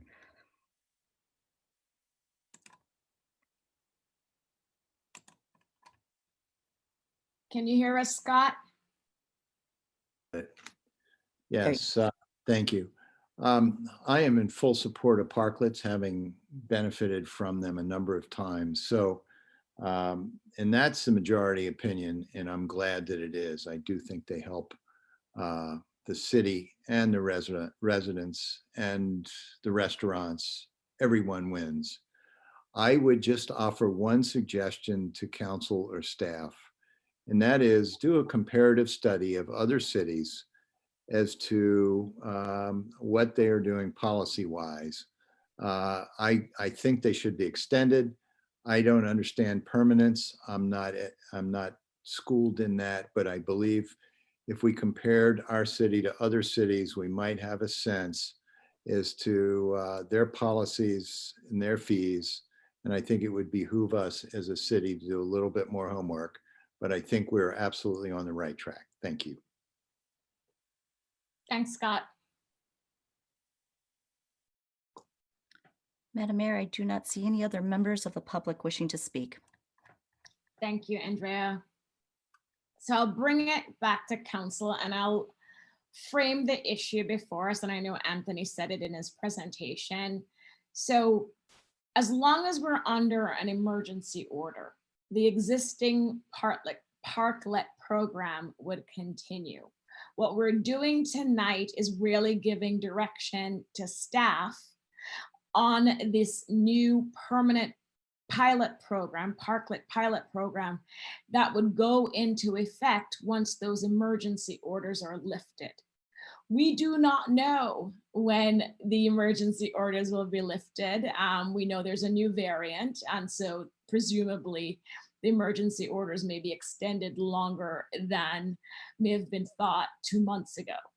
But what we do need to do as council is give staff direction so that they're ready to go. And it also helps the business community and the restaurants to give them some certainty, knowing that if when the emergency order gets lifted, that the city would still support them continuing with parklets, yes, with different restrictions and guidelines, but they can make those decisions and investments knowing that they'll be able to continue with a parklet program post an emergency order. So that's what we're really doing tonight. And so with that, I see someone has their hand raised to get us started. Councilmember Weinberg, go ahead. Thank you, Madam Mayor, and thank you to everyone who commented tonight, and thank you for all the emails that we have received as well. With respect to the emails, I will echo something that the mayor said earlier, which is that all the emails do get read. I will say, though, that I have not had an opportunity to read all the emails that came in.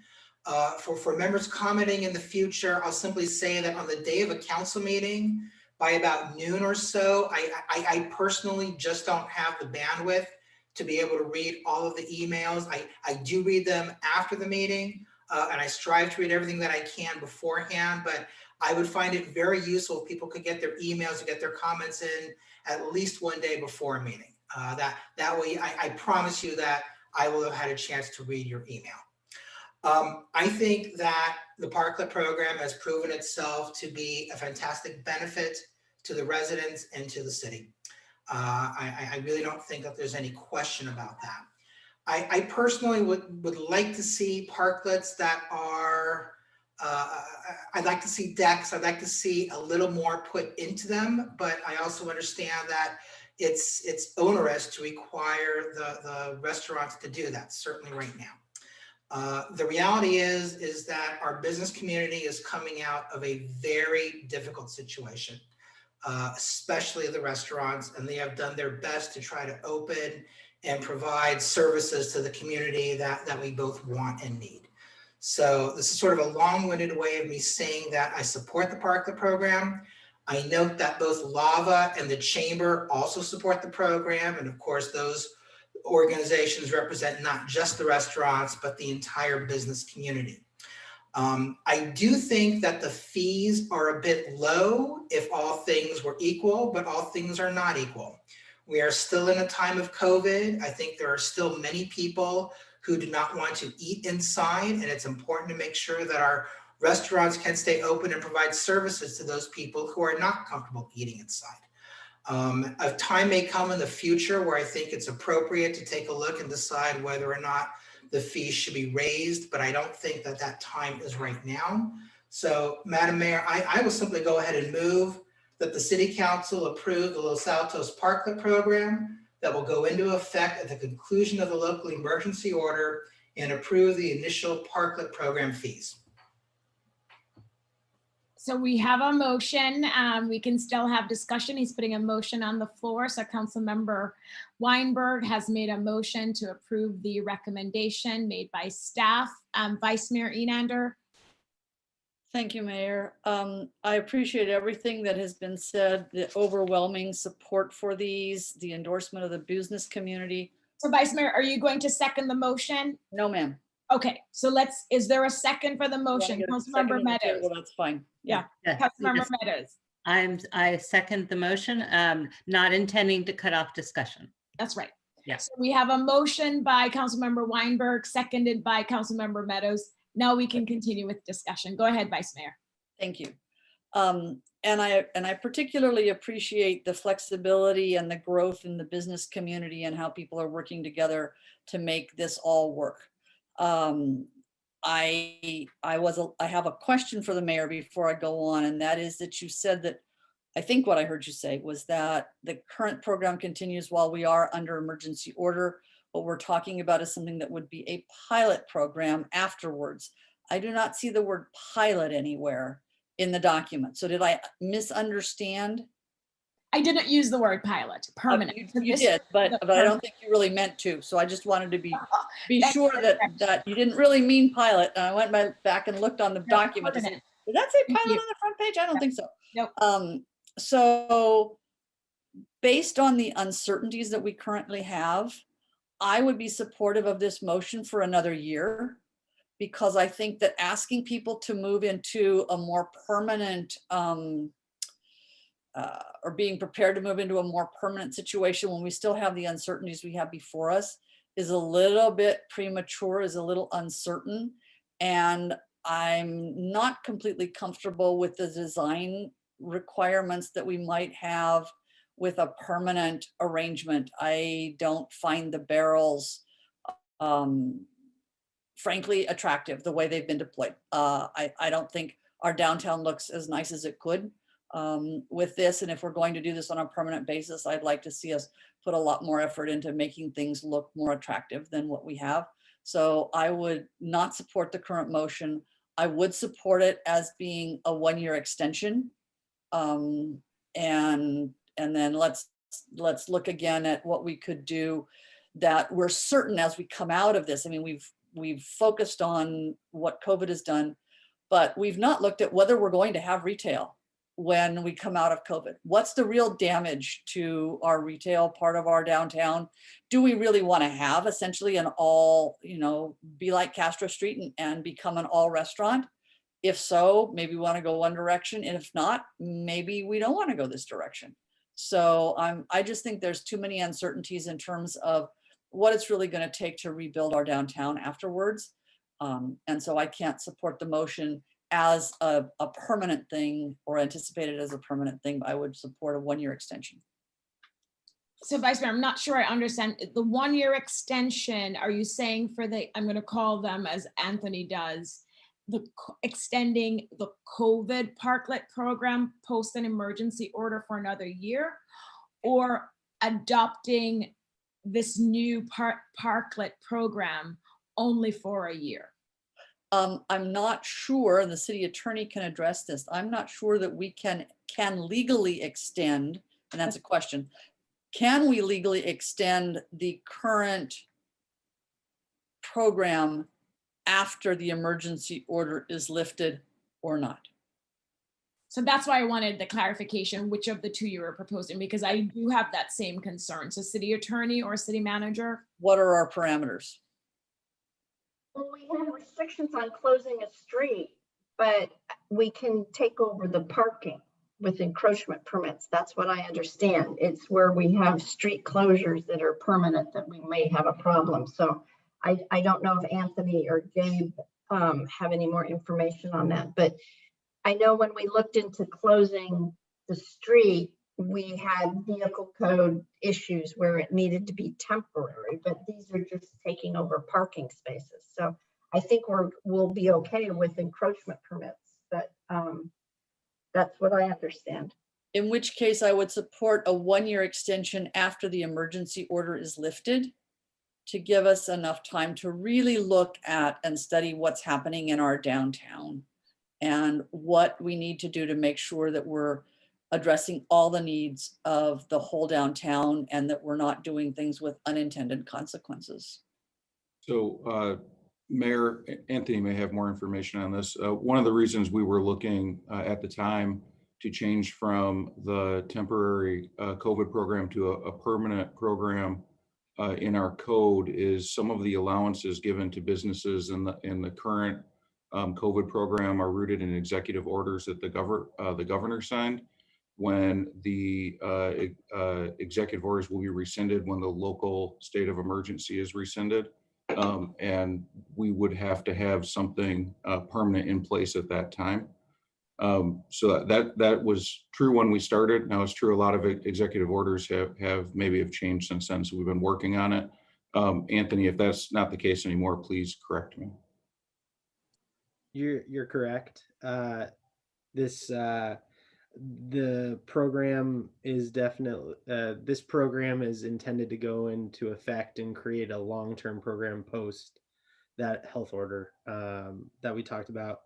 And I did just want to make a quick note. I apologize to Roberta about the discrepancy in parking spaces. I did include OPA, and then OPA closed, so the 3 spaces were removed there. So just for council to know, I'm trying to keep the numbers on track. So thank you guys. So if I can follow up on what Mr. England and Mr. Carnesecca just said, are you telling us that we cannot, because of some restrictions or exceptions that are currently allowed under the emergency order, that there are some things we could not do? As I understand it, Vice Mayor, some of the allowances in our code are only currently allowed under special event permits and are not allowed under the current COVID permits or the current parklet permit during COVID. And the permanent program would address that. It would also address the annual review, ADA, and a variety of other codes that we're currently not enforcing. So even if it's a one-year program, as you would suggest, starting when our local emergency order is rescinded, we could come back and visit everything from fees to the design guidelines if that's council's pleasure. Thank you. Thank you. Councilmember Lee Ang. My question is to the Vice Mayor. I agree with a lot of the things she said, and I don't want to ensure some sense of permanence yet until we get more information and we can take our time to really do this right.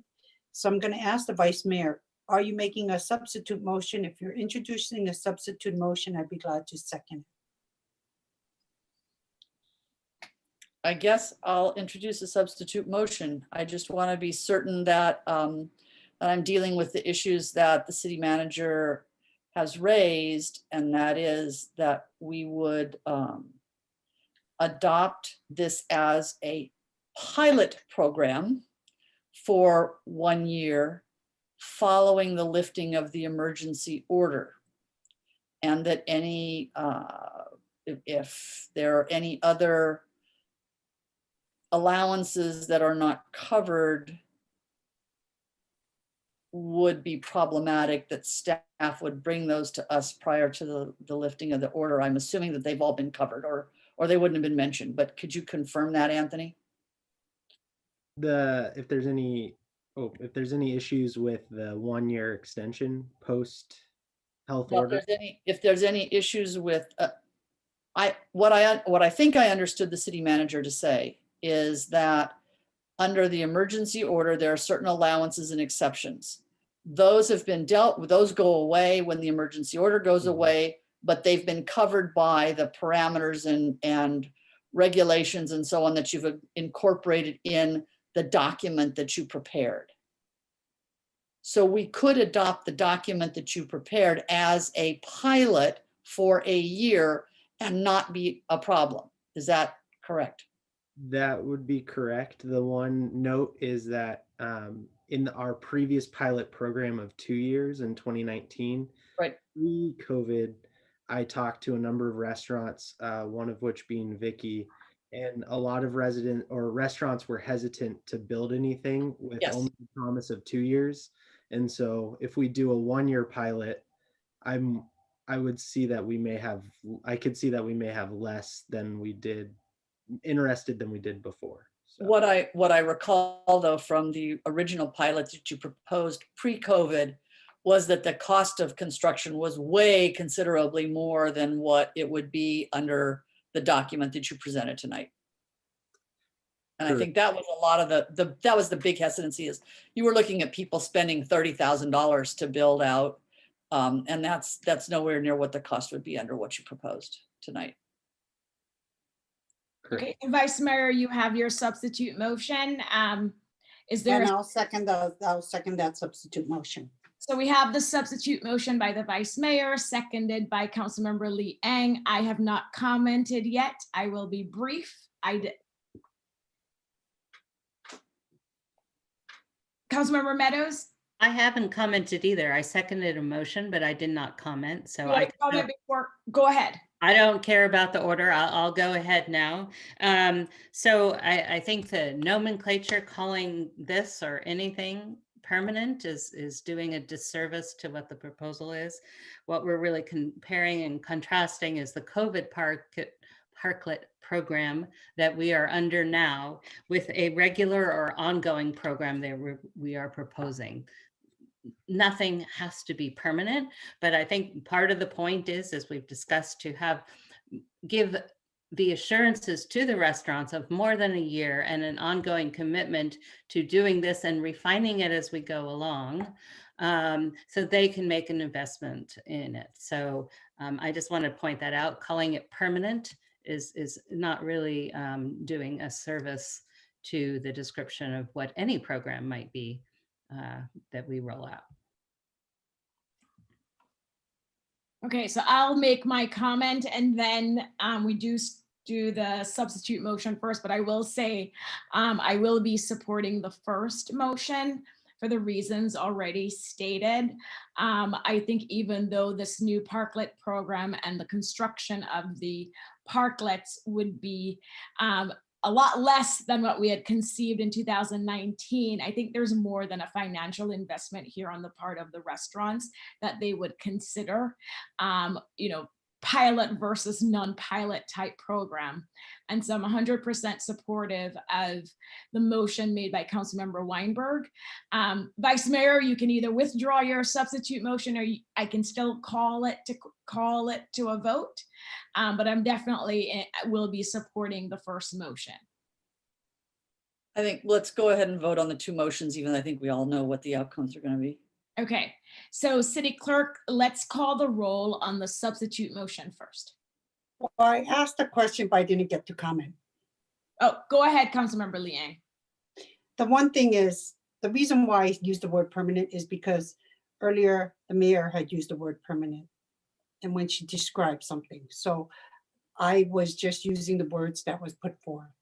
So, and by not having it come back, I wanted some certainty that this program would be coming back for us for evaluation to address the concerns that people have raised. We're unclear based on information we've heard tonight about retailers. And I did ask a question of staff as well. Is retailers having an opportunity to participate in the program? And tonight I heard that there is concern that retailers are not given the fair opportunity. And I want this program to be fair. So there is so much more. And so just rushing into this and not really discussing it and giving clear direction as to what changes we need to make. I'm glad that we're going to be voting on the two motions. Great, thank you, Councilmember Liang. And I do want to note two things. One is in Councilmember Weinberg's motion, he recognized the fact that maybe initially we would start out with $100 per year and then it could actually go up. And that's something as a city, we can always revisit how much we're charging as we continue to have such a program. And then the second thing is we heard from the president of the chamber, Kim Mosley, and I think also the owner of the Post, mentioning that they have heard directly from retailers that this, compared to the open streets we had last year, worked much better for them. But I agree with you, Councilmember Liang and Vice Mayor. I mean, I'm sure it's not a perfect program and we should revisit it annually or 6 months, whatever we want to direct staff and Anthony to come back to us with an update so we can continue to improve the program. It's not static. If there are things we learn in 6 months or there are things we learn in a year, this is our program that we can amend and fine tune and make better. And so with that, I am going to ask the city clerk to call the substitute motion first, and then we'll see if it passes. And if it fails, then we'll do the original motion. Okay, so this is for the substitute motion. Councilmember Lee Ing, Yes. Councilmember Meadows, No. Councilmember Weinberg, No. Vice Mayor Enander, Yes. Mayor Fliger. No. Okay, so that motion fails 2-3. So the original motion, Can I amend the original motion? It's not at this point, Councilmember Liang. okay, so Councilmember Weinberg, Yes. Mayor Fliger, Yes. Councilmember Lee Ing, No, because you made a whole speech about how your intent is that we can evaluate this program in a time and we can have it come back to us. And if I wanted to amend the motion that it come back to us after a year, like you said, if needed, but there was no interest in amending the motion. So my vote for that would be no. So it wasn't as if there, so I just want to clarify two things. It wasn't that there was no interest. It wasn't the right process to amend a motion. Two, we can always give direction to staff after the motion on how often we want them to bring it back. But your no is recorded, and city clerk, you can continue.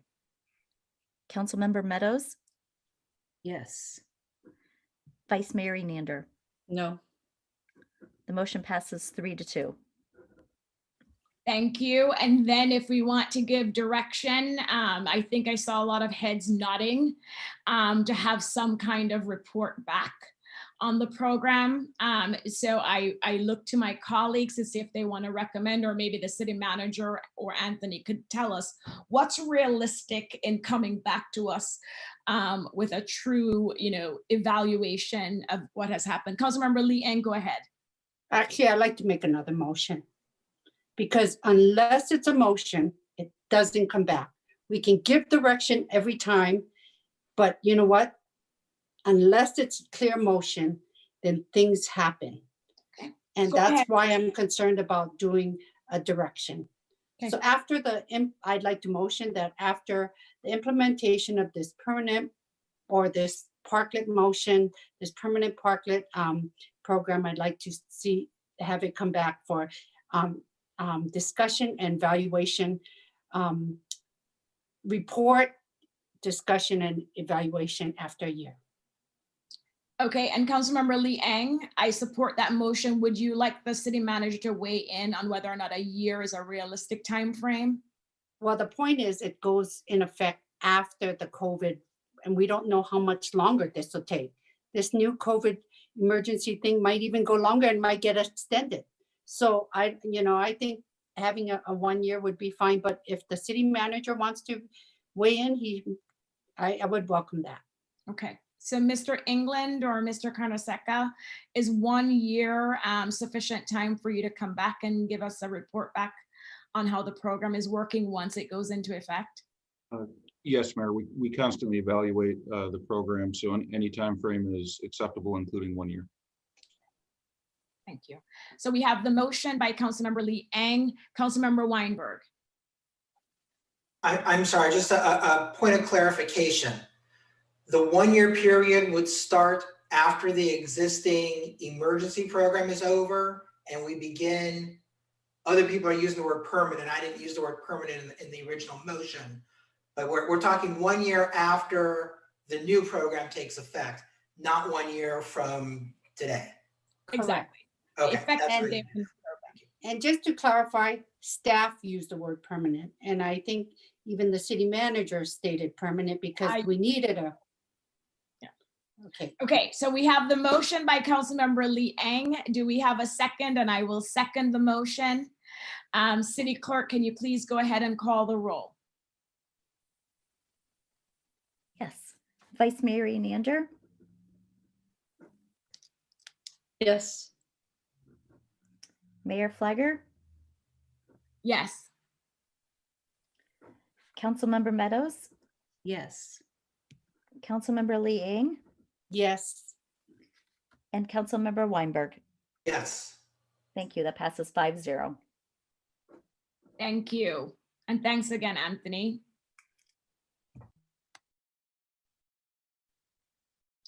Okay, it's 12 a.m. We'll move to item number 10, which is the memorandum of understanding with the Los Altos Stage Company. And I don't know if there's a staff report for this item or any presentation. Ms. Houston or Mr. England? We don't have a staff report, Mayor. Thank you. It's just the staff report is drafted with the summary of the MOU. There was just no staff recommendation because it was just direction, but it just outlines the MOU, which in the MOU, one of the there's a couple things that need to be filled in. A period of years needs to be filled in, and need to insert specific description of parking plaza near Walgreens. So those are two. So there are a couple blanks in the MOU because of the direction given. There's really no staff report. Okay, thank you, Ms. Houston. Any questions for Ms. Houston on the draft MOU? Councilmember Weinberg. Thank you, Mayor. Before I ask my question, let me note that it's 12:03 on December 1st. I'd like to be the first to wish the city of Los Altos a happy birthday.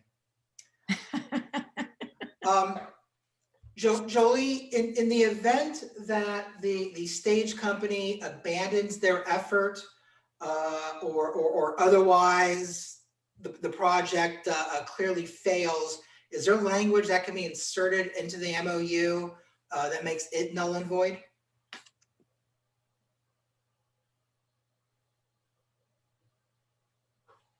We could, but the way the MOU is drafted, it's, I mean, I don't know how much more I could say that it is expressly non-binding and doesn't commit the city to any transactions contemplated. But I could add language that if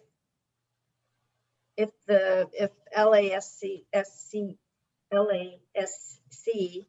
abandons or no longer pursues the project, this MOU will be null and void. But I mean, I could add that. But thank you. Yeah. Thank you, Councilmember Weinberg. I don't see any more hands. Let me check before I move to public comment. And I do have some suggested edits to the MOU, but no questions for staff. So with that, I don't see any more hands from a panelist. So I will go to the public. And let's do 1.5 minutes, City Clerk. Okay. So looks like our first speaker, so far we have 5 hands raised. Our first speaker is Pete Daly. Hi, everybody. Can you hear me?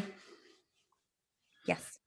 So, Chair of the Parks and Rec Commission, not speaking as a commissioner, speaking as a resident, but also somebody on the theater working group. And, you know, rumors fly and people repeat what they heard, and half the time they don't hear it correctly. And, you know, let's just take a breath. This MOU, as the city attorney just shared with us, is not binding, but it is an important small step in the right direction that will allow us to move this project forward.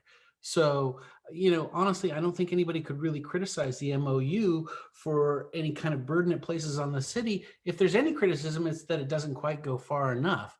And so I say, let's approve it and let's get going and see what we can build in this wonderful town of ours. Thanks, Pete.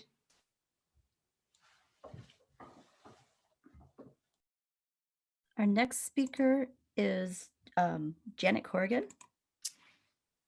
Good morning. Can you hear me? Yes. Yes, Janet. Thank you. I want to cede my time to Roberta Phillips, and also I'm doing so in the capacity as a resident and not as a member of a commission. Thank you very much. Thanks, Janet. Okay. Our next speaker is Roberta.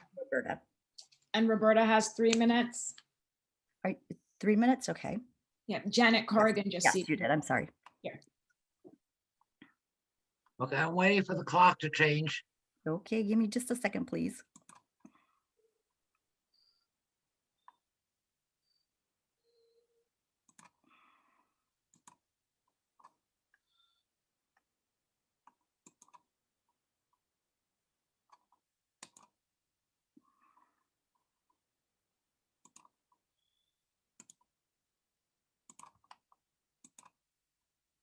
Okay. Roberta? Currently, the Los Altos Stage Company, the Bus Barn Theater, enjoys free land, free rental of the building, and a subsidy for their electricity. And I think that they're going in the direction that that's what they expect to happen down the road. Unfortunately, our city finances, you don't know yet. We try to put pieces of things together, knowing what John Maginot said on the American Rescue Package, that, between 2020 and 2023, our revenues will be down around $25 million. We don't know that we have lawsuits to pay.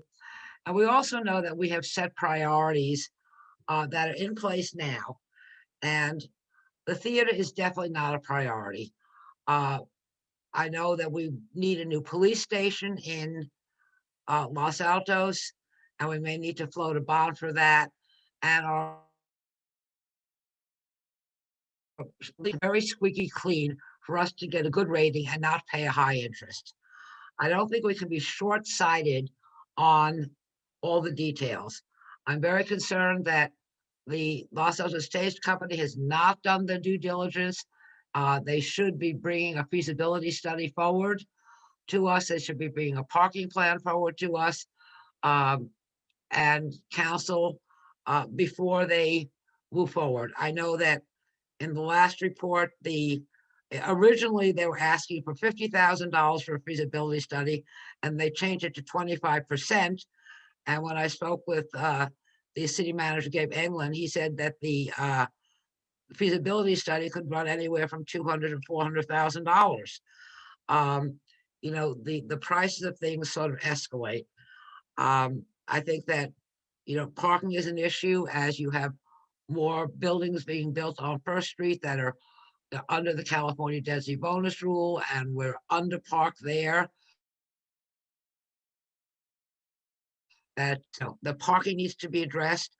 And just, if it seems like they want the city to commit first before they commit to any money or any plan. And, I think they should have brought a business plan to us so we know what we're talking about, not just saying, okay, we're going to give them a parking lot in 5 years from now, and that's all we're going to worry about. If it was a money-making proposition, which we know it is not, we know they are not self-sustaining. We know it's going to cost us money to operate it, to maintain it, and we're giving up land that is valuable.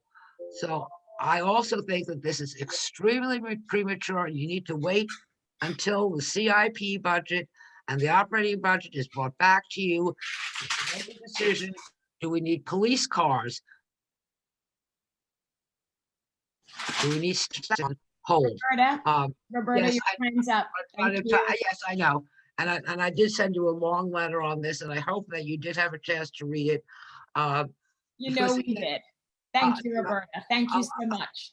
Okay. Our next speaker is Curtis Cole. Good morning. Thank you, Madam Mayor and council members. I support the MOU as prepared by staff. As it says, and the attorney says, there is no risk or cost to the city, and this MOU is critical to help momentum implementing the downtown vision plan. 90 seconds. Let's see. I've heard criticism that this will benefit only a small group of people. Well, gee, I haven't gone to the library in over 10 years. I haven't been to the senior center in 30 years since I volunteered there, but I support investing in both those facilities, and they use city land. I don't only support the projects that benefit me personally. Wouldn't that just be selfish? We need many services for a diverse community of citizens. If you're concerned about the stage company's business plan, they've been operating for 27 years. The plan works. Has it evolved over those decades? Of course, it have. All stage companies do, but there's nothing unusual there whatsoever. The Downtown Vision Plan of 2018 states that, quote, a live theater downtown is identified on Parking Plaza 2. This use would be both a daytime and evening draw from the community and elsewhere that would support complementary businesses. That vision took almost 2 years of input. And to quote from the adopted document, this vision plan reflects the community's preferred vision for the future of the downtown Los Altos. So are we done talking? Let's go and implement it. Now, many people say this should be privately funded. Okay, great idea. Let's do that. They're arguing for exactly the MOU. The staff report says the MOU will allow time to fundraise and without any city dollars, risk, or obligation. I agree and encourage you to keep the momentum and support the MOU. Thank you. Thank you, Curtis. Our next speaker is John Baer. So I think it's important here when we talk about the downtown vision plan, we start talking about facts. The simple fact is there were a lot of differing opinions on which pieces of the downtown vision plan the council liked or didn't like. That's okay. But even if we say we buy into the downtown vision plan, the theater was envisioned in conjunction with a parking garage, a hotel and housing, and replacement parking. And I'm underlining the fact of replacement parking. As a matter of fact, King Lear, who was a major proponent of the theater and the downtown vision plan, said the first thing to add is parking in Plaza 3. The second thing is a theater. Now, we can agree or disagree on the theater part, but I violently agree with King Lear on the fact that we need to add the parking. You guys just gave up 60 plus parking spaces in our downtown with no plan to replace them. Finally, the only survey that's been done of residents, and it may be biased, but it represented over 400 residents. And, you heard that people the majority of them don't support funding the theater nor supporting the operating budget. And I think you need to reflect and take action based in part on the input from the community. Thank you very much. Thank you, John. Our next speaker is Scott Spielman. Where I begin is Al Rooney there because he was going to cede time to me. Okay, so Scott, when we get to Al, we'll have Al cede his time and then we can come back to you.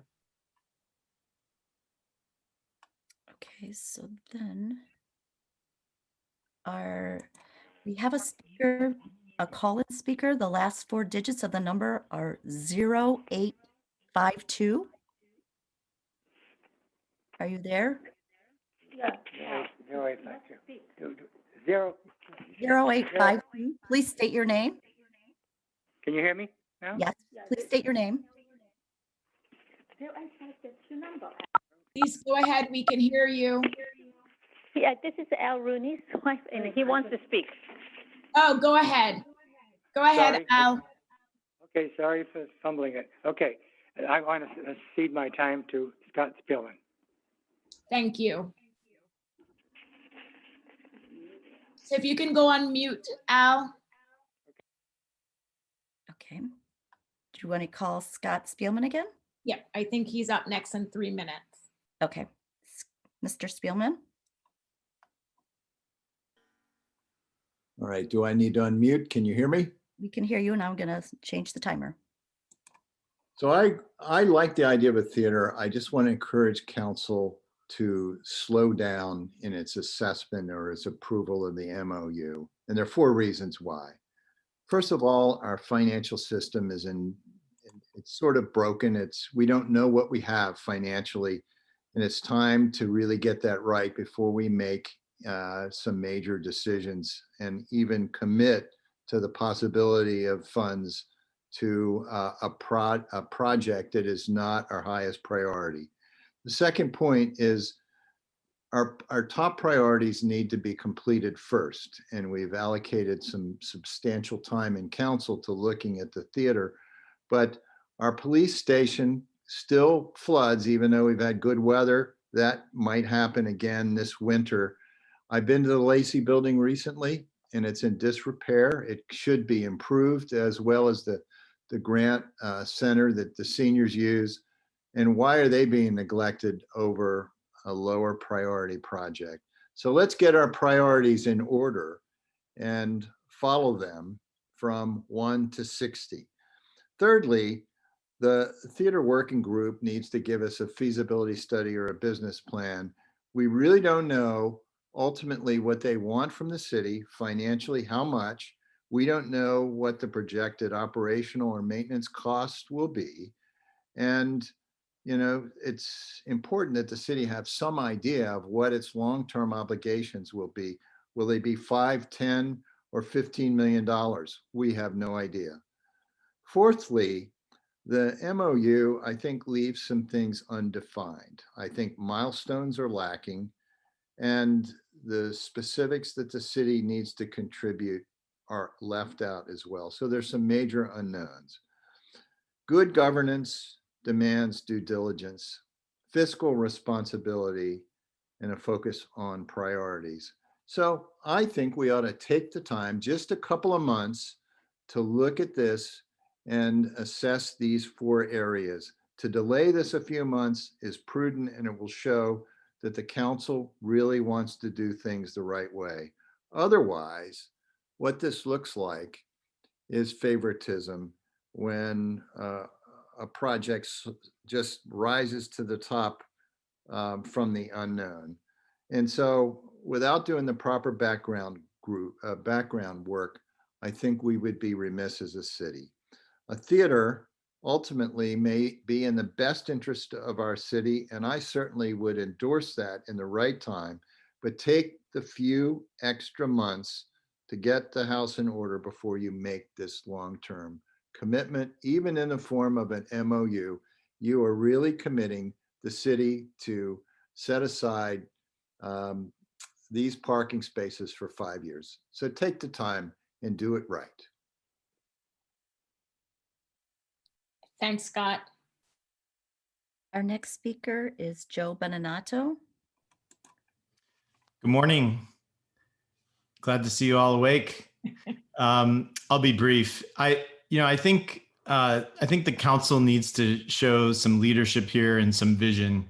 We can come up with 100 reasons why we shouldn't do something, but when I hear people supporting spending $5 million on Halsey House, and there's a request for $50,000, which is 1% of that $5 million, to potentially make the city better, whether it's live theater or renting it out to corporations who might want to hold a corporate event, or other, Scouts, Girl Scouts, Cub Scouts, whatever it might be, this could be a real win for the city. And I want to encourage you all to, think beyond where we've been and think about where we're going. Imagine the pedestrian plazas, people walking down the street. It's just been so great over the summer and even extending into the fall. Having just visited Chicago over Thanksgiving in the 20 to 30 degree weather, we are so fortunate to be able to dine outside year round and have these sorts of amenities. So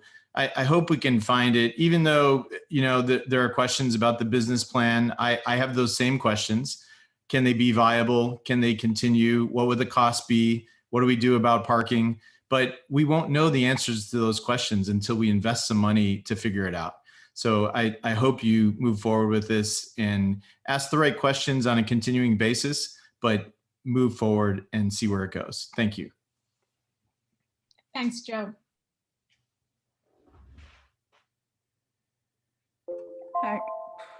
Our next speaker is Bill Shepard.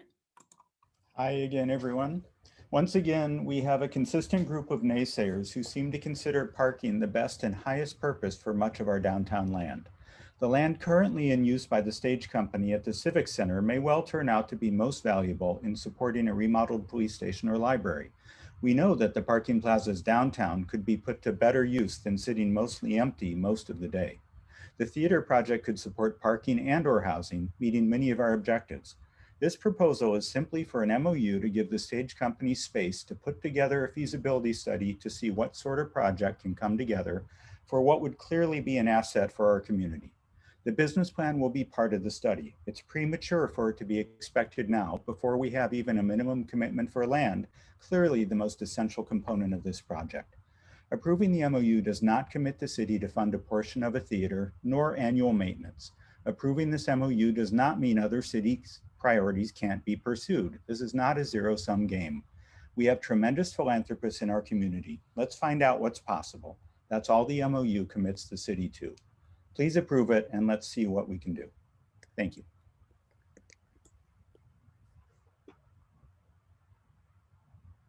Thanks, Bill. Madam Mayor, I do not see anybody else wishing to speak. Thank you. So I'm going to bring it back to council for a normal discussion and possible motion.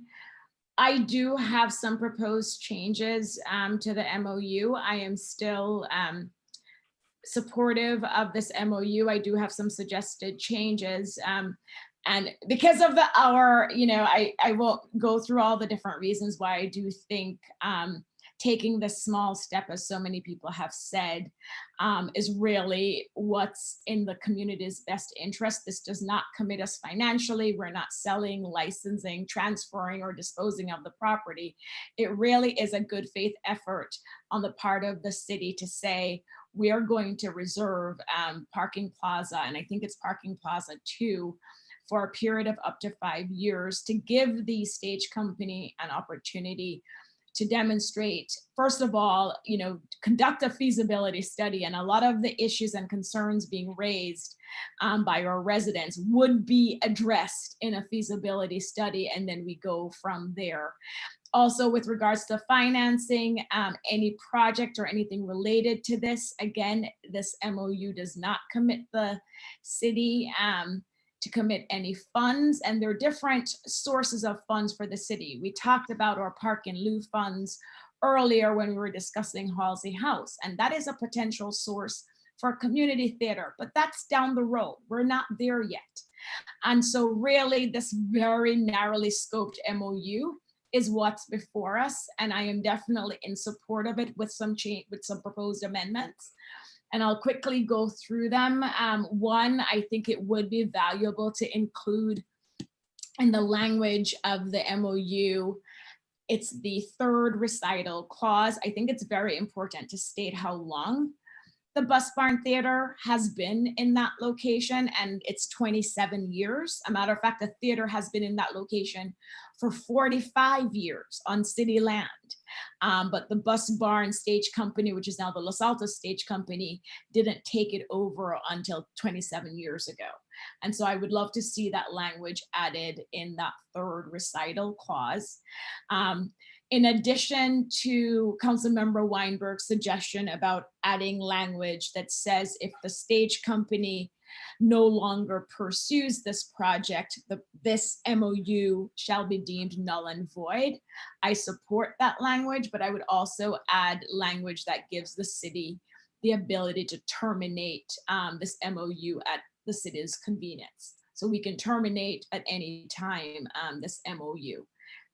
So I would propose adding that language in addition to what Councilmember Weinberg had suggested. And then just two other things. One, I do think it's worth noting in the MOU that this was part of a downtown vision plan adopted by your city council in August 2018. This did not come out of left field. This is something that was contemplated, discussed, and adopted as part of the downtown vision plan by a previous council.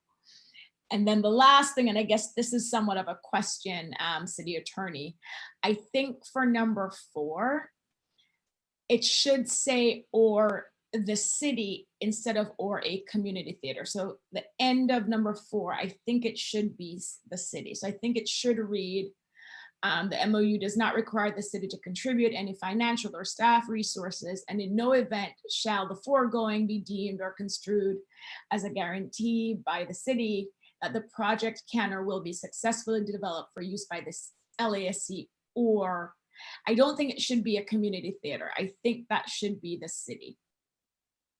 Does that make sense? I think that's, yeah.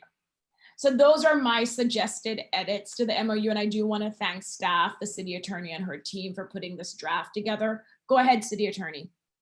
So in number 1, where I have need to insert specific description of parking plaza, so do I add parking plaza number 2?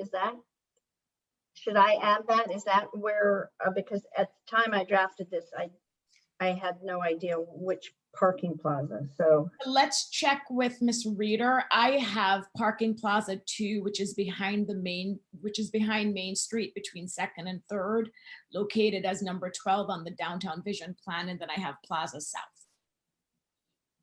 Hi, Ms. Reeder. Oh, hi. Good morning, everyone.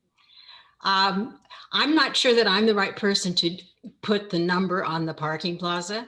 The plaza you're describing is the location identified by the downtown vision. It is the parking plaza behind the Main Street, the part that faces the backside of the post office. It's described various places in the downtown vision with different numbers. So I think someone on staff will have to, if surely there's a map of all our parking plazas and they're all identified specifically, but yes, the number I have heard used in the vision is parking plaza 2, the one behind Main Street between 3rd and 2nd. It's not the Walgreens parking lot is farther back, belongs to Walgreens. We're talking about the city parking plaza. And that's what I have as well. I don't know if Anthony, I know John Biggs isn't with us anymore, but I don't know if John Maginot or Anthony can confirm that. But I do have it as well as parking plaza 2 between 2nd and 3rd Street, Plaza South. On the 3rd Street end of it. It doesn't cover a whole parking plaza. Yeah. Okay, and it's part of the downtown vision plan 2018 downtown vision plan? Yes. Yes. The downtown vision plan was adopted August 28th, 2018.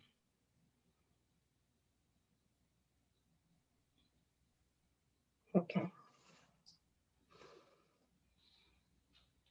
And then before I go to, let me see who has, before I go to the vice mayor, on the number of years, so the city attorney is advising us not to exceed 5 years, and I am comfortable with 3 or 4 years. I would love to hear from my colleagues what they're thinking. I wouldn't go less than 3 years, but I'm comfortable with 3 or 4 years.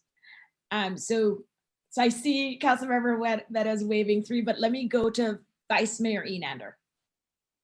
I'll defer to Councilmember Meadows if she's so.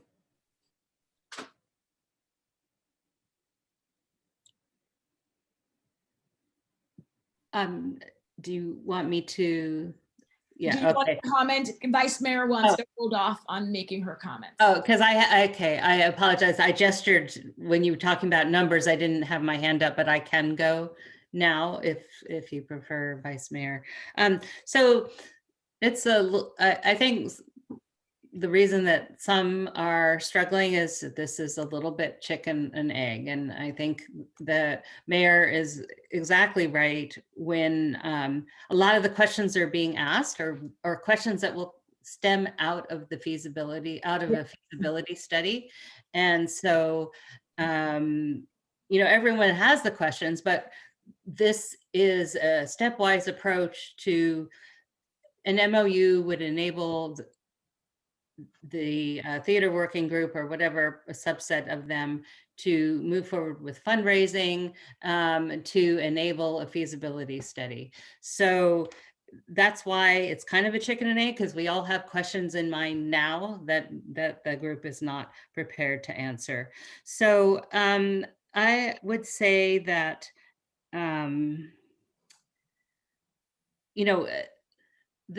as has been mentioned, the theater has been part of the community for a long time. We also were talking earlier today about another thing that has been part of our community for a long time, Halsey House. And some people are passionate about one, some people the other, some people both, some people neither. But as a community, we have resources. And I personally don't have amongst those a pet project. But what I do want to do is help support our community to keep our existing community resources, if we can, realistically available to the community. And so to me, this is an existing resource. I would say that the feasibility study, again, we're not really talking about the feasibility study tonight, because that would, if there's any city support towards that, that would come out of a prioritization discussion, and if we chose to give some amount towards that. But essentially, the theater group should answer some questions, both in regards to the downtown vision scenario that we are considering an MOU for, to basically say we're willing to consider that. But I think the theater group should probably look at other scenarios and just, how can they deliver a business plan that works best for them and for the community. But anyway, the first step tonight is looking at an MOU and whether we can support that. And basically, my goal will be to help our community achieve as many of and maintain as many of our resources as possible. So anyway, sorry, I'm beginning to wonder, but it is 12:30. It is. Thank you, Councilmember Meadows. Vice Mayor, you're up. So I'm not sure what this MOU's real effect is, and it's interfering with my ability to make a real decision here. On the one hand, we hear it's no risk and it's not binding, and you've had some very good suggestions, Mayor, about additional language in that regard. On the other hand, Mr. Shepherd has said that this constitutes a minimum commitment for land. Now, I think that's part of what worries some people, is that de facto this becomes a commitment. I look at this, I guess, a completely different way. If I was a manager, executive of a business, and one of my very successful, energetic people came to me and said, I have a great idea for the business, but I want you to put aside X amount of resources from our business and hold them in reserve because I might need them in order to realize this great idea I have. That happens all the time in Silicon Valley. But we don't do that based on somebody who comes in and says, I have a great idea. We do it based on something more developed than that. And if someone came to me and said, I want you to put aside X amount of our assets for a great idea I have, and all they had done was talk to a bunch of other people and there was no framework whatsoever for moving forward, I would probably toss the person out of my office. And that's kind of how I feel about this MOU. is that we've got nothing. We've got absolutely nothing that says that even if they raise money based on this, which I don't know why you would do that, but anyway, even a framework for what the feasibility study is going to be, even a notion of whether there's any possibilities here. And so I don't look at this as, you know, where are we going to eventually spend money? Nobody knows where we're going to eventually spend money. We are a city who has systematically, over years, maybe a decade or more, failed to maintain our own critical building infrastructure, including, as raised by a number of people, our infamous leaking police station. We have another asset we talked about earlier tonight that we are legally obligated to maintain. And to say that we have a choice between spending money on theater or spending money on Halsey House, which some people are putting up as two opposite choices that we have, is completely legally wrong, because we have a legal obligation with Halsey House. We have no illegal obligation to do a theater. I am looking for something a lot more from the excited theater folks that says this is something we can make happen. This is what it would take, before I'm willing to take a big chunk of a city asset and say, I'll put that aside, but you know, I'm not really putting it aside because I can take it away from you anytime. I mean, the whole thing just seems ridiculous to me, and I'm sorry, I will not be able to support this. Thanks, Vice Mayor. Councilmember Lee Ang. So it does, this MOU does concern me. So, you know, we have two attorneys on our city council. And you very well know that MOUs signal willingness to enter into a contract. In that, the amendments that you are recommending, I'm concerned about the edits you're making, and I'll go into that. So a former mayor stated that there should be clear milestones. I do not feel this group has done their due diligence before coming to ask the city for money or property. We should not be tying up our city property until they do their part and do their due diligence in bringing forward a business plan. By moving forward, you are somewhat designating this area as surplus land. According to the Surplus Land Act, if we have surplus land, that land must be utilized for housing before a theater. Our council members have raised concerns about litigation fees. I believe approving this MOU may open us up for further litigation. The lack of parking was raised by the businesses and residents when the economy is in a normal state. The theater is going to impact the parking issue. This theater group has not provided a parking plan. The Los Altos Stage Company clearly stated that they would not be self-sustaining unless they had a 1,500 seat theater. They proposed a 175 seat theater. And clearly that's not going to be self-sustaining. So we have so much unknowns before us. Unfortunately, we are not in the best financial situation.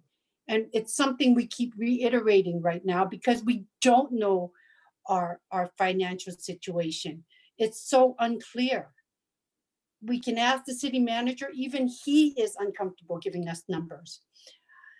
I don't like saying no, but we have a fiduciary responsibility that covers more than finances. It also covers our city assets. This is a city asset, and we need to be sure that we are not committing ourselves to a plan that would distract us from our priorities or further hurt the city financially. We already, the vice mayor talked about the priorities, and we're going to go over that. But what I have some concerns about is in the language you are proposing for this MOU. You stated we adopted the vision plan. If you're going to state we adopted the vision plan, then you should be clear on what it was adopted for.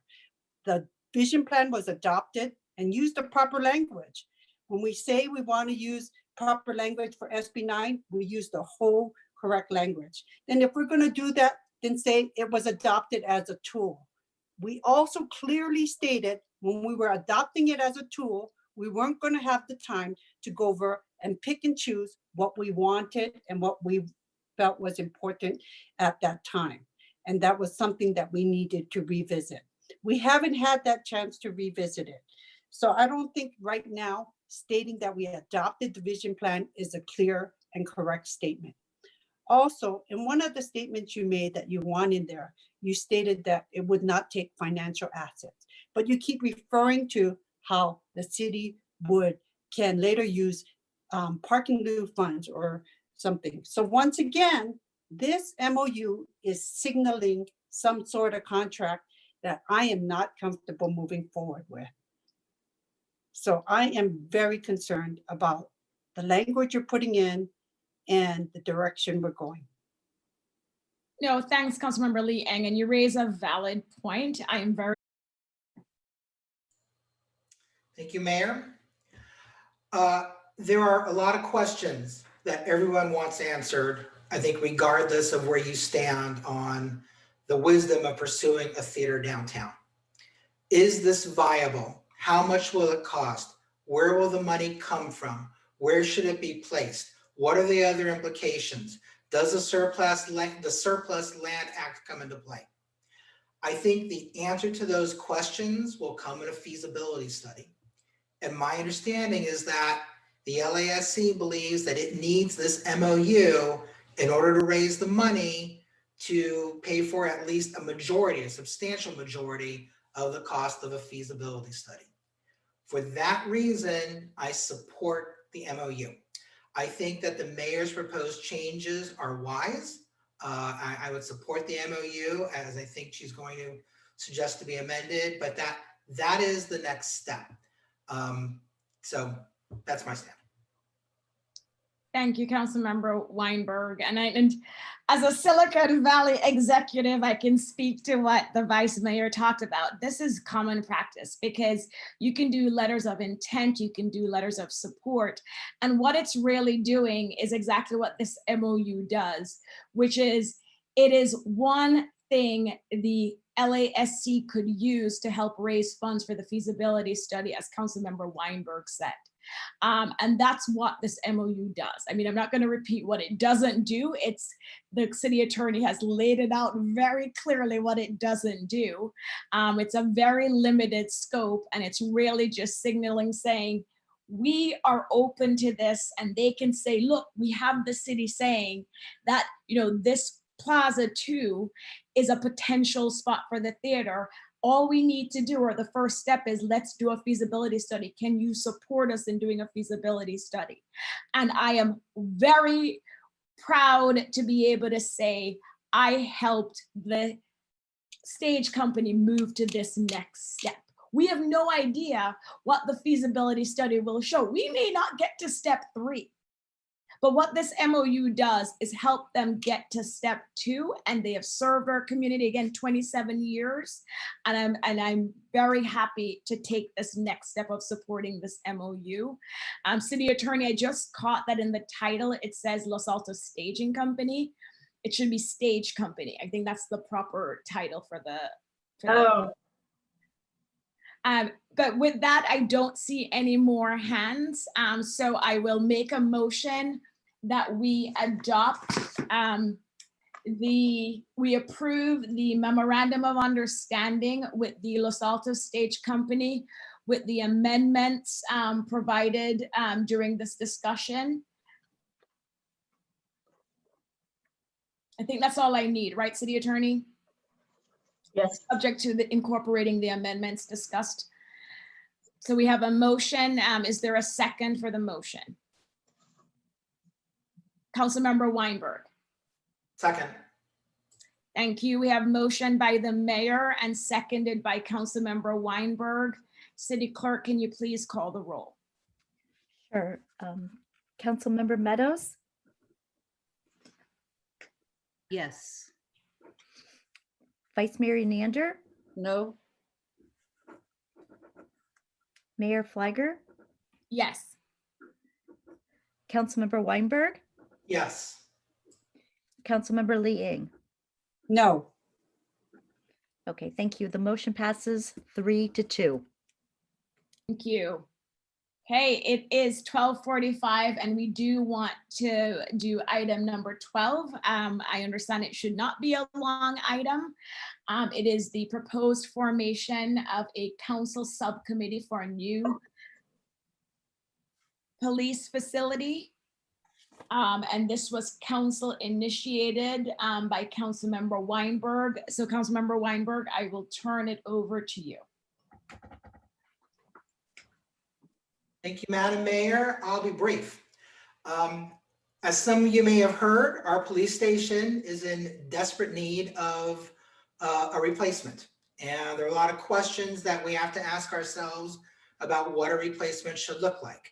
First and foremost, what does the city absolutely need? What are some other things that would be nice for the city to have in terms of a police station? If we're going to build a new, or when we're going to build a new police station, how are we going to fund it? Should we consider moving it? There's a whole host of questions. Sally and I have met on this, where we're Brown acted on it, and we came up with a list of questions and ideas that we want to explore. And they're set forth in the agenda packet. I think they're very self-explanatory. Our idea was, if the council gives us its blessing, that we would go ahead as a subcommittee and try to get answers to as many of these questions as we can, to present options to the council. We'd also look for other guidance from the council tonight, if there are other things you would like us to explore. But then hopefully in a fairly short period of time, come back with a report with some ideas, and then the council can kick the can around a little bit, decide what we want to do, how we want to go forward. I do think that the timing is important on this, because if we want to pursue putting a bond onto the ballot next year, we have time to do it, but time's running short. And I'm not saying right now that that's the best way or the only way to do it, but I think it is an option that we're going to want to consider. So given the urgent need that we have for a new police station, and given the timing that we face with respect to possibly putting a bond on, I respectfully request that the council let us form a subcommittee. Thank you, Councilmember Weinberg. So I will go to council for questions. Vice Mayor Enander. Sorry, Mayor, not questions per se. I have a comment later when you're done with questions. Okay. Any questions for Councilmember Weinberg? And I have a quick question, Councilmember Weinberg, and of course, thank you so much for bringing this item forward. And I appreciate the questions that you and Councilmember Meadows have outlined. I'm just curious for some of these, for example, questioning the types of features or amenities, how do you plan to go about getting this information? So for example, I'll throw it out there, the idea that, you know, the type of building it should be, but also being able to have space to accommodate EOC operations, not a designated space, but space that would be available for EOC operations there. Can you briefly just discuss the process you envision getting this type of information? Because I know some cities will form like a blue ribbon, a big task force to do this kind of work. Yeah, this subcommittee is gonna be required to put in an awful lot of footwork here. There's gonna be a lot of meetings, there's gonna be a lot of questions. The first place that I would start would be with the chief. The second place would be the city manager. I also want to find out what other communities similar to ours have built new police stations. I want to talk to city staff in those locations, maybe council members in those locations. I think there is a very long list of people that the subcommittee could think of that would have useful information. I think it's important to talk to the city attorney. Let's find out what some of the funding options are. If we are going to pursue a bond, what are the options with the bond? The new Measure G case in San Francisco may give us other options. We need to know what those are. There's a lot of information that the council needs in order to make an educated decision as to how to proceed. And there's just no other way to say it than it's going to take an awful lot of time, research, interviews, meeting, putting something cohesive together, coherent for the council, coherent for the public, to make recommendations and give options to the council. So that this is going to be a very busy, hardworking subcommittee. Thank you. Councilmember Lee Eng. Thank you, Mayor. The question I would have is, as you are well aware, our fire department is in need of attention as well. Are you going to approach it where it's the fire possible inclusion of tackling part of that as well, and not just focusing on our police department? That was not, I think, my plan or Councilmember Meadows' plan. Not because it's not a worthy cause, and not because we don't need to consider the fire department, but we know how urgent the police station needs attention. For goodness sakes, our 911 servers are sitting on pallets in the basement, and they have to sit on pallets because it floods down there. I think a prior council had actually authorized the CIP to install air conditioning in the building, and then the contractor more or less said, don't do it, because if you open up the walls, you might find asbestos. I mean, the need, it's my understanding that the need is greater in terms of a police station. I think that it would be prudent for the subcommittee to focus on that first.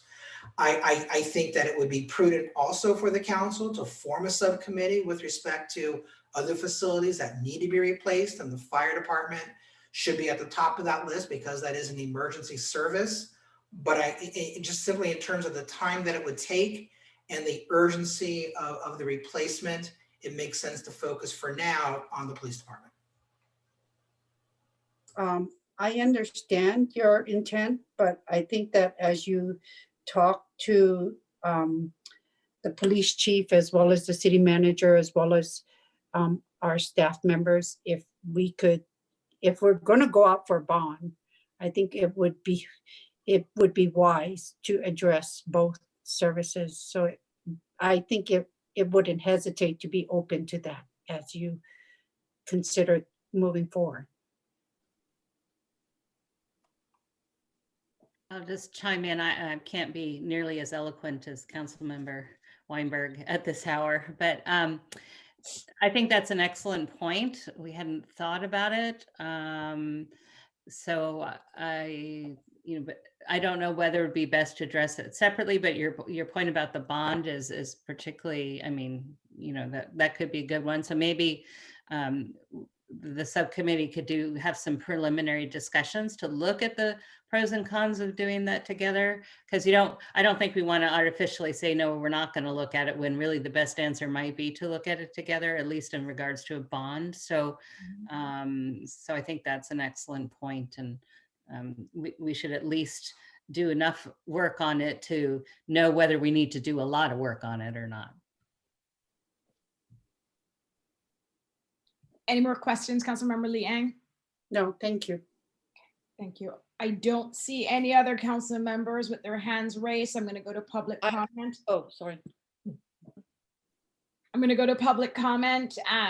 City Clerk, do we have members of the public? Yes, we do. Let's give each speaker a minute and a half. Okay. We waited long enough.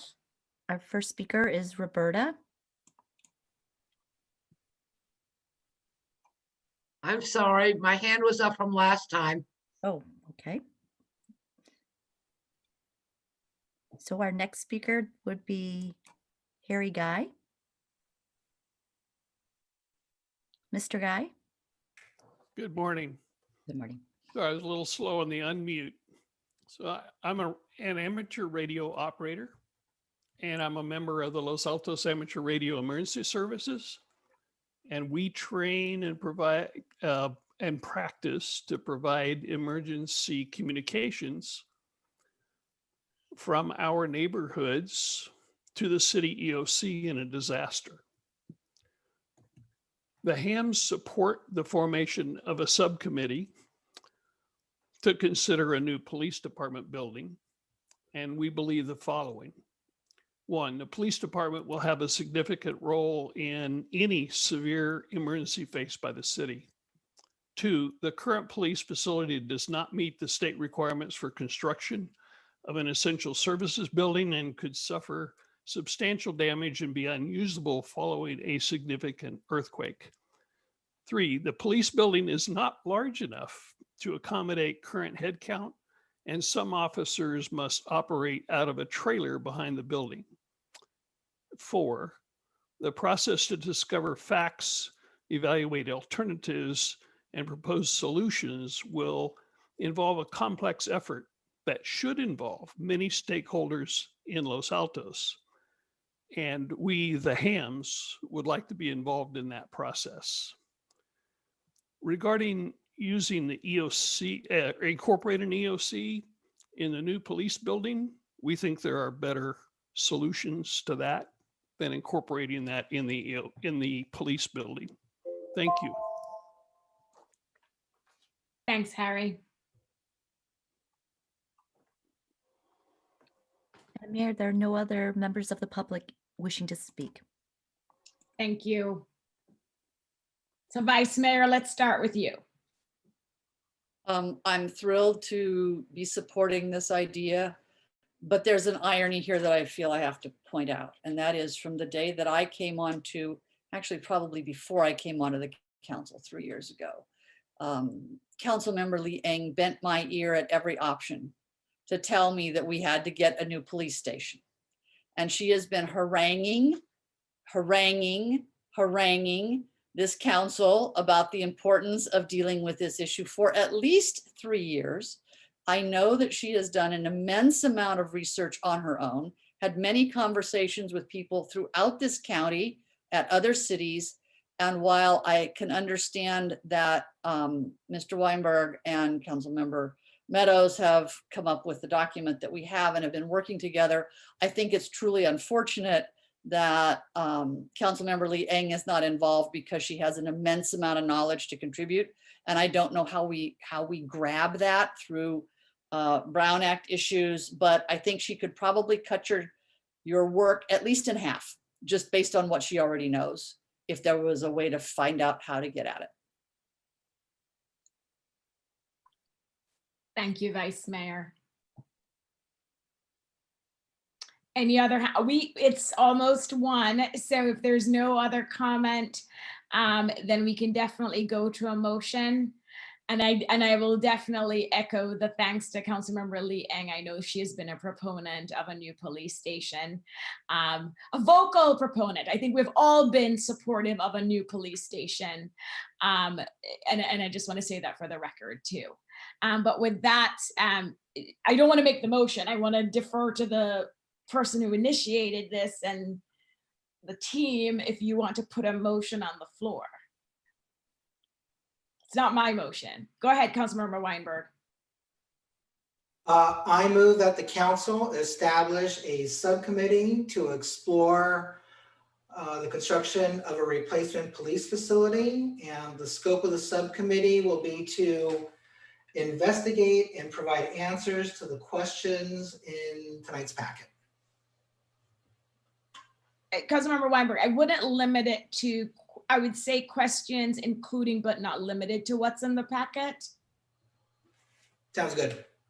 Okay, so we have a motion by Councilmember Weinberg. Can I get a clarification question to the motion? Yes. Because I think, aren't they already, we have 2 members who are already Brown active, right? Yes. So you're stating that the subcommittee is made up of Councilmember Meadows and Weinberg. Is that what you're saying? So we should identify them in the motion. Good point. I think, yes, that you did not mention the names of the proposed subcommittee. And the one comment I would like to make is, I would like to thank the Vice Mayor for acknowledging how I have been a big proponent of making sure we get a new police station. And I would have enjoyed being on this subcommittee, but it will be coming back. And at that point, I'm sure they will welcome my input. Okay, so we have a motion. Thank you again. And I'll be glad to second the motion. There we go. So motion by Councilmember Weinberg, seconded by Councilmember Lee Eng. City Clerk, can you please call the roll? Yes, Councilmember Meadows, Yes. Vice Mayor Enander, Yes. Councilmember Lee Eng, Yes. Mayor Fliger, Yes. and Councilmember Weinberg. Yes. Thank you. The motion passes unanimously. Wonderful, thank you. And good luck. We all obviously support this effort. It's wonderful, but we know it's a lot of work. So thank you. All right, we said at 11 o'clock that we were also going to continue the tentative council calendar. And so we have informational items. We have nothing under that heading tonight. And so we will move to staff and council reports and directions on future agenda items. And Mr. England, we always start with staff. Do you have any agenda items or reports you would like to share with us? Nothing to report. Thank you, Mayor. Thank you. And of course, Mr. England was at his first Los Altos Festival of Lights parade on Sunday. So that was fun. So thanks for coming out with Ellie. City Attorney, anything from you? Any reports? Okay, council members. No, sorry, no, I don't. I just get the SB9 cleaned up and back to you guys ASAP. Yes. Councilmember, you don't have to give a report and you don't have to request future agenda items, but I'm giving you the opportunity to do so. I can see you, Councilmember Lee, and go ahead. Future agenda items, and I don't know if we need a special meeting for this, and perhaps maybe we might, and I think we do. I am concerned about the direction that the county redistricting has gone, and I think it's important for us to weigh in. I was hoping that it would have made this agenda, but it didn't. But we need to, I feel that we need to provide some input on this item because the final decision will be on December 7th. So I would like to request a special meeting for us to discuss this and for us to send a position on this. As you know, Joe Simidian as well did not support the plan that is moving forward, that the supervisors have moved forward on. And I think that it is not a good plan as well, but I think it's important for us to discuss it as well as send our concerns or make sure our city weighs in on that. So Councilmember Lee Eng, for me, I know the redistricting commission and the work they're doing is very important, but I don't think it warrants a special meeting by the city council. I am very familiar with the different maps being proposed and Supervisor Simidian's position and what the other three supervisors are supporting, Unity Map. And so it does discussion. I'm sorry, but you're getting into it. You're right. Thank you, City Attorney. Thank you. So I do not support a special meeting for that item. I don't know if anybody else would support a special meeting to be called just to do a support or opposition to what's going on at the redistricting level. No staff report is needed, so all I need is another member of the council. For a special meeting, staff work is involved to put together a special meeting. Is that considered to put together a special meeting? If we're calling a special meeting, and we're going to have a discussion, is staff work needed? The notices scheduling the meet, definitely. Councilmember Liang, definitely. That would- doesn't count as staff work. Staff work counts as report. I'm not asking them to write a report. City Attorney, did you want to weigh in? I can't hear you. A special meeting, this is under our norms. A special meeting may be called at any time by the mayor or a majority of the council in accordance with the Brown Act. Written notice of such meeting must specify the purpose of the meeting and the identities of the members making the call, the notice. So that's what we need to do is it needs to be, it can be called at any time by the mayor or a majority of the city council. So that's for calling a special meeting. So, and then the notice would be 24 hours, but that's what our norms say, so. Like, if you get a majority, we could call a special meeting for this. I think it's important. I hope everyone is aware on the mapping that's occurring and the redistricting that's occurring. And if not, I would hope we could have a special meeting to further discuss it. So I don't see any hands being raised and I know it's late. And as you know, Councilmember Liang, individually, we can reach out and send letters and emails to our supervisors who are going to vote on this. I'm going to move on to see if other council members have requests for future agenda items or any reports. Okay, it's late. As Councilmember Weinberg said, happy birthday, Los Altos. And I know some other birthdays are coming up, but thank you everybody for sticking with us. And I will adjourn our meeting at 1:07 a.m. Thank you and good night. Thank you. Good night. Thank you. Good night.